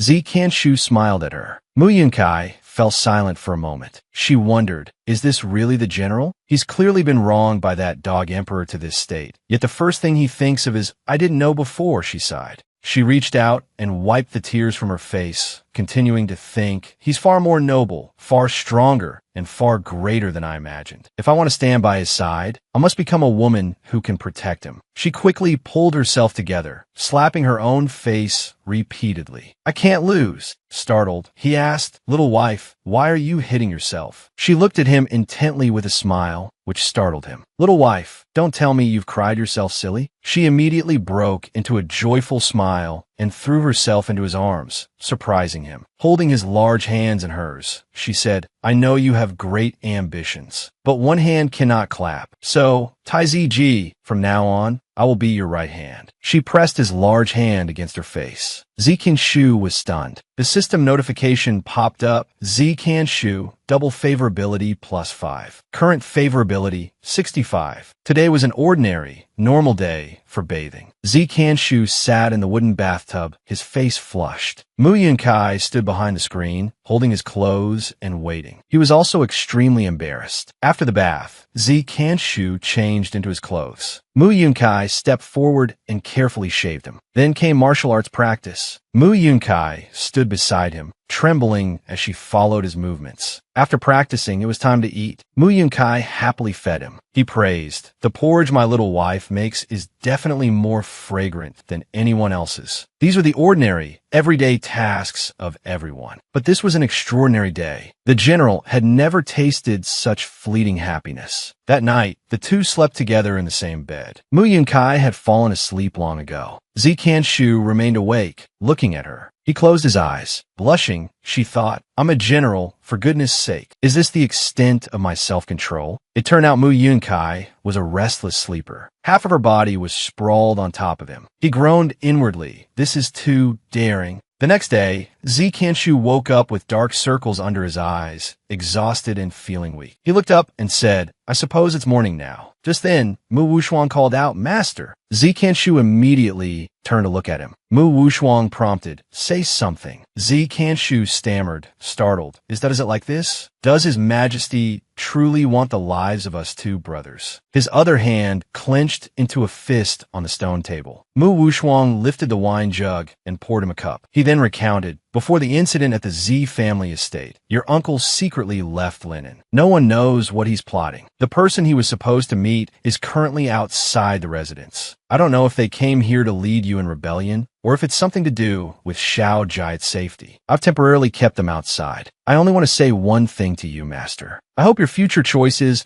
are worthy of the arrow my younger sister took for you. Upon hearing this, Zikan Shu spat out the wine in his mouth. He stood up abruptly and asked, my little wife took an arrow for me? Where's she hit? How is she doing? Mu Wushuang's face darkened. He asked, how could she tell you? In your heart, General, lies the world. But in her heart, Mu Wushuang didn't finish his sentence. But Zikan Shu understood. He smiled faintly and said, in her heart lies me. I know. Afterward, he went into the study. A subordinate arrived carrying a scroll and said, General, ever since you and Huayu spoke with the third prince, the old general has been secretly investigating him. On the night before the unexpected incident at the general's mansion, he learned that the third prince has been persistently searching for some ancient texts. Using that as a clue, he happened to discover a portrait in an ancient book, a millennium-old record of monsters. There's a figure who closely resembles the third prince, a sorcerer, a demonic man. Zikan Shu unfurled the scroll. Seeing the figure in the painting, he was startled. After a moment of silence, he asked, could someone have deliberately forged this ancient text? The subordinate bowed and replied, it needs to be verified. Besides the painting, the old general also instructed me to relay a message. Emperor Yin is suspicious. To our Z family, he's a tyrannical murderer. But to the common people, he worked from dawn till dusk, sharing their burdens. In just 3 short years, the realm has prospered. Don't forget, we are not one of them. Zikan Shu frowned after hearing this and said, go back and tell the old man he worries too much. My misfortune is the nation's fortune. I understand and accept this, but it's truly unfair to her. Meanwhile, Mu Yunkai was still sound asleep on the bed, hugging a pillow. Suddenly, a figure appeared and called out to her, get out of bed. She startled awake, blinking in confusion, and asked, A masked man brandishing a sword towards her said with a grin, get out of bed and spar with me. You're superior. Mu Yunkai trembled at the sight of the sword, shrinking back in fear. He impatiently swung the sword and exclaimed, Hey, why are you backing away? After Haga left, I waited outside, ready for a martial arts match. Who would have thought you'd sleep straight through till the sun was high in the sky? You're so lazy. I didn't want to disturb you, but that bastard is notoriously protective of his wife. We won't be able to fight once he returns. Wu Yin yelled as he dragged Mu Yunkai out of bed. She hurriedly grabbed the bed sheets and cried out, "No! Who are you? Why are you here so early in the morning wanting to spar with me?" Wu Yin immediately asked, "Didn't you defeat He Ge? You can defeat such a strong pervert. Just thinking about it makes my blood boil." Mu Yunkai, hearing this, broke out in a cold sweat, thinking to herself, a martial arts fanatic. At this moment, Wu Yin appeared, clapping 5 Lien on the shoulder, startling him. Wu Yin said coldly, "I'm telling you, are you tired of living? If so, how about we finish that beheading from before?" 5 Lien was terrified upon hearing Wu Lian's voice. Breaking out in a cold sweat, he hurriedly put his arm around Wu Lian's shoulder and said, "Oh my, brother Wu, you're too formal. I specifically came to deliver you the medicine for bone and tendon repair. Who told you to cut me down?" Wu Lian clearly showed his disgust for him. Just then, a voice rang out, "Junior brother, stop messing around." Upon hearing this, 5 Lien immediately removed his eye patch. 9 Ku walked in carrying a medicine basket, smiling and saying, "This is the gift prepared for the general. I'm afraid it can't be given now." Mu Yunkai asked in surprise, "Can't Tai Zi's severed arm be reattached?" 5 Lien secretly kept the severed bone fragment. Miss 9 Ku has the secret recipe for the jade bone reconnecting incense. But Brother Tai Z, he doesn't want to accept it. Mu Yunkai looked at him with sparkling eyes and asked why. Seeing her puppy dog eyes, he was startled and explained, "Little wife, this hand of mine is to atone for the Z family's treason. If I reattach it now, wouldn't that be a declaration of war against Emperor Yin?"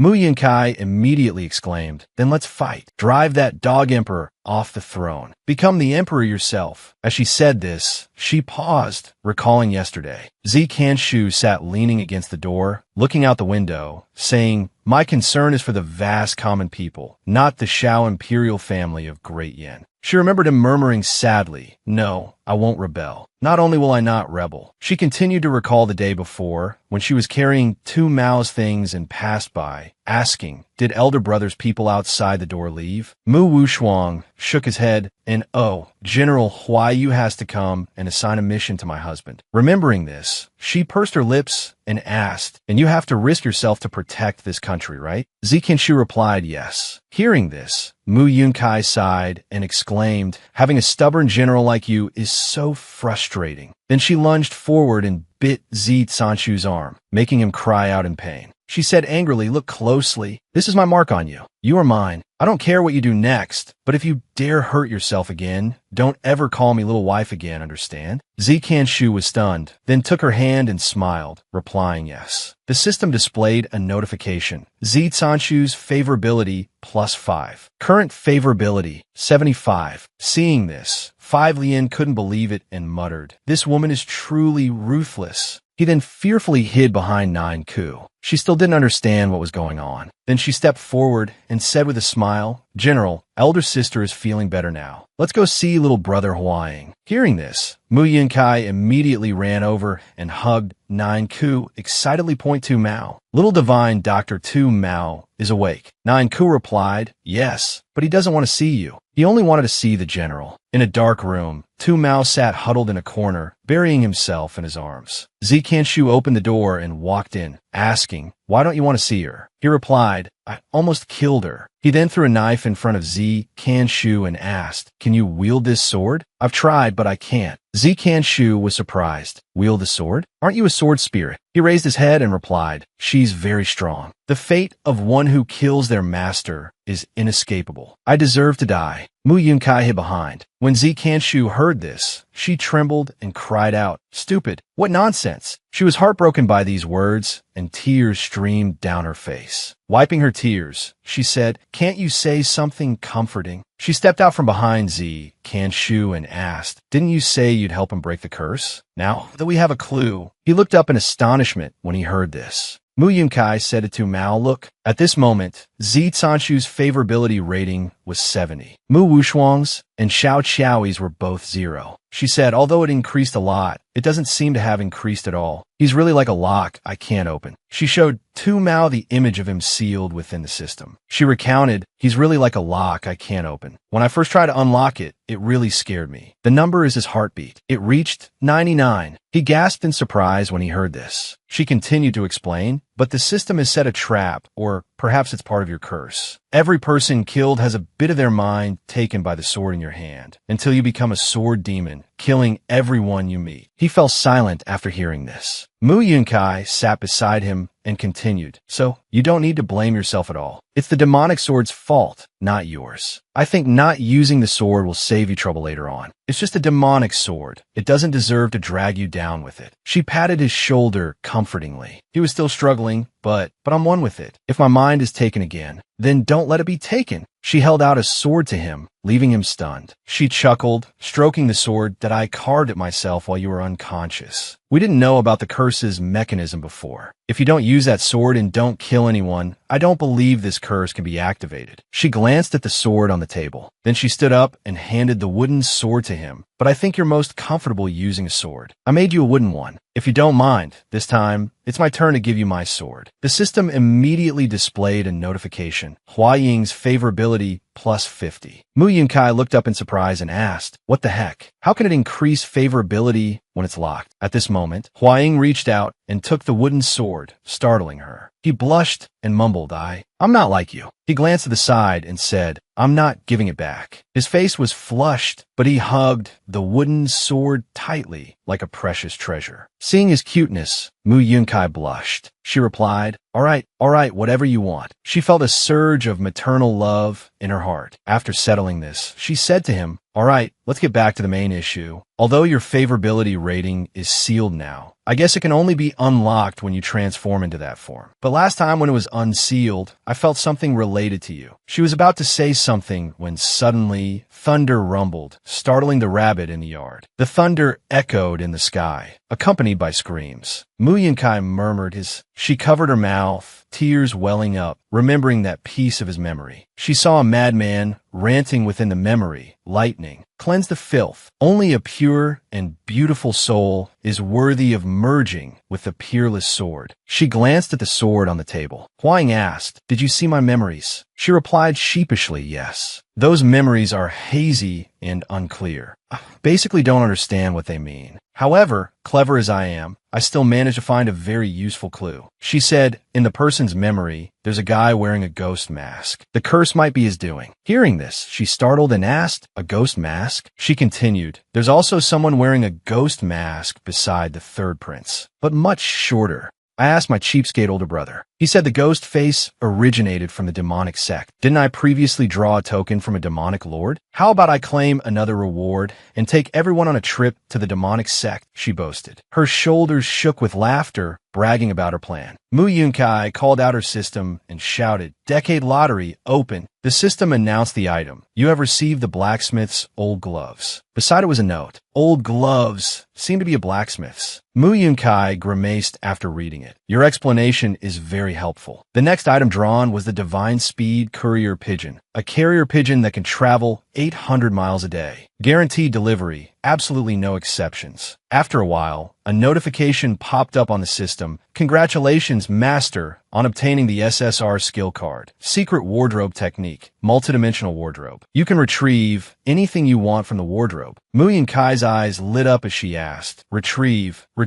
any clothes? Oh, system, I've never seen you so wonderful. But the system continued. 3 premium currency required to open once. This was like a thunderclap, leaving her stunned. She immediately grabbed a knife and slashed at it, scolding, I've already paid. Why do I still have to pay a fee? She slumped down in her chair and said, It seems there's nothing particularly useful. I thought I could at least get a skill card to improve my martial arts. Huang patted her shoulder in comfort. Then she stood up and said, Forget it. Let's go find Zi Canshu and discuss the demonic sect matter. At this moment, Zi Canshu was practicing his swordsmanship in the garden. Mu Yunkai ran over and called, Zi Canshu, your body hasn't fully recovered yet. Why are you out here? She frowned, rolled up her sleeves, and walked towards him. He remained silent as she approached, muttering, "All day long, you only know how to wave that sword around." She took a handkerchief and wiped the sweat from his cheek. He tilted his head, grasped her hand, and said, "Little wife, weren't you also tormenting yourself like this before?" Surprised, she asked, "Huh?" Shu recounted, "Jiddu told me everything. While I was in prison, you practiced every day until you were injured. If it weren't for that shorty watching you, you probably wouldn't even sleep at night." Mu Yunkai quickly glanced away, thinking, how does that little brat tell his brother everything? Shu paused for a moment, then continued, "I know you're trying hard. You don't want to be someone else's pawn against me anymore. You don't want to be my weakness, do you?" Mu Yunkai blushed, looking at him, wondering, "Would I want to be a burden to you?" Not far away, 5 Lien was eavesdropping. Shu broke out in a sweat upon seeing him. Mu Yunkai, looking at his face, felt puzzled. 5 Lien, having overheard their conversation, immediately retched. "Give it up. How can you say such nauseating things? Are you still the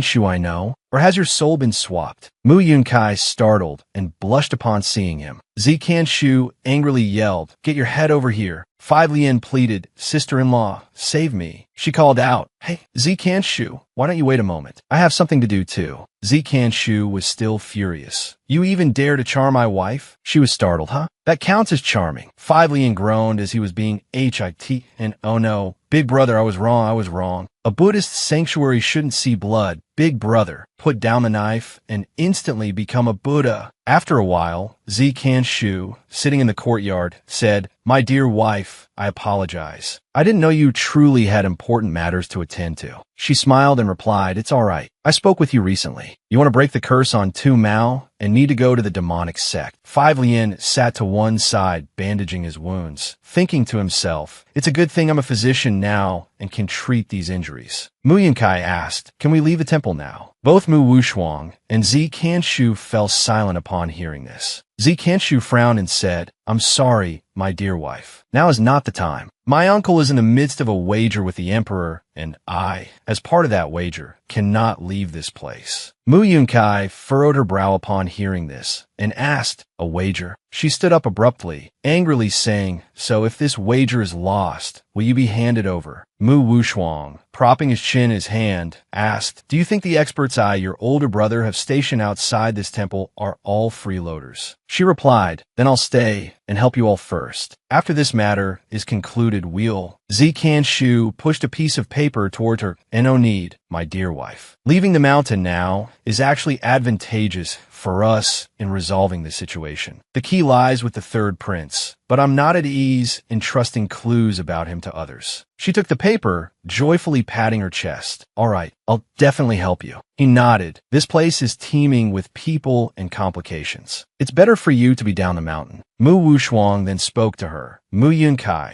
if you want to leave this place, it's best to disguise yourself first." She looked at him questioningly. "Disguise myself?" Mu Wushuang nodded. "Yes. The imperial forces are still secretly monitoring the temple. They're not just watching the general, but also this place with its flourishing incense. You could pretend to be pilgrims to leave, but as a woman and a young man, any disguise would be easily seen through. It's best to change your appearances drastically. For example, Mu Wushuang suddenly had an idea and asked with a smile, "How about pretending to be a young master and his servant girl?" Mu Yunkai would play the young master, and Hua Ying would play the servant girl. As soon as she imagined this, she yelled, "Absolutely not. How could our Hua Ying dress as a servant girl?" Hua Ying, holding his sword behind his back, scratched his nose and replied, "Exactly." But then Mu Yunkai said with a serious face, "Even if I have to wear women's clothing, it would have to be." Hua Ying, seeing her thinking, felt as if struck by lightning. In the grand hall of the imperial palace, one of the emperor's subordinates entered, knelt, and reported, "Your Majesty, after months of surveillance, we have concrete evidence. The one repeatedly leaking information and sending messages to Qian Chao, the former emperor, while evading pursuit by Sanshu's men, is indeed the third prince, Shao Tsunyu." Emperor Imo Longbao, seated on his throne, held his head and said, "If the forces stirring in the shadows these past 3 years truly belong to my son, then is he truly bedridden?" Or, he gritted his teeth, his cold blue eyes flashing with murderous intent. He asked his subordinate, "My dear minister, will the assassins deployed around Qingliang Temple be able to eliminate that medicine man?" The subordinate replied, "This time, The assassins are all equipped with crossbows coated in deadly poison. A single scratch is fatal. The emperor responded good. However, they won't be foolish enough to remain trapped in the temple, waiting to be caught like sitting ducks. Remind our men to be cautious. If that medicine man tries to leave the temple in disguise. The subordinate smiled and replied, "Rest assured, Your Majesty. The shadow guards I've dispatched can even see through human skin masks, let alone simple disguises." Meanwhile, at Qingliang Temple, Mu Yunkai, disguised as a man and carrying a sword, walked ahead while Hua Ying, disguised as a female servant, shyly followed behind. The surrounding guards were stunned at the sight. They stared at the two, murmuring amongst themselves, "Incredible. The temple is hiding such a captivating beauty." The person next to him scolded, "Look at you, you're so useless. Wipe your drool. Stay alert. If we don't complete this mission, the master will kill us for sure." The other person immediately replied, all right. Mu Yunkai glanced towards the source of the noise, then patted Hua Ying's shoulder and praised Point Two Mao. "I told you this trick was clever. Those 12 favorability points weren't wasted." Hua Ying blushed at the teasing. At the same time, inside the hall, 5 Lien reported Big Brother, sister-in-law, and the little princess have safely descended the mountain. They didn't encounter any trouble along the way. Eldest cousin's plan was truly brilliant. Eldest cousin is brilliant. Eldest cousin's plan is magnificent. Mu Wushuang preened, his face beaming with pride at the praise. Zikan Shu, standing nearby, gritted his teeth and walked over to rap 5 Lien on the head. 5 Lien asked in confusion, "Ow, why are you frowning? Is eldest cousin better than my husband?" 5 Lien looked bewildered. He then went to complain to 9 Ku that he's deliberately picking a fight. 9 Ku, who was studying a medicinal book, asked, without anyone there, "Who's picking a fight?" At this moment, Mu Wushuang spoke up, "Tell me, General, do you really want to let my younger sister investigate the third prince's leads?" Zikan Shu replied, "You know I wouldn't let her face danger. This is the letter my family sent to my little wife. This is the real lead."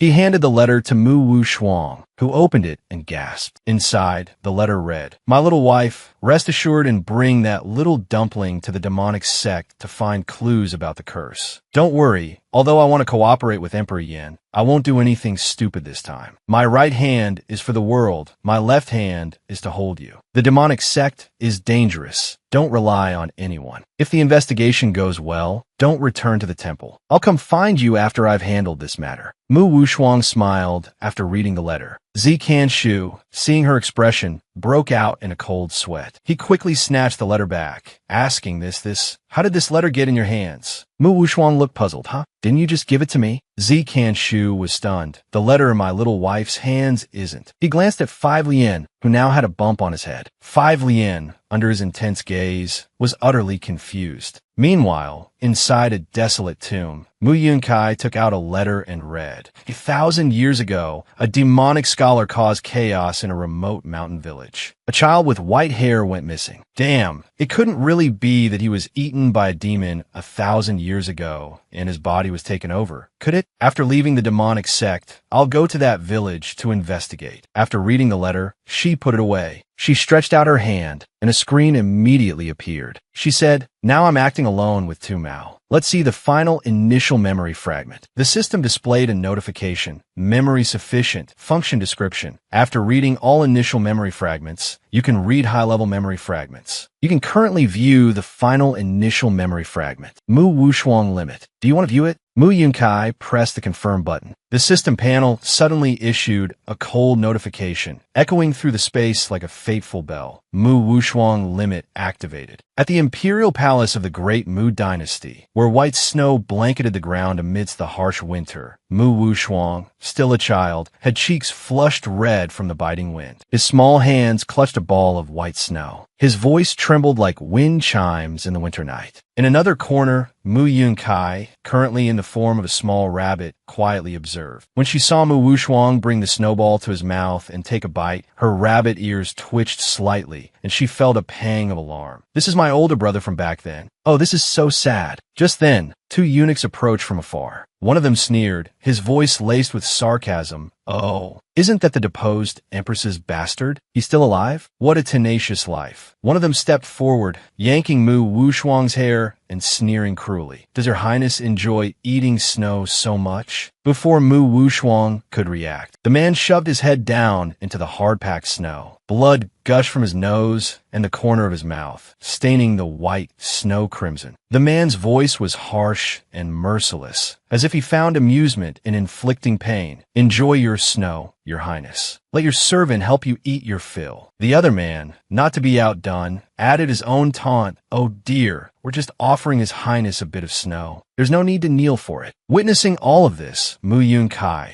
in her small rabbit form, hopped closer. Her eyes were red with fury. She gritted her teeth, silently seething. These lunatics, how can I treat a child like this? The white snow, now stained with blood, was a heartbreaking sight. Just then, a calm yet authoritative voice rang out, causing the two men to tremble in fear. Even if I dislike this child, it's not your place to discipline him in my stead. It was the voice of the former emperor, Mu Onhen. He strode forward, his cold gaze sweeping over the two men. Then, unexpectedly, he gently lifted the chin of one of them. His voice was as steady as the winter wind whistling through bamboo. Head eunuch Li, tell me, have I been too lenient with the palace guards lately? The man stammered fearfully, Your Majesty is wise and just. How could you possibly make the mistake of being too lenient with the eunuchs? It must be because the little prince doesn't know his place, causing Your Majesty to lose face. Hearing this, Mu Onhen replied calmly, Oh, so it's all Songer's fault? Little Yunkai, go help your father kill this useless older brother of yours. His words were like a knife slicing through Mu Yunkai's heart. Even though she was still young, she remembered vividly the feeling of her heart trembling violently, her eyes welling up with tears, her whole body shaking. Kill my older brother? Mu Onhen smiled serenely, yes. The servants here are not worthy of laying a hand on your brother. Only you, Yunkai, can do it. She stood facing Mu Wushuang, her hand trembling as she held the small knife her cruel father had given her. Mu Onhen's voice continued, like a deadly lullaby. Just stab this small knife into your brother's heart, and father will reward you with a new carriage and clothes. She gasped, her heart pounding, then turned her head slightly. Father,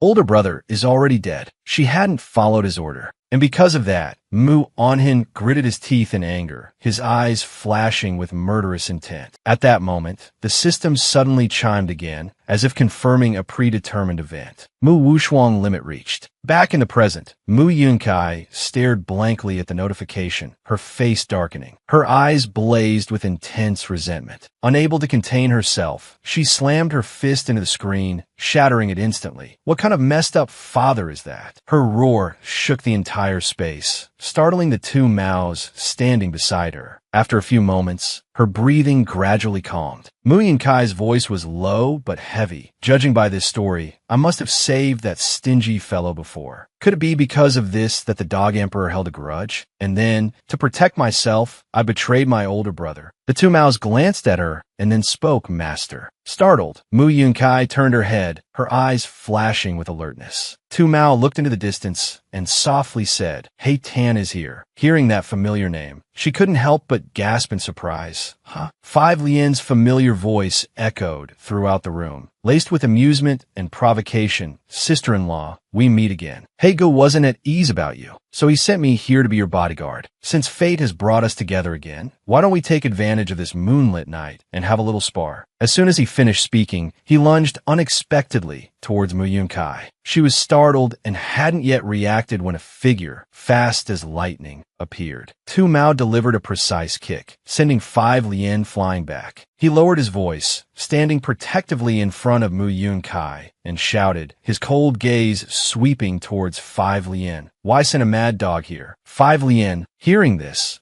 flew into a rage. The words mad dog echoed in his head, and he roared. He stepped forward, knelt on one knee, put his arm around Tu Mao's shoulder, and said with an amused expression, Little brother, how did you know that's my nickname? Back in the day, when I roamed the battlefield, all my brothers called me that. I see you're also a martial artist. How about we go outside and have a spar? Mu Yunkai immediately pulled Tu Mao toward her. Her eyes were serious, and her voice held a responsible warning that don't fight with children. 5 Lien ignored, pretended to cry, and ran towards Jiu Chu with outstretched arms. Boo-hoo, senior sister. They won't fight me. Jiu Chu, unmoved, quickly dodged to the side, causing 5 Lien to lose his momentum and tumble to the ground with a loud ouch. Only then did Jiu Chu slowly step forward and bow slightly to Mu Yunkai. Yunjia, my junior brother has a stubborn temper. Please don't blame him. Mu Yunkai simply waved her hand and smiled dismissively. It's a small matter, little divine doctor. Don't worry about it. Jiu Chu chuckled, her voice soft as silk, yet sharp as a needle, piercing the heart of someone present. Jia, there's something you don't know. This junior brother of mine, he has a brain problem. 5 Lien reacted instantly, as if struck in a vital spot. Senior sister, why are you saying that too? Jiu Chu didn't bother to reply, only turning to Mu Yunkai with a more serious tone. Yunjia, get some rest tonight. Tomorrow we set off for the demonic sect. 5 Lien jumped up as if his breath had been stolen. Finally, but we haven't fought yet. I can't sleep. Mu Yunkai replied to Jiu Chu, See you tomorrow, little divine doctor. 5 Lien wailed in despair, his voice full of helplessness. Why are you all ignoring me? At the same time, outside the room, 2 people were secretly keeping watch and whispering to each other. One frowned suspiciously. Strange. With such tight security, how could that woman get out? The other replied, don't think too much about it. Our urgent task is to report this to Lord Bai. Immediately afterward, he quietly left and went to the palace to report to Emperor Xiao Zuanyu. As soon as Lord Bai saw him, the emperor narrowed his eyes, his voice low and dangerous. Didn't you say there would be no mistakes in assassinating the poisoned one this time? All right, Rise. Zikan Shu has agreed to my terms and will assist in investigating Dier's case. Hearing the emperor's words, he was surprised and thought to himself, Zikan Shu, Your Majesty, why are you still cooperating with him? As if reading his mind, the emperor continued, go and hand over the information to him. After that, personally lead the men to eliminate the poison one. If you fail again, you will pay with your life. He trembled slightly, but maintained his composure and bowed before taking his leave. If the task has been assigned, I shall take my leave. Not long after, he arrived beside the Grand General. As he prepared to leave, a cold question suddenly came from behind him. Hold on. Was it you who led the troops to attack my wife a few days ago? His face was filled with fear, but he quickly regained his composure and turned to reply calmly, I was only following orders. Unexpectedly, the Grand General drew his sword and held it to his neck, startling him to him, why Lord Grand General? How dare you, Kanshu? The subordinate replied, consider us even then. The Grand General was furious. Even if it weren't for the merits your shadow guard accumulated in stabilizing the realm, killing you 10,000 times wouldn't be enough. Go tell the one sitting on the throne that. Kanshu said, I've said I won't rebel, and I won't. But he better not touch my wife. He turned and left, heading for the old village. His subordinates replied, understood. The man who had just been frightened by Kanshu muttered, he's a tough one to deal with. He sighed and asked, where's the prey? The other man replied, Mu Yunkai from the demonic sect is also on a mission. She stood before several masked figures, trying to prove her identity. Greetings, everyone. Please don't draw your swords. We're on the same side. We're all allies. She tried to pull out the soul-calming jade from her person as proof. I'm an acquaintance of your sect leader. See for yourselves. The masked figures showed a flicker of surprise.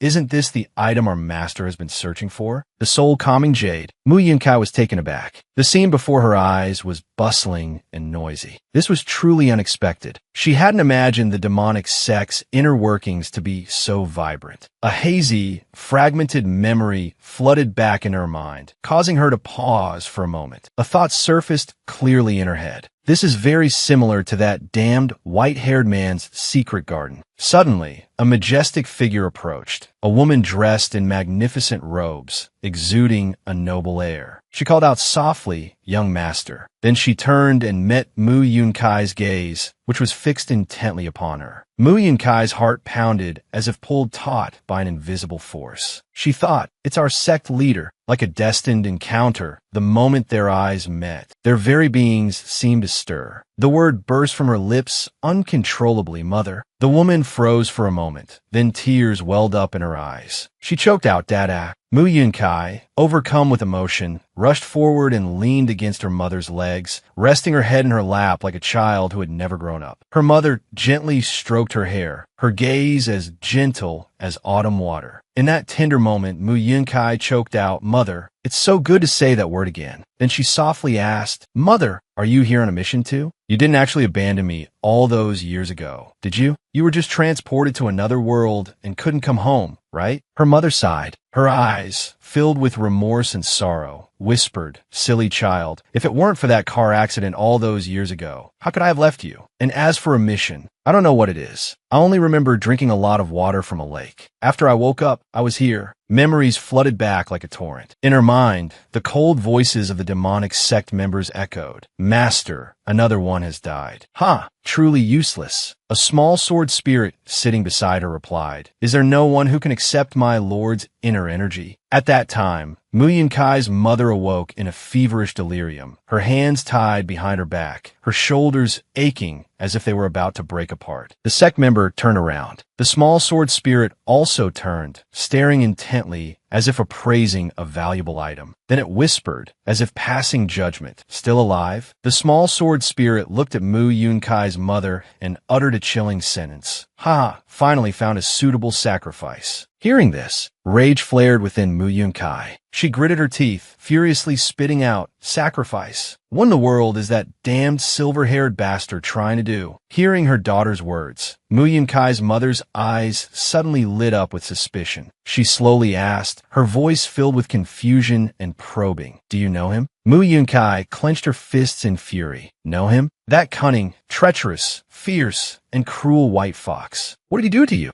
Her mother calmly replied, "He hasn't done anything to me. Not only has he provided me with fine food and clothing and treated me with courtesy, but he's also placed me in the position of demonic sect leader." Mu Yunkai gasped in surprise. Her mother continued, "I don't know what he's trying to do. I only know that after bringing me here, he's been constantly searching for a jade pendant." Mu Yunkai sneered, clutching the jade pendant tightly. "So, I traveled this long way to deliver a device to him." She considered smashing the jade to pieces, but her mother stopped her just in time. "My dear, calm down. Calm down. There's a curse within this jade. Don't break it carelessly." Mu Yunkai looked at it, puzzled. "A curse?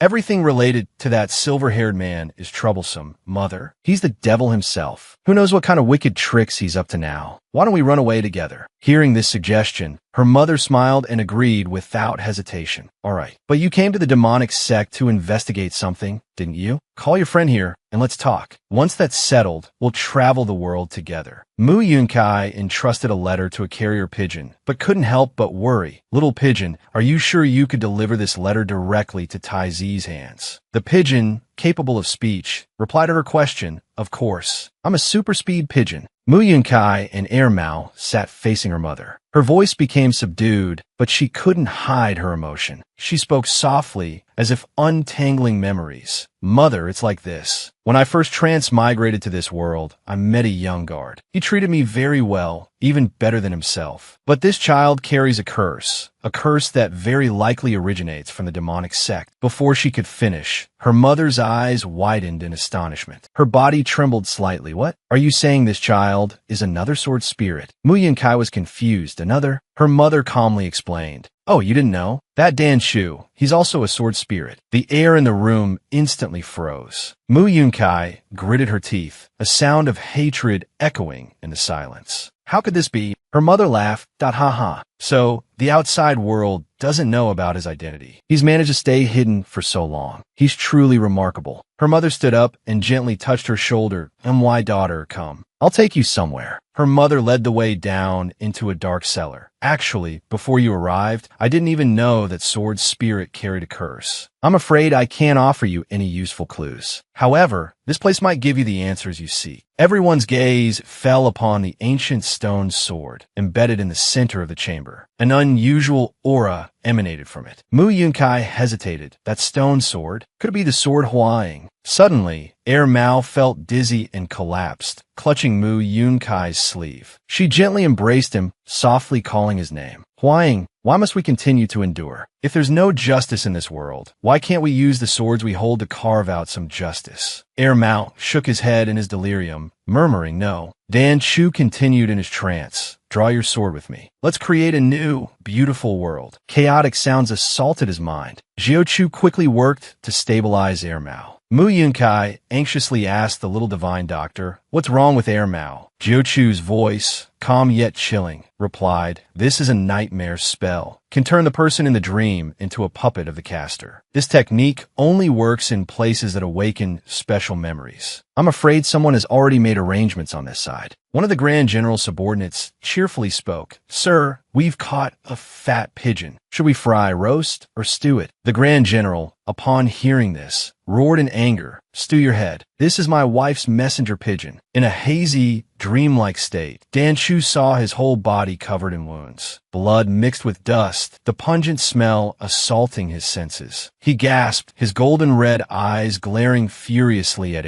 Mao. His voice choked with anguish. Why? Why? Because a world without us is a beautiful new world. Overwhelmed by emotion, he jolted awake from the dream, pressing his hand against the bed and rubbing his forehead. His gaze was dull, as if he hadn't yet escaped the chaotic memories. "Strange, why did I suddenly dream of something from 1,000 years ago?" he muttered, his heart still unsettled. Suddenly, a snow-white dove flew in through the open window. He froze, his eyes flashing. The dove gently landed on his shoulder. Dan Chu quickly untied the letter attached to its leg. His eyes scanned the words, and a sneer curled his lips. Humph. He recalled a time while playing Go. He received a report from Shui Wu. "Master, the spies in the temple say that Miss Yin wants to bring Hua Ying to the demonic sect. It seems they want to investigate something." At that time, his hand holding the Go piece froze midair. Back in the present, he casually crumpled the letter, a cold smile spreading across his lips. As expected, they've come to investigate GNMO. No wonder I had that dream just now. The little sword spirit must have fallen for the trap, right? Elsewhere, Mu Yunkai's mother's voice rang out, anxious and urgent. Yuner. Mu Yunkai's father gently reassured her mother, "Don't panic. I know you didn't do this despicable, shady thing. It must be that silver-haired fox." But before she could finish her sentence, there was a loud bang at the door. A group from the demonic sect had been eavesdropping. They all barged in, the leader clapping mockingly. "Clever girl." But clever people don't tend to live long. Mu Yunkai immediately took a fighting stance.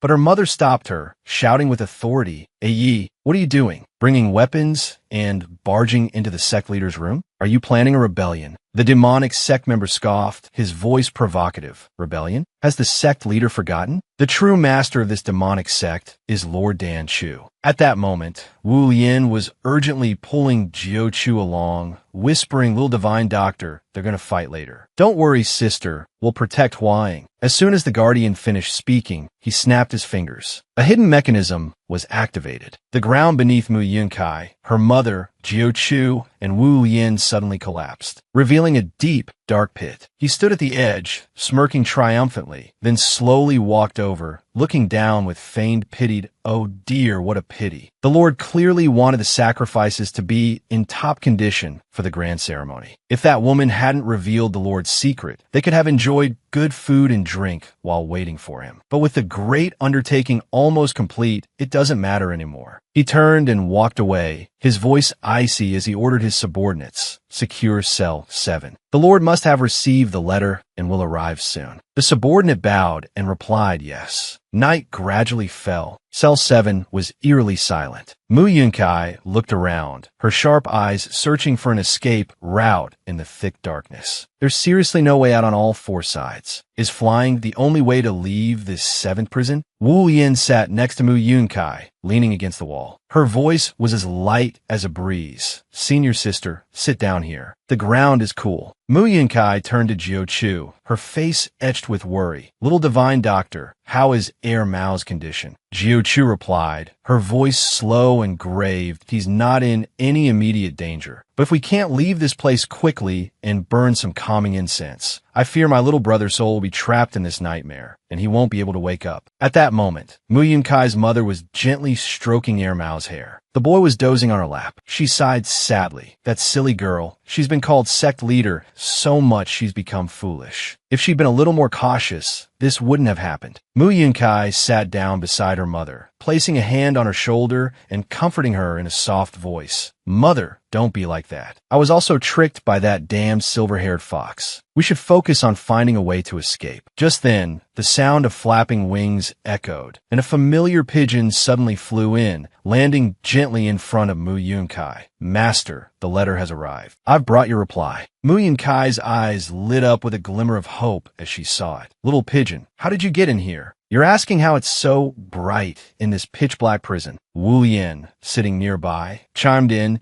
half joking, don't forget we have a little fairy who emits her own light over here. Mu Yunkai chuckled, pretending to shield her eyes to, oh, it's so bright. Senior sister is as radiant as ever today. Jiu-Chu lowered her head slightly, a light blush coloring her cheeks as she smiled softly, emitting light. The messenger pigeon circled a few times in the air before landing gently on Mu Yunkai's hand. As soon as she saw it, she blinked in surprise. Huh? Is there a window up there? Intrigued, she immediately pressed further, her face full of anticipation.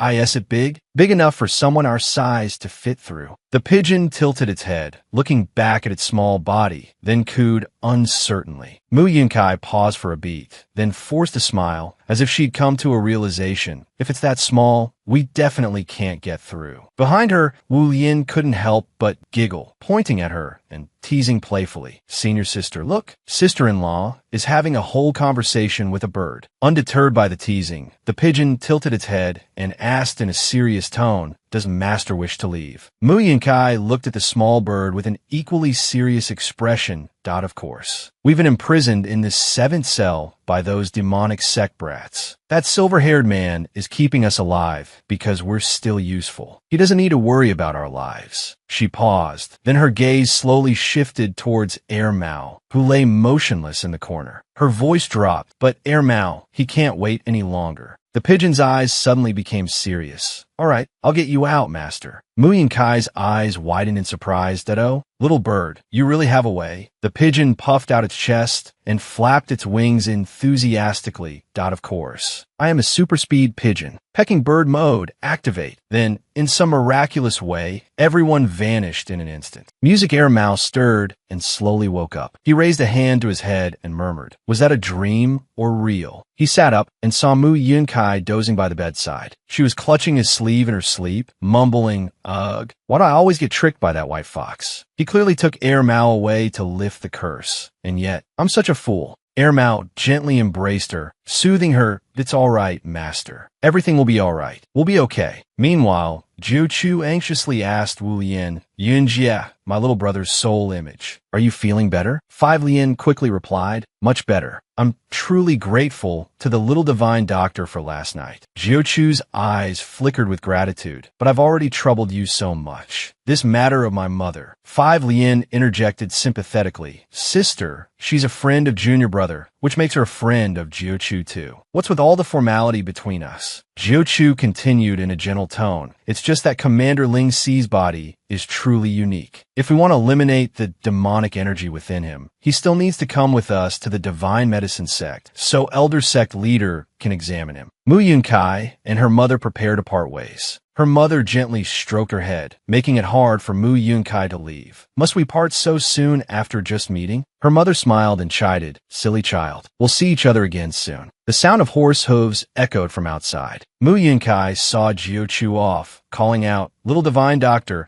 I'm truly grateful for everything you've done. If there's anything I can do for you in the future, please let me know. Jiuchu waved, looking relieved. Sister Yin, don't worry so much. See you again. 5 Lien muttered reproachfully beside her. Hey, how come you didn't thank me? Mu Yunkai didn't reply, only sighing. Just then, a carrier pigeon arrived. She looked up at the small bird and said, Little pigeon, you'll have to work hard from now on, guiding us to the ancient village mentioned in the letter. She looked forward to reuniting with Taizi. The leaves rustled in the wind. Mu Yunkai, Heir Mao, General Shang, and several subordinates stood before the ancient village. General Shang said softly, My lady, this is the ancient village. A gust of wind swept through, causing her to shiver and hug herself. BRRR, it's freezing. It's still summer outside, but it's as cold as late autumn here. One subordinate replied, Indeed, this village is truly strange. Another added, We arrived a few days before you, madam. This village isn't just unusually cold. The villagers are also very hostile towards outsiders. The strangest thing is the ancient execution grounds at the edge of the village. General Shang interrupted, Let's not talk about the execution grounds right now. He gently pulled her into his arms. Come here, let me get you some warmer clothes. Heir Mao had also prepared a coat for her, but he was a step too slow. Seeing Heir Mao's disgruntled expression, she approached him, tilting her head playfully. Did you want to put the coat on me too, silly? Heir Mao quickly denied.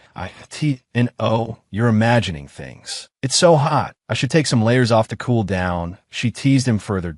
So I was imagining things? She took the coat he offered, unfolded it, and draped it over him warmly. Here, put this on properly. I'm not some delicate young miss. Surely you can handle a little cold breeze. After adjusting his collar, she turned to General Shang, took his hand, and they walked together. Taizi, if the most suspicious place is that execution ground, then let's go take a look. They entered the Forgotten Land, with its crumbling walls and tangled iron chains, as if concealing secrets from centuries past. The execution grounds appeared, somber and silent. General Shang explained, This place has probably been abandoned for nearly 1,000 years, but it hasn't completely decayed. It said that this place was used to execute demons. They were tied to the stake, stoned to death, and then left for birds and beasts to devour. Their souls were condemned to eternal unrest. Mu Yunkai's eyes trembled, shaken by the cruelty of the past. If they were truly demons, they wouldn't be killed by mere stones. This kind of private execution must have claimed many innocent lives. But what does this have to do with that white fox? Hearing her question, General Shang's expression became more serious than ever. Do you remember the demonic cult leader in the ancient texts we researched? The one who looks exactly like the third prince. She softly replied, yes. General Shang continued to answer her questions. According to the records, that demonic figure was eliminated by the villagers here. If I'm not mistaken, it was right here at this execution ground. If what you suspected before is true, then the legendary body, snatching and rebirth happened to the third prince. She covered her mouth, seemingly unable to believe her ears, murmuring, the thing that's borrowing the third prince's appearance to be reborn could very well have been stoned to death right here on this ancient execution ground. A vengeful spirit returned for revenge? No, that's not right. Something's not right here. She spoke up and asked, I just received news from the demonic sect. He, like Heir Mao, is also a spirit sword of the demon sword. General Shang immediately replied, that's right. After reading the letter you sent, I understand the third prince even less. Disguised for so many years, what is he really planning? Suddenly, a giant bird with a slightly reddish crest flew in and landed on the execution ground, startling both Mu Yunkai and General Shang. Simultaneously, they exclaimed, This is the one-winged bird of Dan Chu's prison. One of the demonic sect members knelt at his feet, pleading. Useless. He coldly kicked the kneeling figure to the ground, angrily rebuking, I granted you immortal bodies, so you would be worthy of living in that beautiful new world. Can't you even keep watch over a few people for me? From their childhood, these children were raised by Dan Chu, but not with love. They grew up surrounded by lies, their sole purpose to serve a dark, predetermined plan. Among them, a child with clear eyes and an innocent smile suddenly grabbed the neck of the child beside him, who cheered excitedly as if receiving a great reward. "Big brother, it's our turn to light the lamps this year. I heard that after lighting the lamps, we'll become experts and finally be able to repay Big Brother for raising us." However, that joyful scene vanished like a dream, returning to a cold reality. On a high throne, Dan Chu sat, looking down at the child kneeling before him with an expression of half mockery, half boredom. He spoke with a condescending tone, each word like a knife, stripping away the facade.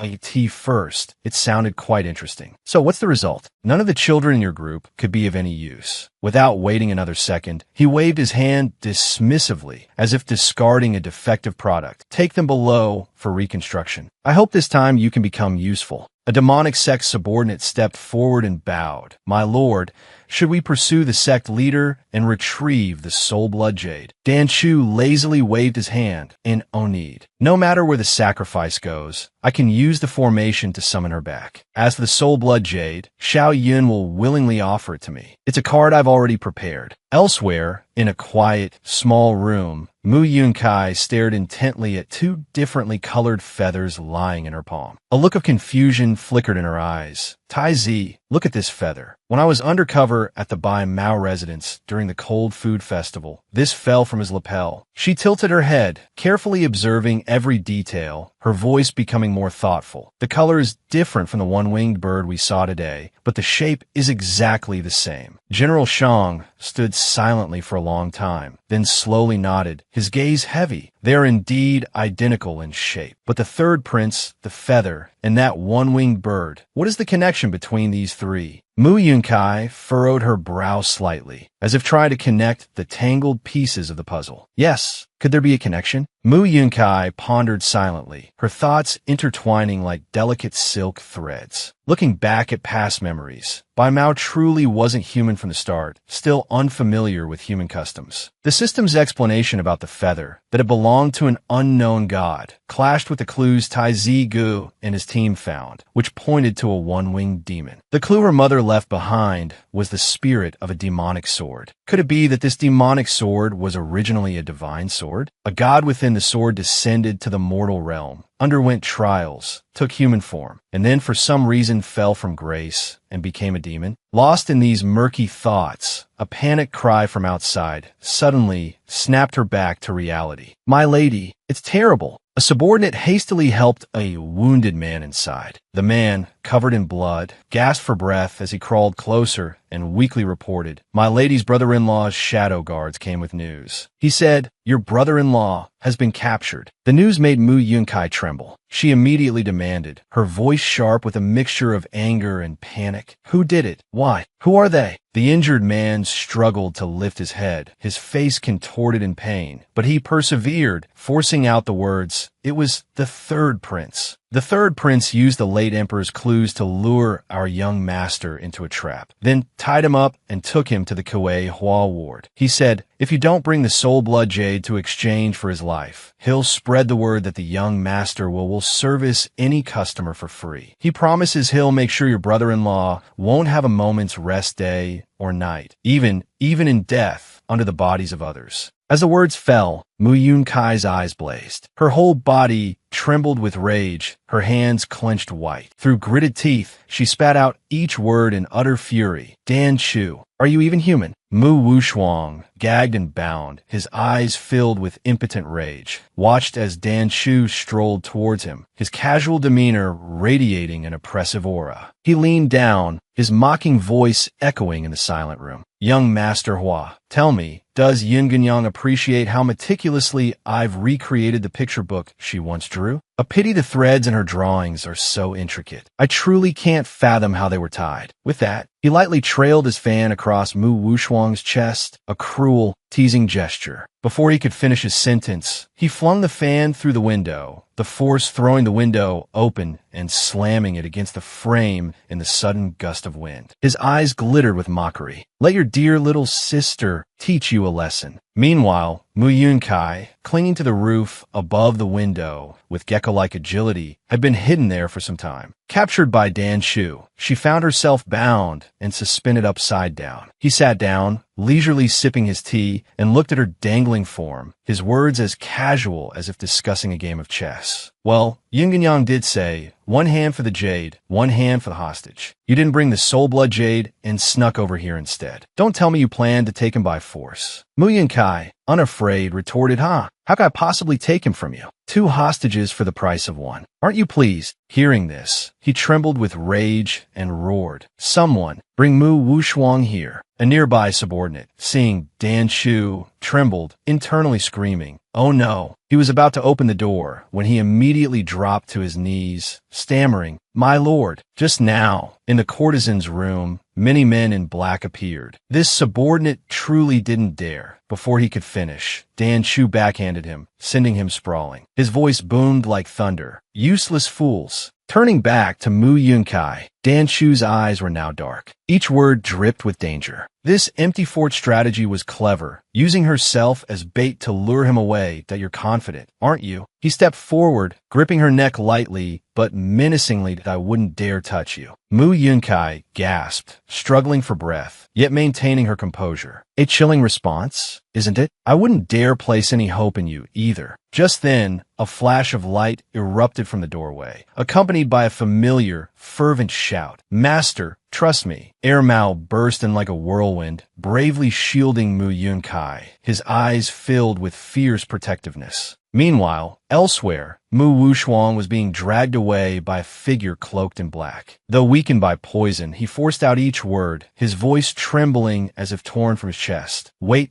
stop. Yun'er is still inside. She came with good intentions, to save me, but I took advantage of her being questioned by Dan Shu, to escape. The cloaked figure tilted their heads slightly, their eyes calm as they replied, My lord, this was young Lady Yun's idea. Mu Wushuang was stunned. What? The figure maintained their placid tone, recounting what they had heard. Earlier, this subordinate sought young Lady Yun's help. I thought she wouldn't agree, but unexpectedly, she offered herself as bait. The figure's voice dropped, slowly repeating the words, as if reciting a moving declaration from Mu Yunkai. Can I let my brother rush into danger for me every time? Aren't siblings meant to protect each other? Hearing this, Mu Wushuang's heart clenched. A surge of emotions welled up, bringing tears to his eyes. The cloaked figure tilted their head, their voice a final reassurance.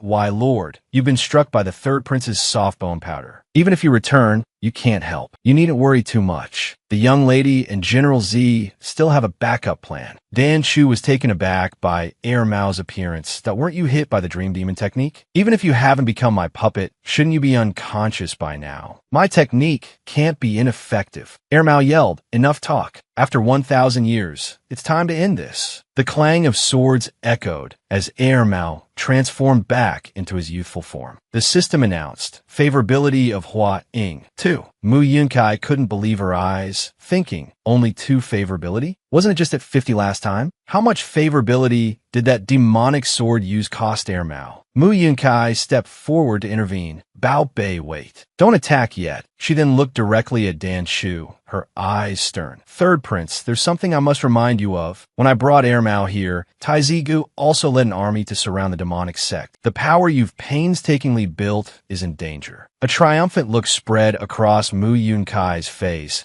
If you withdraw all your forces currently surrounding me and pursuing my convenient older brother to reinforce your sect, you might still make it in time. Dan Shu was speechless with rage. He sighed. He clenched his fists. Or has everything been going too smoothly until now? In less than the time it takes to burn an incense stick, I've been played twice by this woman. He regained his composure and smiled. Young Lady Yun, I underestimated you before. But you, in the future, will definitely regret what you've done today. Using such a cunning chain of schemes to save someone, instead of eliminating me. The you of the future will definitely regret today's foolishness. With that, he quickly leaped through the window and escaped. Air Mao turned to Mu Yunkai, his voice calm. Master, you really shouldn't have stopped me from killing him. I could have done it. Mu Yunkai corrected him immediately. Don't be hasty. Tai Zigu still has a third plan waiting for him. Air Mao was surprised. She teased him, standing on tiptoe.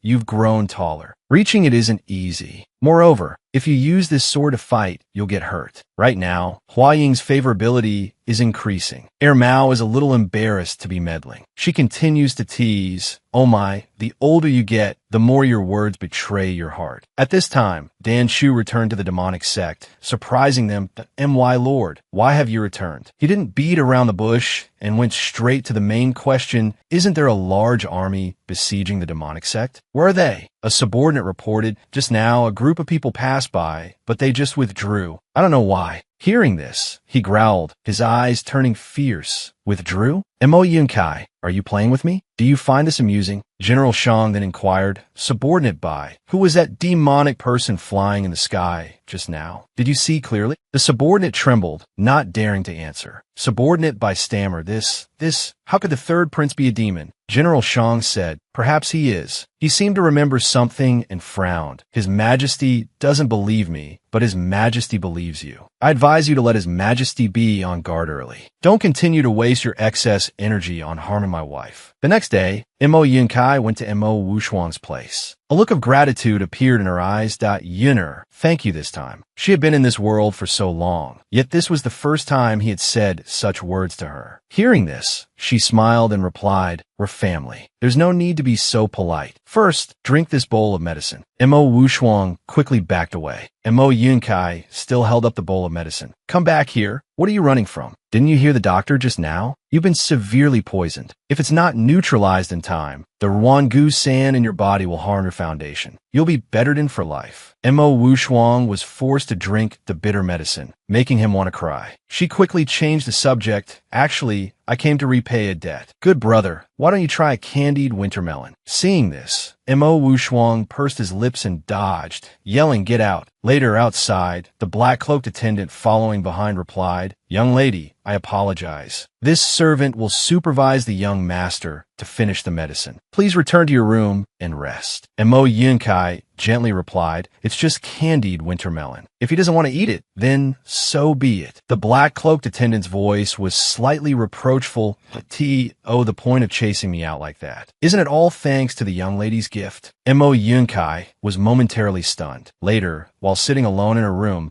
she thought back to the words just spoken and muttered to herself, "Why did it have to be thanks to my gift? Could it be that the original host harmed him with candied winter melon when they were young?" In the previous memories, everything seemed fine. Has the system unlocked Elder Brother's new memory fragments? Suddenly, the system screen appeared. Mo Wushuang's favorability has reached 20. Unlockable. Mo Wushuang restriction 1. Do you want to view it now? Confirm cancel. She paused, thinking to herself, there's still some time before Tai Zi Gu returns. I'll take a look. She quickly clicked the confirm button. Time went back to when she was a child. Her father looked at her protective stance over Mo Wushuang with mockery. "My princess, you're so smart. You should know that deceiving His Majesty is a crime punishable by death, right?" Mo Yunkai bowed deeply in the snow, her shoes and skirt covered, pleading, "Father, I know I was wrong. It's just, compared to a carriage of new clothes, I wanted a toy more." Her father looked puzzled. "A toy?" Mo Yunkai suddenly raised her head, her face radiant with innocence mixed with a hint of madness. "Father, look." She then grabbed a lock of Mo Wushuang's hair and yanked it, causing him to cry out in pain.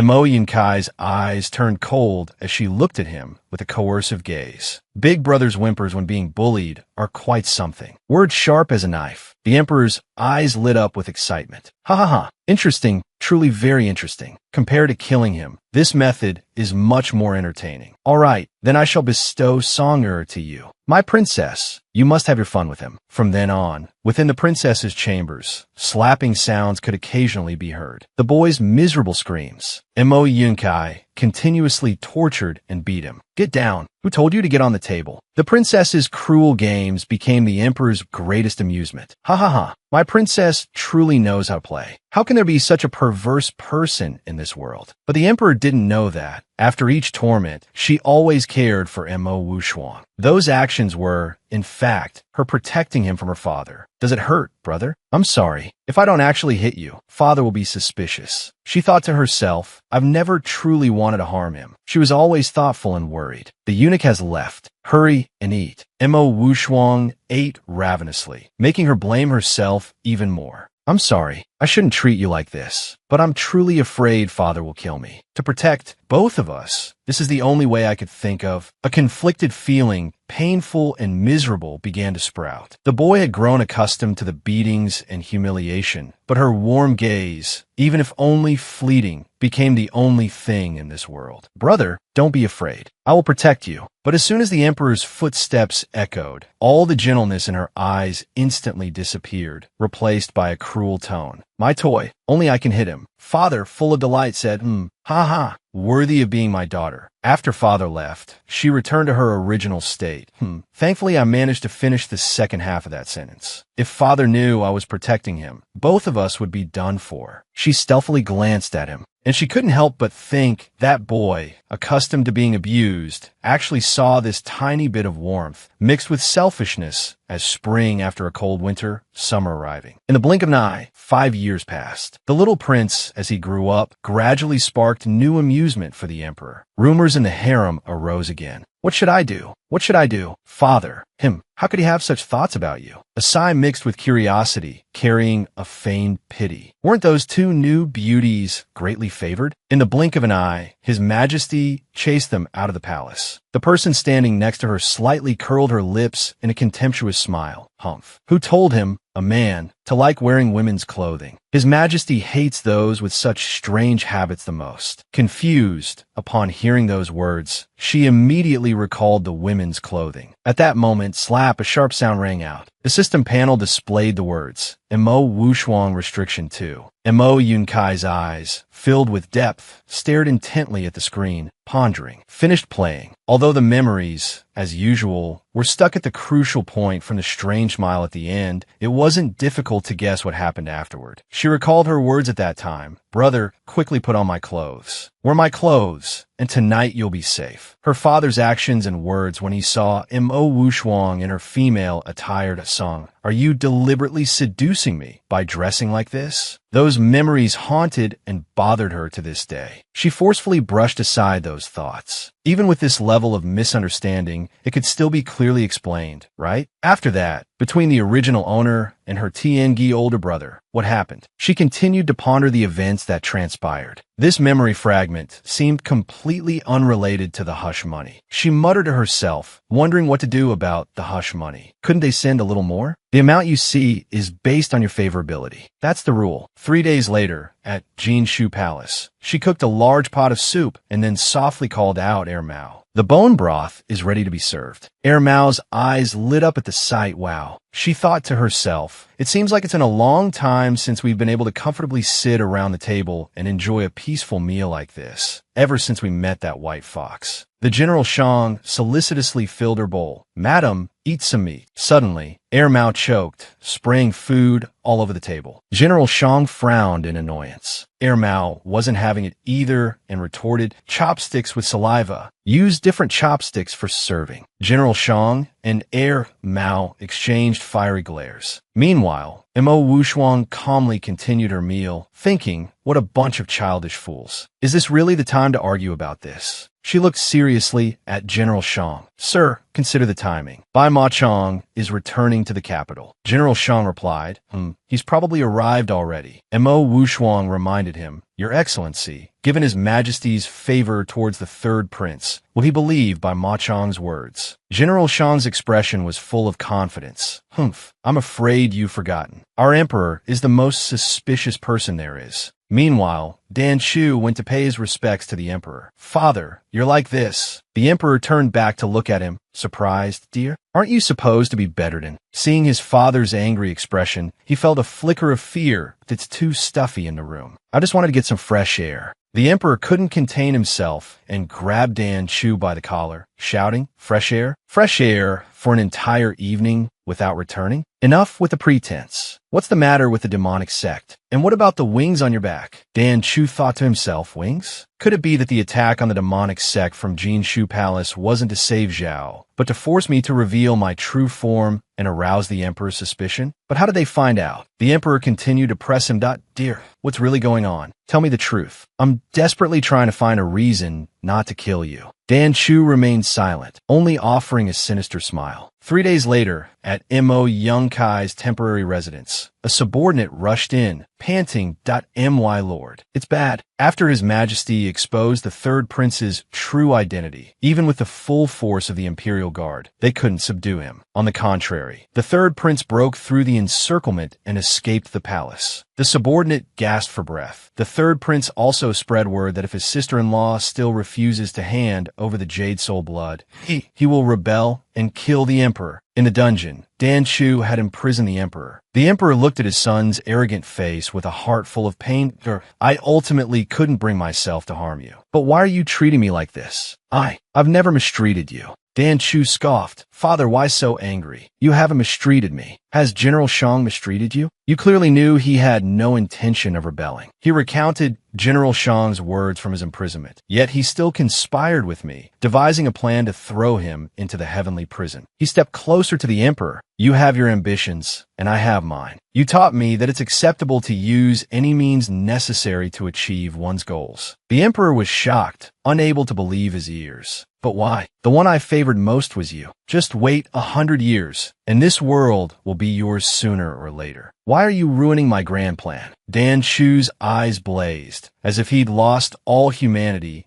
My wish wasn't to take over this filthy world. You are the king of humankind, and humankind, just like you, is sensitive and suspicious. They cannot tolerate anything different from themselves. What I wanted was a beautiful new world. Children deserve to live in that new world. They wouldn't harbor malice towards the unknown, and they wouldn't resort to the most cruel and ruthless methods to destroy things that couldn't hurt them, just because they didn't understand. Sister, how much pain you were in back then. He spoke, laughing and crying in a fit of madness. The Emperor furrowed his brow and spoke, Dear, you're not, dear. Your Majesty, General Shang reports that Emperor Yin has just been captured. The former emperor, long missing, has suddenly rebelled. The Hu people, lying in wait, have also seized this opportunity to invade the northern border defenses. A country without a king for a day will fall into chaos. Before departing, General Shang has a message for Mu Yunkai. Can Madam use the Blood Soul Jade to ransom His Majesty? She didn't say anything, just turn away. Tai ZCA, let me think about it. We tricked the third prince once before. I'm afraid we can't use a ruse to save Emperor Yin this time. General Shang urgently advised, the war waits for no one. Use the Blood Soul Jade to exchange for Emperor Yin. Once the situation is stabilized, I will definitely return it to Madam. Madam, is there something troubling you? He stepped forward and gently took her hand. Tai ZCA, I know that to stabilize the current situation, this is the best way. But if we give the Blood Soul Jade to Dan Chu, it will take my mother's life. Understanding the problem, General Shang softly apologized.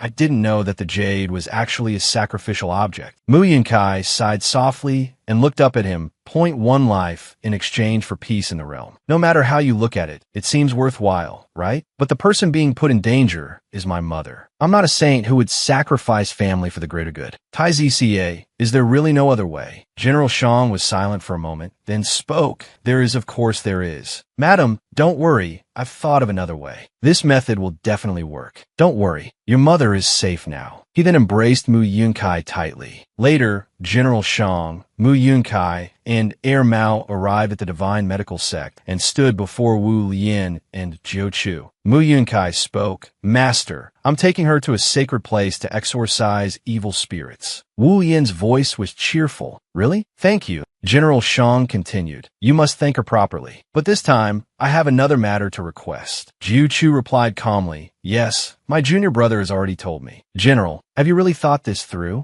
General Shang's expression was serious. Yes. The court is in danger. The country is in chaos. I apologize for troubling you, Mississippi. He bowed deeply in gratitude. Please reconnect my hand. Jiu Chu, without hesitation, extended her hand to lead the way. Please, General, step into the inner hall. Mu Yunkai stood there, lost in thought, and reminded them, before reconnecting, the hand needs to be soaked in medicine for 3 watches. After that, use the incense meridian acupuncture. During that time, there must be absolutely no disturbances. Wu Yin's voice rang out. Please, Miss Yin, go to the guest room and rest for a while. Mu Yunkai didn't stop there, but continued her train of thought. Brother Wu Yin, Tai Zca, said he had thought of a perfect plan. But what that plan is, he hasn't revealed a word. He only rushed to the divine medical sect to have his hand reconnected. But the less he says, the more uneasy I feel. Fifth brother, do you know what Brother Shang is ultimately planning to do? Mu Yunkai stammered at Wu Yin's probing question. He hasn't told you? Is he planning a rebellion? Mu Yunkai asked, startled. Only then did Wu Yin realize he'd misspoken, revealing something he shouldn't have. He quickly regained his composure and recounted what he knew. It's no use hiding it. Sister-in-law will find out sooner or later. You know, when the Yin banquet was first established, the emperor used a cup of wine to strip the generals of their military power. Powerful generals like eldest brother, even though suspected by the emperor, had to stay to safeguard the kingdom. It's rare. Now the court is in chaos, facing foreign invasion, and there are almost no capable generals left to deploy. The new generals are either afraid of war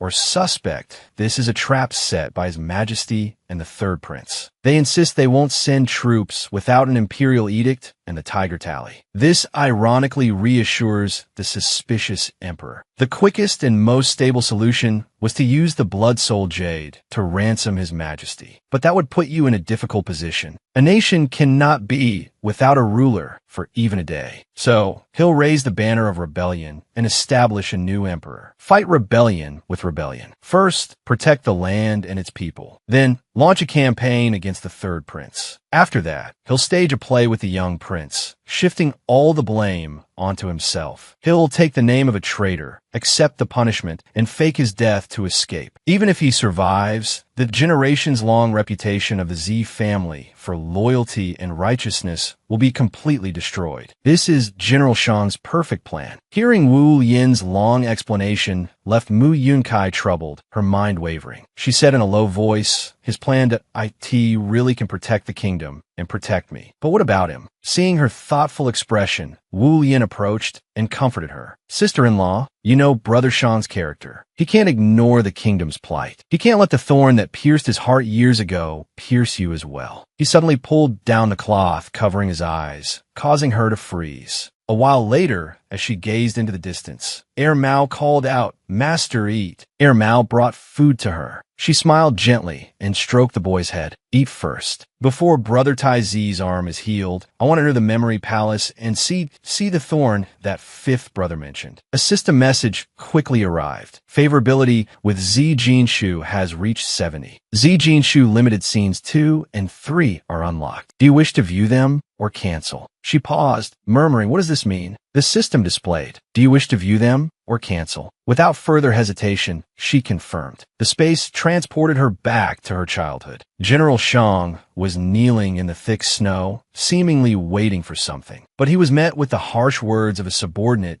Go home, kid. Our general has spoken. He won't acknowledge you. Another subordinate chimed in, yeah, go home. Kneeling here suffering like this, you'll only end up hurting yourself from frostbite. But with determination and a resolute gaze, the young Shang replied, Uncle, don't waste your breath. I won't leave. My Z family has served as generals for 7 generations. My ancestor died on the battlefield. My father lost a leg. How can I cower behind others? Praying for a full meal and peaceful water is just the useless ambition of scholars. His words left the 2 subordinates grimacing and scratching their heads, looking at each other. Suddenly, a grown-up Zi Huayo walked out. The 2 subordinates immediately bowed deeply and called out in unison, General. Without a word, Zi Huayo walked up and kicked the young General Shang mercilessly, yelling, Get home. You're my nephew, Yet I don't understand you, Zi Huayo said. You were born in a time of peace and prosperity. Since childhood, you've disliked swords and loved literature. Now you're clamoring to go to the battlefield. Are you going to war just to die? General Shang threw Zi Huayo's hand off him, his voice firm. I know that if I can hold a brush, I can also wield a blade. I ask uncle for your guidance. The young Shang bowed deeply, demonstrating his unwavering resolve. Seeing this, Zi Huayo could only helplessly agree. Fine, you win. I can't stop you. Immediately afterward, he turned and left, shouting orders. Someone, take him to the wood chopping squad. He must chop 100 pounds of wood every day. If he can't do it, he can come straight home. Several subordinates replied in unison, yes, sir. In the following days, only the sound of chopping wood could be heard. Thump, thump. The exhausting labor made the young Shang lean against the woodpile and fall asleep without realizing it. Suddenly, Mao's urgent voice woke him. Young master, wake up. There are enemies outside. Shang jumped up in alarm. What? A powerful voice rang out. A report from a guard. There are at least 2,000 enemy troops approaching. They're planning an ambush. The general is leading the main force to attack Guangling. We absolutely cannot lose the supply line. Below, everyone began to talk amongst themselves anxiously. Don't let those villains succeed, someone shouted. Sir, another voice said, while that's true, including the left flank, we only have 200 men defending. How can we possibly resist 2,000 enemy troops? Several others agreed, that's right. And this isn't our only supply line. Perhaps we should retreat first.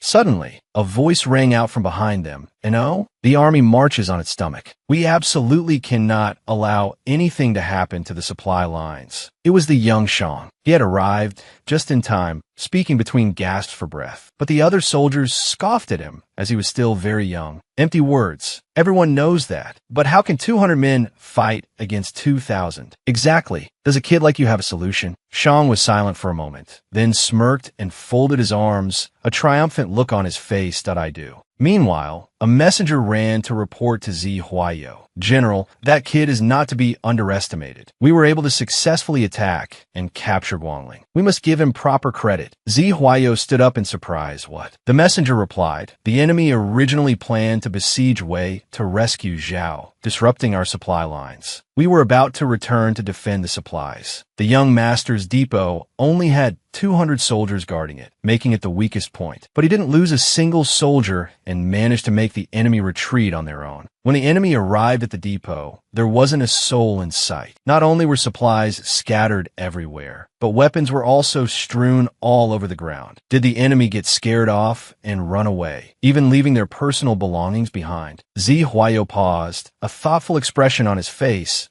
Something's not right. The rebels are always highly disciplined. Even in retreat, they wouldn't be this disorganized. Suddenly, a plume of smoke appeared, startling him.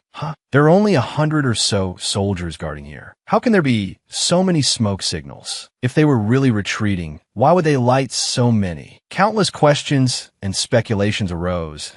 An ambush. There must be an ambush. Retreat. A forest fire is very dangerous. Don't imitate this, and don't play with fire in the forest. Back in the present, Zi Huayo frowned. You call this skill? He was just lucky to encounter a paranoid enemy general. The subordinate was stunned by these words.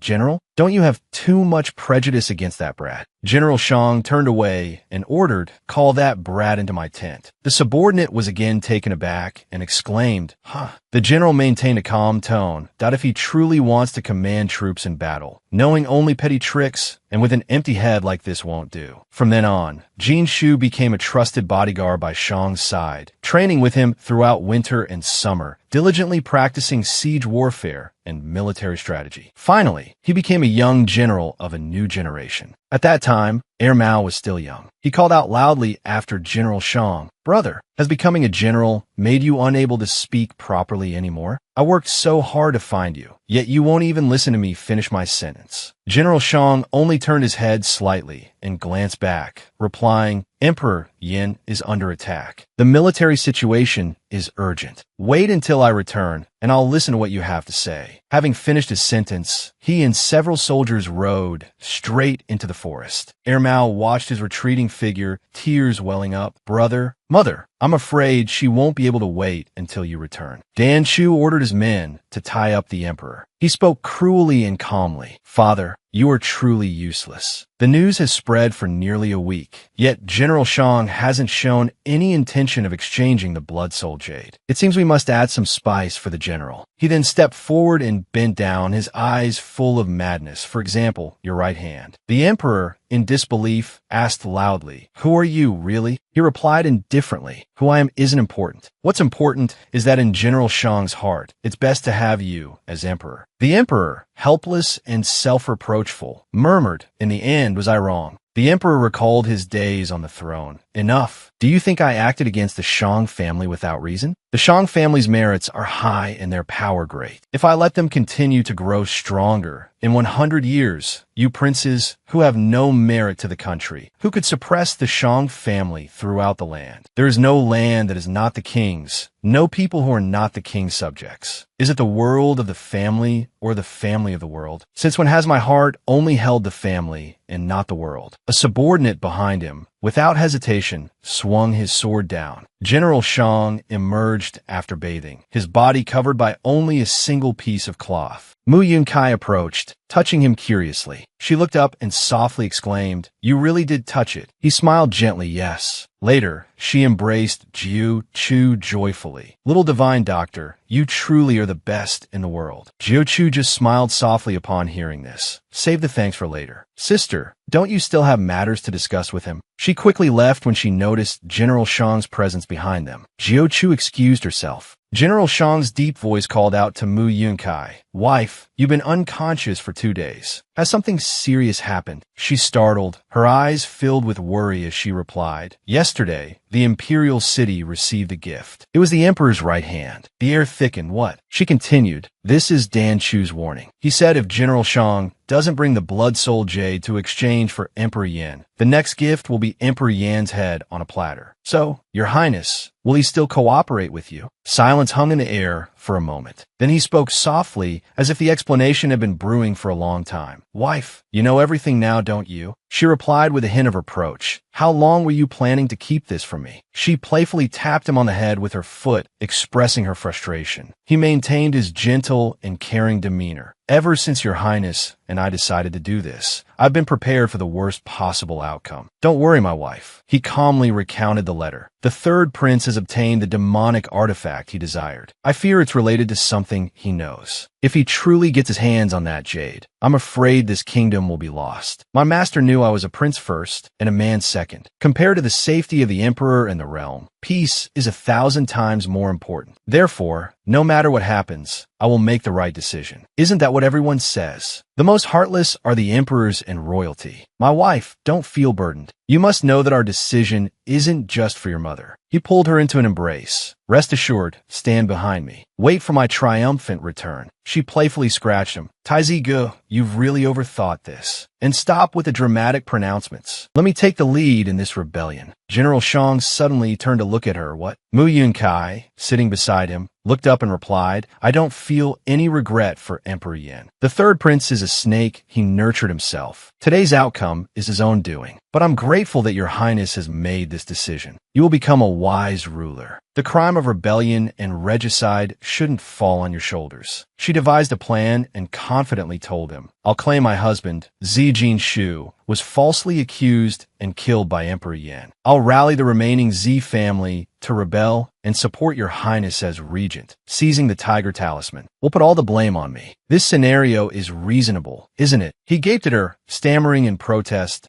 "Oh, my wife, do you know how dangerous that is? How could I?" With a swift move, she wrestled him to the ground. "Taizigu, do I look like some frail young miss who needs protecting? You promised, no matter what happens, you wouldn't let me face danger alone, or act recklessly like that time again. So why now, when something happens, won't you let me join you on the battlefield? Didn't we swear to face hardship together? You're such a foolish husband." He quickly sat up, blushing. "Husband?" He scratched his head, embarrassed. "I didn't expect the first time you called me husband would be to convince me to let you face danger. But this time it was my oversight. I was so focused on protecting you that I forgot you wanted to protect me too." He stood up, chest puffed out, his voice resounding. Never underestimate me. She looked at him, thinking to herself, Zi Jinshu's affection level, 90, increased by 20. His affection level is already that high. In the third year of Emperor Yan's reign, Lady Zi, claiming her husband, Zi Jinshu, was falsely accused and killed by the royal family, rallied the remnants of the Zi clan, and attacked the imperial city, supporting the fifth prince as a puppet emperor and seizing control of the court. A subordinate from the demonic sect approached and reported to Dan Chu. Dan Chu, holding a military report, issued orders. He gritted his teeth, then quickly regained his composure.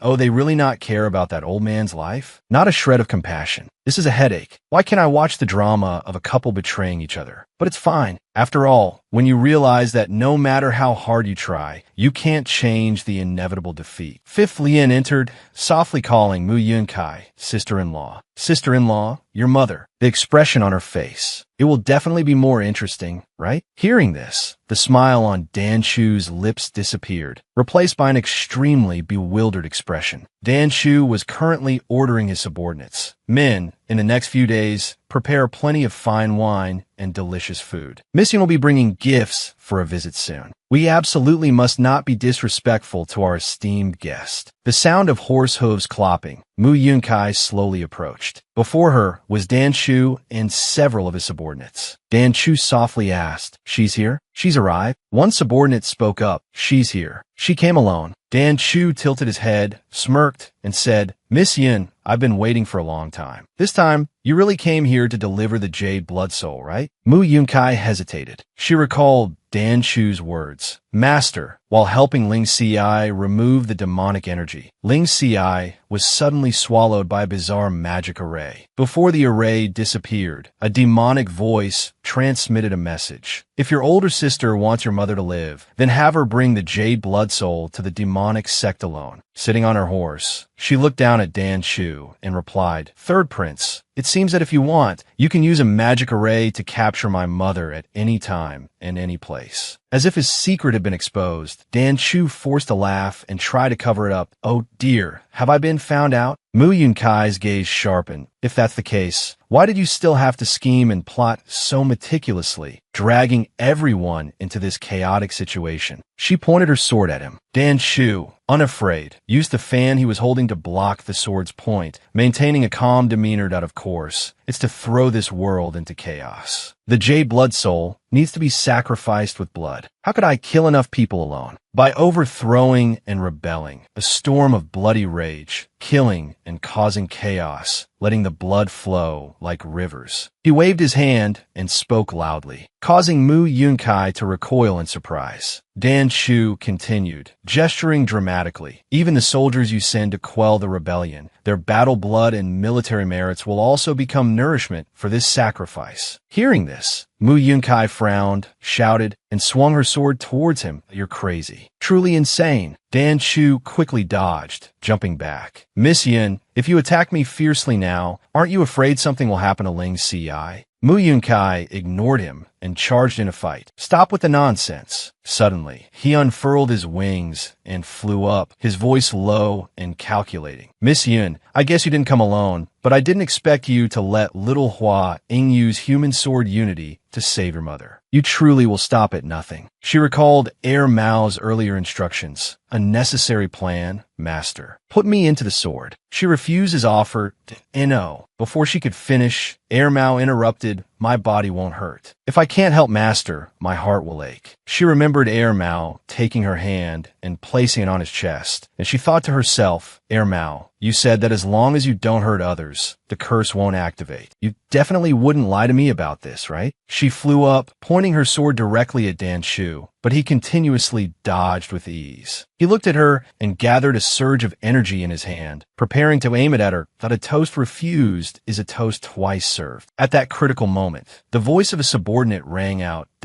"My lord, it's not good. Someone is raiding the sect." Dan Chu snorted lightly, his voice full of provocation. "I thought you could accomplish something this time. It's just the empty city stratagem again, isn't it?" He looked at Mu Yunkai mockingly. "Enough. Put away that serious look of yours. Even if you keep me here, those inside won't be able to rescue your mother. Your mother wasn't in the sect. She had already. Someone suddenly spoke up. No, she's still here. He startled slightly, glancing at Shui Wu. Didn't I tell you to bring the sacrifice to the altar? Why? Mu Yunkai gently landed and approached General Shang, asking softly, Tai Zigu, is my mother all right? General Shang quickly replied, she's fine, just temporarily unconscious. Hearing this, she joyfully embraced him.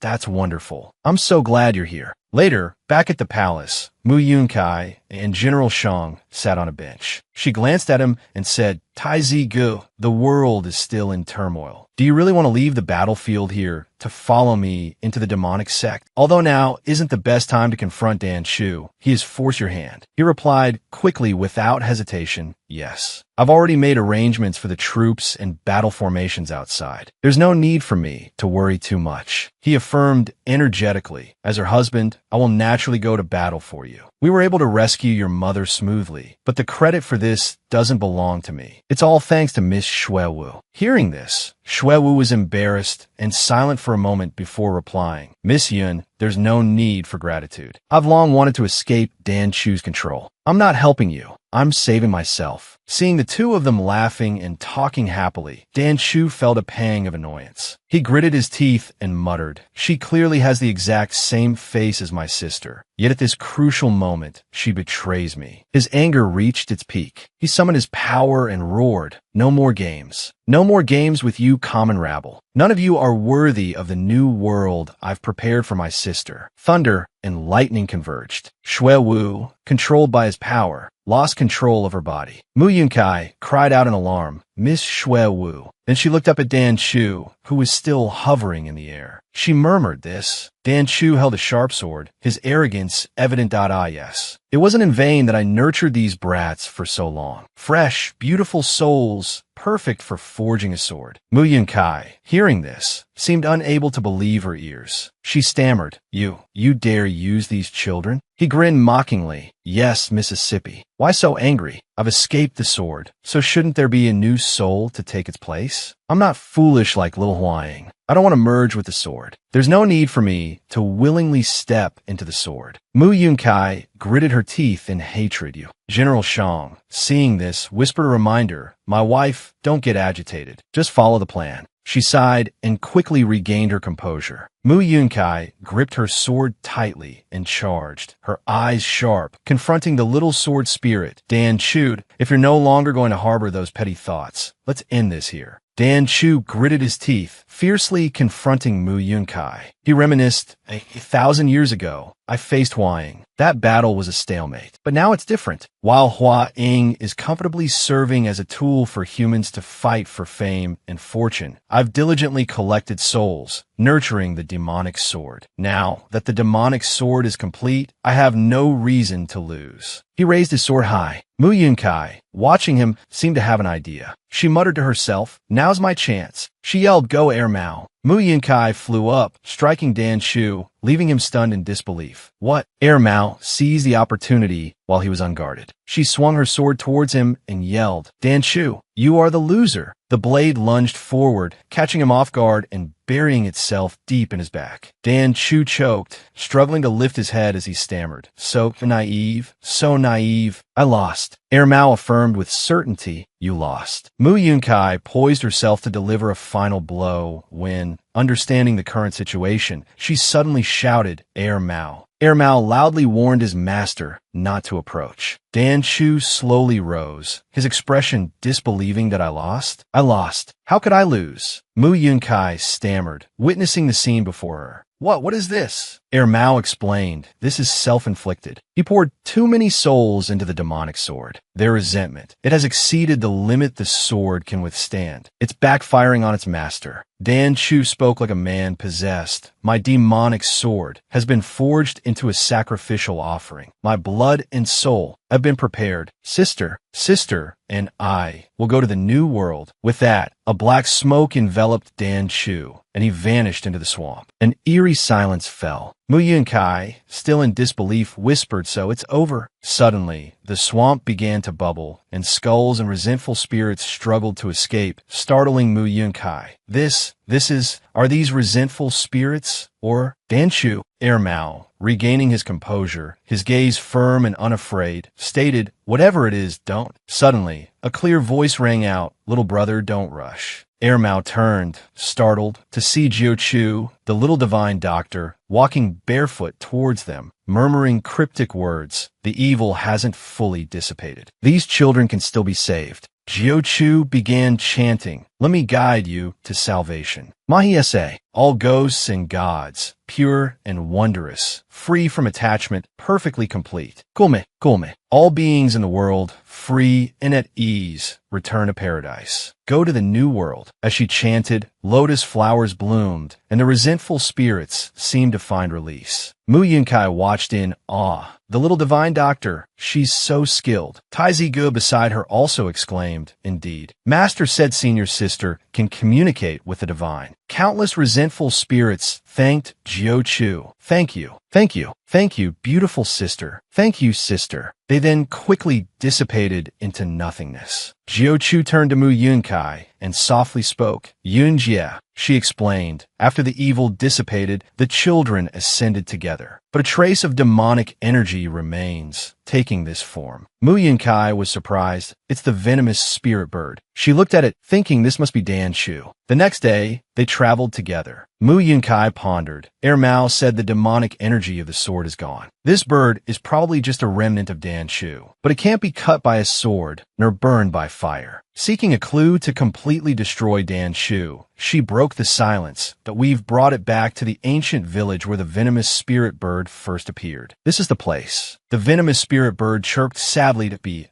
bye-bye, Bo. It struggled in her arms, and she chased after it. Suddenly, a system notification appeared. Mission: separate Dan Chu from Jing Qia's body and bring him back to Gu Xingchang. Unnamed dragon god evidence. Key to the land of memories. Congratulations! You have fulfilled all prerequisites. You may now enter Dan Chu's land of memories. Mu Yunkai echoed in her mind, confused. Land of memories? At the same time, Mao and General Shang both looked towards her mistress, but she had vanished without a trace. Now, Mu Yunkai was embodied within a white rabbit. She looked around in bewilderment. It was truly strange. Didn't others have to reach a certain level of Halgon to be able to view memories? Why was this guy able to access them just by fulfilling the prerequisite mission? Thinking about it carefully, even though the system had given hints before, Dan Chu's favorability had always been displayed as 0. Why was he different? No more thinking. I have to find that little brat first. She remembered the end of the previous memory, a scene from Dan Chu's childhood. Girl, quickly take that little fool to the back of the mountain. That scoundrel is here again. A glimmer of hope sparked within her. Right, the back of the mountain. She thought she'd see the aftermath of Dan Chu's demonic sword backfiring, but before her eyes were familiar figures. Mu Yunkai murmured, "Isn't that the escaped evil cultist?" One of the subordinates confronted him. The man gritted his teeth, muttering, "Evil cultist, man-eating demon."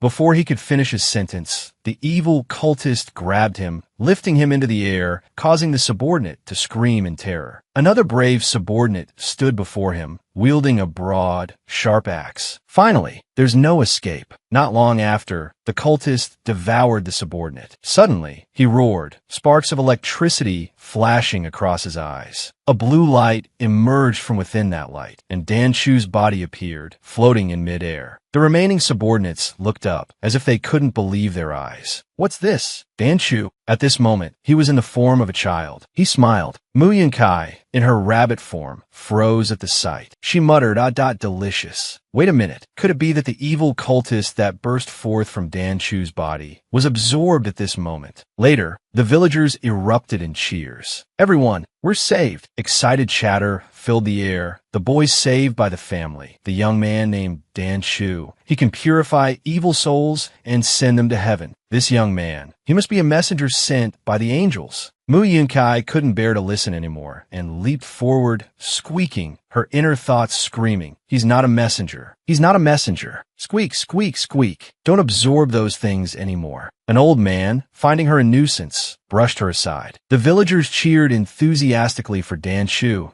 That's great. We're saved. Messenger, please continue to help us purify the evil spirits. A young woman standing nearby watched with a troubled expression. Absorbing evil energy into his body. Can that really be considered purification? The old man, seeing her thoughtful expression, approached her gently and said, "My child, I know what you're worried about. Man-eating demons. He eats the demons. Perhaps this is the cycle of the heavens. Trust me, doing this won't harm him. Besides, apart from relying on this young man, we really have no other choice. We just hope to preserve the lives of the elderly and children in the village." Just like in the past memory fragments, she could only watch from afar, unable to change anything. Look, he really did it. The villagers' praises for him echoed, "We're saved. Our village is saved." The old man continued, "Everyone in the village sees him as an all-powerful hero. The evil energy over there will leave it to you too." Only the young girl, named Bai Chi, worried about his body. Bai Chi walked over and asked him with concern, "Chuer, after purifying the evil energy, do you feel unwell?" He responded to her kindness, "Sister, don't worry. I'm fine." Mu Yunkai, watching the scene unfold before her, thought to herself, the villagers said that evil spirits always appeared alongside war. Those man-eating demons were originally pitiful people who died of hunger, sickness, and war. Their resentment was so profound that they transformed into demons. This battle has lasted for 55 years. Inside his body, resentment has also been accumulating for 55 years. One of the villagers softly called out, "Messenger, the evil spirits have been eradicated. Will you return to the heavenly realm now?" Hearing this, he replied, "Rejecting the heavenly realm, I won't go to the heavenly realm. I want to stay with sister forever." Hearing this, the two village elders chuckled kindly. "Messenger, with those words, you've tied your sister down for life." Indeed, to care for this eternally youthful messenger, Bai Chi refused all marriage proposals. "But, messenger, you and us mortals are different. The day has come," they said, referring to Bai Chi. The day she would leave him forever. He sat by her bedside, tears welling up. "You can't stay with me forever." He sobbed, "No, I don't want this. Birth, old age, sickness, and death. Your life is impermanent. Don't leave me. Don't leave me behind. Sister can live," Mu Yunkai thought, watching him. "It has appeared within him. Just give her your wings." Mu Yunkai, disguised as a small rabbit, quietly observed the strange scene. Doubt arose in her heart. The evil miasma disappeared not long ago, and now strange things were happening in the village. The elderly, who should have died, regained their youthful appearance. The eternally youthful immortal had become a teenager. Wings appeared on their backs. Mu Yunkai stared intently at them, murmuring suspiciously, "Is this how the demonic poison manifests?" But weren't his wings black? Some said it was the divine power of the immortal, while others claimed they were the wings of a demon. The villagers didn't know how to react to this phenomenon until the mournful cries of an old woman echoed, "Wah, my child, my child." The villagers gathered, their numbers growing. Whispers and murmurs filled the air. The evil miasma, the man-eating miasma, has returned.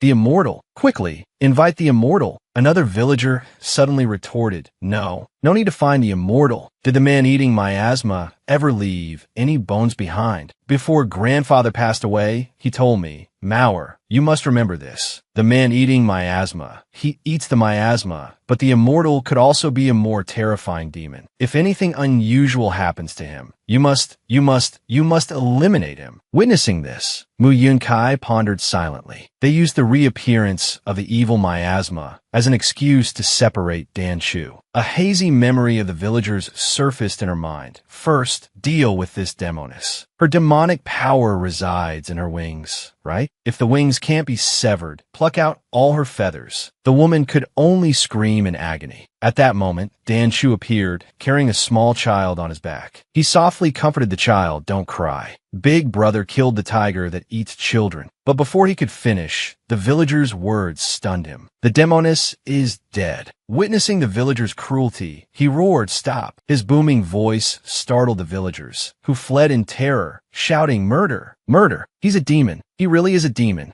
He approached the woman's impaled body, gently placing his hand on her cheek, his voice trembling. Sister can live. She can still live. Just give her to me. But the villagers panicked even more, shouting, look at him. Demons. So many demons. Dan Chu, seemingly oblivious, whispered, no need, no need. You don't want her to live. Elder sister said, when she lived again the last time, that I shouldn't do this. That would make the world reject me. I never cared whether the world accepted me or not, but I didn't know what rejection meant. At that moment, the villagers, each holding a torch, chanted in unison, burn them, burn these monsters to death. Dan Chu held her in his arms, surrendering to the flames blazing around them, whispering as if to engrave his last words, it's us. Sister, if we can't live together, then let me die with you. The ferocious flames seemed to want to devour everything. Just when it seemed like the end, unexpectedly, amidst the sea of fire, a pair of brilliant phoenixes appeared, startling Mu Yunkai. This is by Ruck's Song Fi. The villagers cried out in alarm. Archers shoot. Don't let the monsters escape. Arrows flew like lightning bolts, striking down the phoenixes. In the final moment, her consciousness fading, Dan Chu murmured, why can't we live together? Why can't we even die together? The crowd surged forward, murmuring, hey, that one looks like... Mu Yunkai sighed softly, her eyes heavy with sorrowed, another heavy memory. This world is truly wrong. But when you point your blade at innocent people like you did in the past, you can no longer claim to be the victim. On a mild sunny day, with a clear blue sky, the general's bright call echoed, wife. Immediately after, Xiao Jiat and Air Mao's voices rang out in alarm, sister-in-law. Sister-in-law, where did you go? Hege is so worried he's about to turn the village upside down. But the general seemed unconcerned, hastily saying, we'll talk later. Everyone, come with me to dig up the old execution grounds. Both Air Mao and Xiao Jiat were stunned, exclaiming in unison, Not long after, the three of them had dug a deep pit. Mu Yunkai hurried out, anxiously asking, did you find anything? She approached the pit, leaning over to look down. Below, the skeletal remains of a large creature emanated a dark aura. A cold, ghostly voice echoed in her mind, like the whisper of a vengeful spirit from 1,000 years ago. Hate, so much hate. All of you die. The general leaned in and softly asked his wife, what is this, after all? Mu Yunkai pondered, replying, the divine doctor said the vengeful spirit hasn't disappeared because there's still unresolved karma in the world. Perhaps these nails are Dan Chu's karma. As soon as she finished speaking, she slid down into the pit, her voice continuing steadily. 1,000 years ago, he wanted to leave this world with his sister. But the villagers used 99 nails to crucify him. He couldn't move, and he couldn't die. Using the evil energy within him, he constantly attracted vengeful spirits. The vengeful spirit's voice intensified. Hate, so much hate. Why kill me? Am I not a demon? Do you also hate so much? Then join me, become me. Together, we'll break out of this cage. A world where no soul will weep. A deafening explosion. White light tore through the space. The third prince appeared amidst the light. His voice firmed, I will lead you to a new world like that. Mu Yunkai pondered, recalling, then slowly recounted. He kept saying he wanted everyone to stop weeping. But the way he created the new world, relying on the demonic sword, seizing the 2 souls and 3 spirits of children, turning them into puppets who only know how to smile and obey his commands. Her face became somber, her eyes melancholic, and no matter what he went through in the past, ultimately, embracing the demonic path was his choice. Let's pull these nails out together. Once this karma is resolved, we should be able to completely destroy Dan Chu. She plunged the extraction tool from the system into the ground. One by one, the nails were pulled out. With each nail removed, the sense of peace in the space seemed to increase. She chuckled softly, murmuring as if to herself, favorability rating, what's this all about? She glanced at the hammer in her hand, her gaze serious. I'm not doing this for some favorability rating, but... Before she could finish, Air Mao stepped forward, his voice soft and worried. Master, the number on their chests doesn't mean they can't be killed. Mu Yunkai looked at him, gently stroking his head with a kind smile. It's all right, Air Mao. Don't overthink it. What we need to do now is to destroy that rotten fox demon who's causing trouble everywhere. Her eyes hardened, a firm resolve settling in her heart.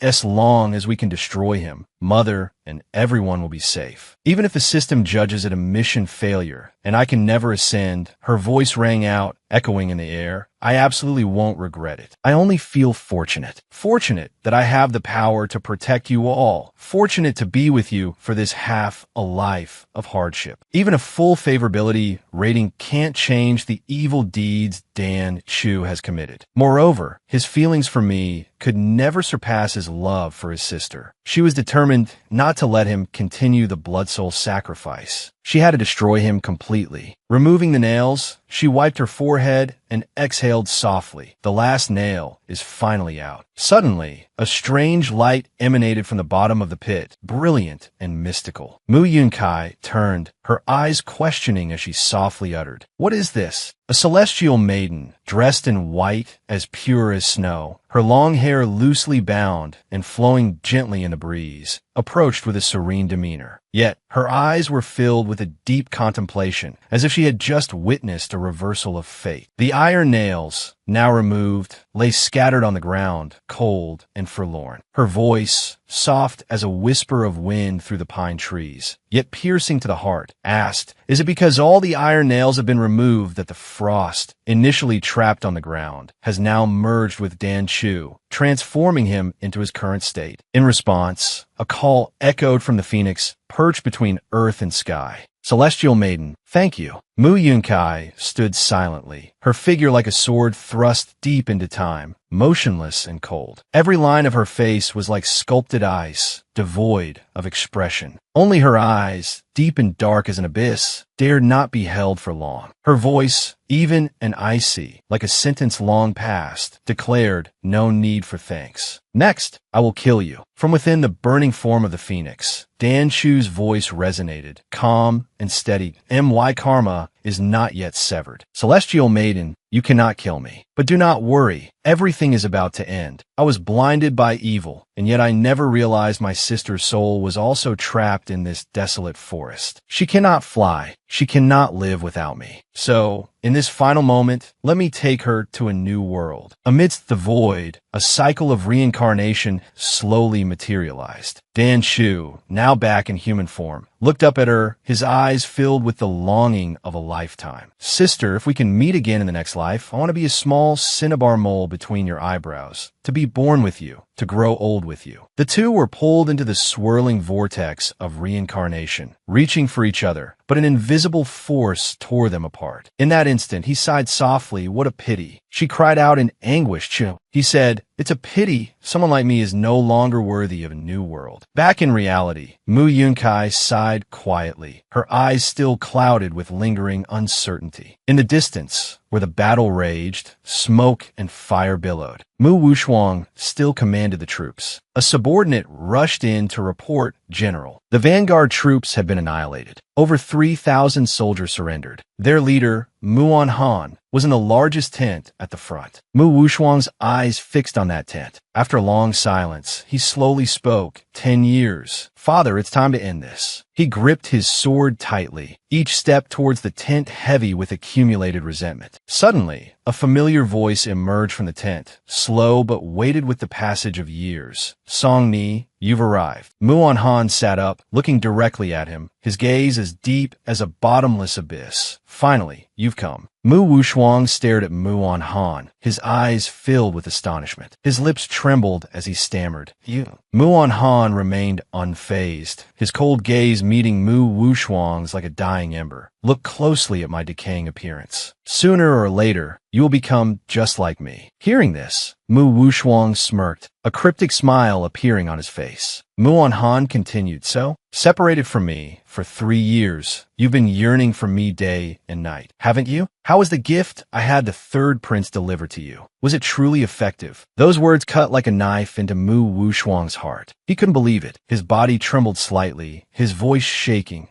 Ruining you is the best revenge," Muon Han said, a devilish smile spreading across his face. "Oh, father, I can't believe you fell for it so easily. You even became the top courtesan. Truly a worthy son I raised." Fury ignited within Mu Wushuang. He strode forward, gripping Muon Han's collar tightly, his voice strained. "The tiger doesn't devour its cub." "Why? Why?" Muon Han tilted his head, his eyes devoid of concern. "Why? Because you were born resembling your mother, my beloved concubine." Are you watching from the underworld? Song Mi has been well taught by me. He's just as filthy as you. No, he's even filthy. He burst into a grotesque laugh that pierced the ears. At that moment, Mu Wushuang leaned closer, whispering coldly into Mu on Han's ear, "Father, do you truly not know why Mother ended up with another man?" Mu Wushuang flinched, childhood memories flooding back. A winter day, the forest blanketed in white snow. A small child huddled under a barren tree in the pouring rain, murmuring, "Filthy. I'm so filthy. Why don't I feel any joy now that revenge has been taken?" His eyes fell to his hands, whispering as if to the wind, "Truly rotten. Just like him." He pressed his hand to his cheek, his voice trembling. Just like him. Mu Yunkai, standing nearby, overheard everything, her voice trembling with anger. "Don't say such things." She stepped forward, her voice softening as she comforted him. "Just wipe it away." Suddenly, Mu Wushuang opened his eyes, sweat drenching his forehead. It had all been a dream. Before him stood Mu Yunkai, her face a mixture of worry and relief. "Gidge," she exclaimed, "you scared me to death. Ajia said after you took your revenge, you wouldn't wake up. You've been burning with fever for 3 days." The surrounding soldiers erupted in joyous cries. "That he's awake. Young master is awake." He hurriedly sat up, grasping Mu Yunkai's hand, his eyes pleading. "Yuner, can it really be wiped away?" She paused, confused. "What?" He whispered hoarsely, tears welling in his eyes. "Can my body truly be cleansed?" The next morning, Ajia's voice echoed through the camp.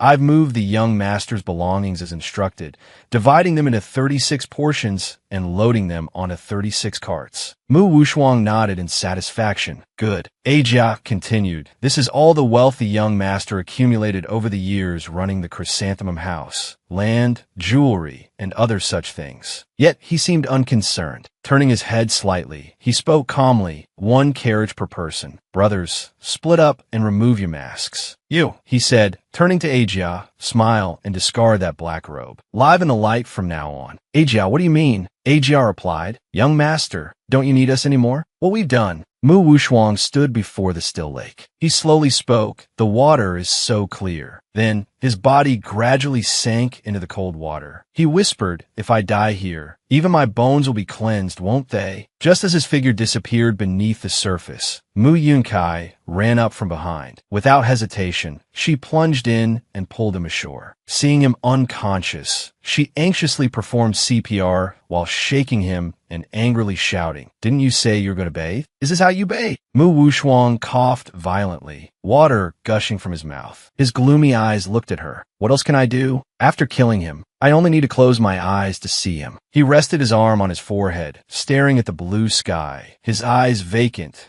"I see festering black spots flowing from his body, spreading to mine. I can't struggle, can't escape. My life has long been sunk in a mire. I can no longer live cleanly. Can't you let me die cleanly?" Hearing this, she slapped him hard across the face, her voice trembling with anger. "Brother, after all these years, can't you grow up? Dying in the lake will make me clean. Don't joke." Memories flooded back to her, his angry words from the past. "Your body will rot, eaten by fish and insects. Your bones will be trapped below, sinking in the mud." She enunciated each word. "Why do you listen to what that man said? He told you to go to the brothel, and you went. He said you would rot, and you want to rot. When will you finally escape that man's shadow? Live for yourself." Her words were like a splash of cold water, jolting Mu Wushuang partially awake. He whispered, "Sister, it seems I can never understand some things considered obvious." Mu Yunkai fell silent, her heart aching as she remembered the time afterward. "Brother wanted to hide in the mountains alone, but I didn't stop him. He probably wouldn't do anything so foolish now. Only he can overcome his pain. And I'm on my way back to Linen City to meet Tai Zi, who has returned to the capital to discuss the next plan with the little prince. Together, they'll stage a fake death escape for Mu." Mu Yunkai looked at the system screen and murmured, "Initially, I came to attack Dan Chu with the determination to abandon the mission. But after the storm he caused subsided. Actually, until now, I haven't paid attention to the favorability rating. But I'm still very happy that Brother's favorability has increased so much. I understand more of his past, helped him resolve his misunderstanding with his sister." Just then, the system displayed a notification. Unlockable restriction for Mu Wushuang, 3 and 4. View? She wondered, maybe it can help him remove the thorn in his heart. At the general's mansion, the voices of maids echoed. "Your Highness, the clothes that servant girl gave you to help you with fell down there. Let this servant help you find them. Your body is worth 1,000 gold pieces. How can you do this yourself? Mu Yunkai immediately barked in an authoritative voice. All of you kneel here. This princess wants to investigate personally. This princess wants to see which of you servants drop the clothes. This princess likes to be wherever she pleases. If it falls among the servants' clothes, this princess will use you to sacrifice to the clothes. The maids trembled, kneeling and pleading incessantly. Mercy, your highness. Mercy. This servant wouldn't dare do such a thing to your highness's clothes. Please calm down, your highness. Without bothering to glance at them, Mu Yunkai turned and left, thinking to herself, my pretense of villainy is becoming increasingly refined. Mu Yunkai enters small room. Gently lifting the curtain, she glanced around and whispered, this must be where the male favorite's clothes are kept. If there aren't any women's clothes here, then what those two eunuchs said is credible. I can have Gidge wear women's clothing to avoid the emperor's clutches. She suddenly recalled the old rumor. Wasn't the newly arrived beauty quite favored? Why was he sent out of the palace so quickly? Or who told a grown man like him to wear women's clothing? His Majesty hates that kind of person the most. She let out a forced laugh. Looking at the clothes in the room, she blurted out, so it really is all women's clothing. Just then, an arm reached out and pulled her into an embrace, startling her. Mu Wenheng looked at her, his lips curving slightly to "Why princess? What are you doing in the wardrobe department?" Mu Yunkai was momentarily speechless. Her eyes flickered, her lips trembling as she managed to utter, "Father." Mu Wenheng knelt down, placing a hand gently on her shoulder. His gaze was dark and meaningful as he spoke in a feigned tone. It's all right. It's all right. I know my princess just wanted to confirm whether I truly hate seeing male favorites in women's clothing. His words were like a bolt of lightning, striking her mind and leaving her speechless. He continued in a low, cold voice. Could it be that Kair is worried about her brother? Could it be that all these years, Kair's actions towards her brother were all a performance for me? Her mind felt like it was exploding. Mu Yunkai couldn't contain her anger and yelled, "Get down. Who allowed you to eat at the table?" Mu Wenheng merely smirked coldly, his eyes narrowing dangerously. The one who dared to deceive me last time is still being punished, living in a vat of wine. Hearing this, she trembled and prostrated herself on the ground. Her voice was strained with fear. Your Majesty is so wise. How would this subject dare to deceive you? This subject has always treated her brother like a toy. Always. Mu Wenheng remained nonchalant, simply saying softly, "Oh, is that so? Kair's answer will determine what clothes Songer will wear to meet me at the Chrysanthemum Pavilion." Mu Wushuang's furious cries echoed through the hallways. Impossible. Impossible. My sister would never tell me to wear these clothes just to please someone. Absolutely not. Mu Wenheng glanced over calmly, the corner of his lips twitching upwards. Who said it was to please me? It could be for something else. Mu Wushuang gritted his teeth. She told me to wear her clothes, just so she could be closer to me. Memories flashed through his mind. Were my clothes, brother? You're my dearest brother. Mu Wenheng smiled deeply though. Is that so? Then he ordered someone bring the princess to the Mu Mausoleum. Mu Wushuang's entire body shook. Tears welled up as he trembled and called out, "Sister." Mu Yunkai entered. Her voice was hoarse, like the sound of rain at night. "Why, dear brother, could it be that you're still dreaming? Haven't you woken up from our closeness yet?" Mu Wushuang was stunned, asking blankly, what do you mean?" She laughed mockingly, each word deliberate. "Mean? I told you long ago." A voice, cold as ice, echoed in his mind. This subject wants a toy. Her voice held no trace of pity. With this human toy,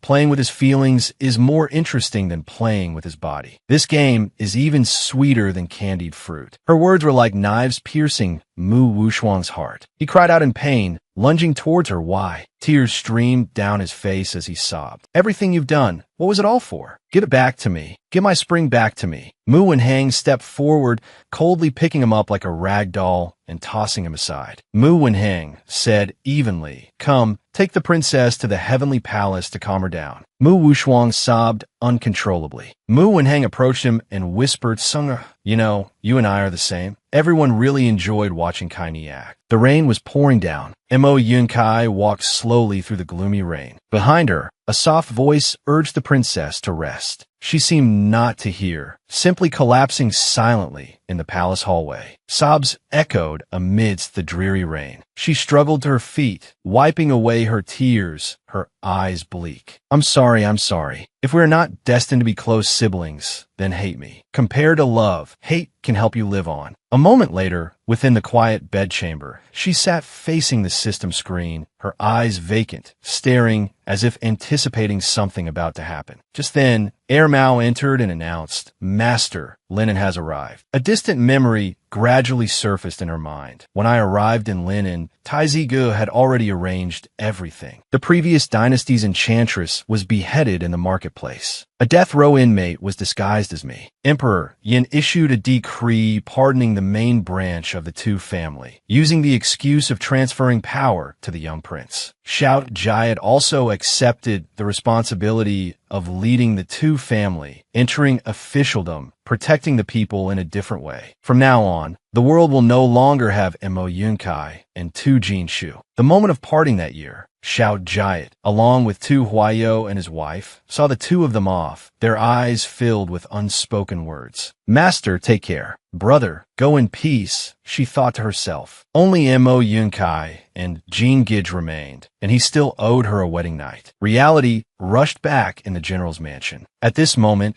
the wedding ceremony between Mo-Yunkai and General Tu Jinshu was taking place, bustling with activity. Everywhere, people were excited, laughter echoing throughout the mansion. "Master is getting married today. Everyone, just offer your congratulations, and you can join the banquet to give our master many blessings." Congratulations to the two of you. Congratulations to the two of you. A talented man and a beautiful woman, a match made in heaven. Amidst the jubilant atmosphere, General Tu Jinshu suddenly chuckled, turning to tease, "Does our madam want to have a baby tonight?" And Mo-Yunkai glanced at him, her phoenix eyes hinting at reproach, thinking to herself, how can the emperor ask such a question in public? Xiao Jia then asked, "Sister-in-law, why haven't we seen the young master?" She frowned slightly, a sense of disappointment rising in her heart. "Didn't he come to congratulate us?" Tu Jinshu answered for her, "If you have even half a rebellious heart, I will still execute you." And Mo-Yunkai, hearing this, she couldn't help but furrow her brows, muttering, "Why say such things at someone's wedding?" She turned to look at Tu Huayo, meeting his deep gaze, and asked expectantly, "Do you have something to say?" Suddenly, General Tu Jinshu turned and, without warning, swept her up into his arms, surprising everyone. "Since we've finished eating and drinking, let's go to the bridal chamber." Her face flushed slightly, but she didn't resist. In the bridal chamber, flickering candlelight cast shadows on the wooden walls. His voice was gentle and husky, as if carrying days of longing. "Wife, these past few days I've been going crazy. I couldn't stop myself from wanting to touch you.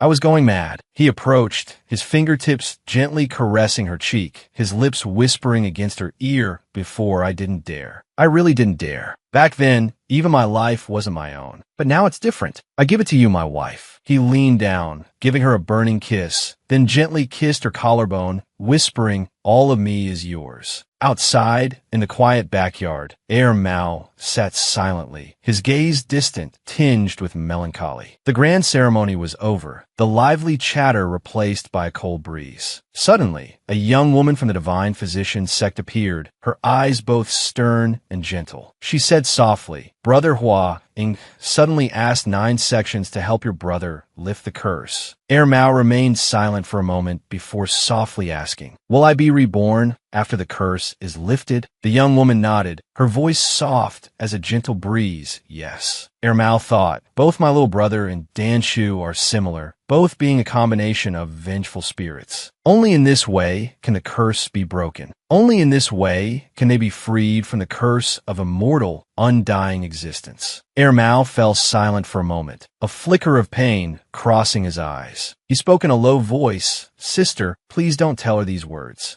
Mo-Yunkai and the general stood in silence, their eyes following Mao's departing figure. An indescribable feeling welled up in Mo-Yunkai's heart. Hua Ying refused to lift the curse, but he also chose not to stay by his master's side. Mao handed her the sword, his gaze firm. "Keep this. If anything happens, just call my name." She silently vowed, after fulfilling Shui Wu's last wishes. Shui Wu had left a final request. "Please bury me in this bamboo forest." Thoughts swirled in Mo-Yunkai's mind, memories flooding back like a tide. Unable to stop wandering the world alone, Mo-Yunkai truthfully revealed her feelings to her brother, Mu Wushuang. She clearly remembered the day. She hesitantly confessed, "Actually, I've always seen you as my brother. I've never seen you as a plaything." At that time, Mu Wushuang didn't blame her. He simply raised his head to receive the celestial energy, a serene smile on his face.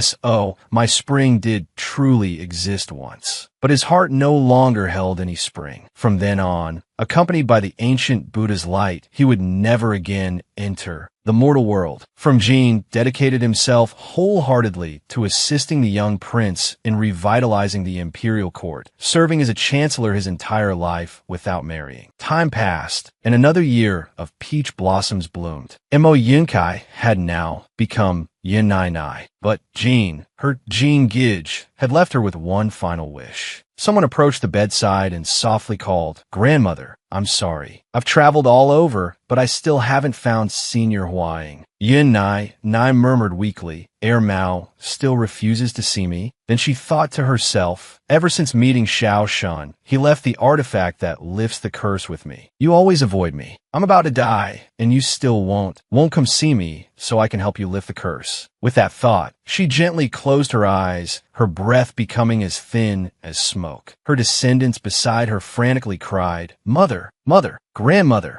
grandmother," from the valiant General Tu Ming, along with General Tu Yu, the mountain and sea wanderer, and her descendants from the Helan family. Yin Nai looked at everyone, but at this moment, they couldn't see her. You err, my good grandchild. I'm leaving now. Live happily in the beautiful land our ancestors created." Suddenly, Mo Yunkai opened her eyes, looking at her surroundings and her own body. She scratched her head and chuckled. "Have I really arrived in the underworld?" Then her eyes widened in surprise as she observed her surroundings. Everything was unfamiliar, unlike the human world she once knew. She scratched her head and laughed softly, but the scene before her stunned her. The people around her wore strange, vibrant clothes, as if they had stepped out of a comic book. A little girl spoke, "Mommy, why is that person sitting in the water? Isn't she cold?" The mother replied, "Ah, she must be filming a scene. I heard they're telling the story of the general's wife, starting from when she fell into the water." Mo Yunkai mumbled in a daze, "Filming a scene? Could it be that I've returned to modern times?" Just as she was bewildered, the system sent a message. "Yes, congratulations, host. You have reached maximum favorability with all characters and completed the mission. As agreed, you have earned a precious opportunity to live again, and you retain your appearance from the other world. We wish you a happy life. The small courtyard where I used to live has been fenced off. The well used for drawing water has become a fountain, a tourist attraction." She frowned, the corners of her eyes suddenly moist. Is being reborn supposed to make one happy? Why do I now only feel utterly lost and lonely? Suddenly, a familiar voice called out from behind her, "Master!" She startled and turned her head to see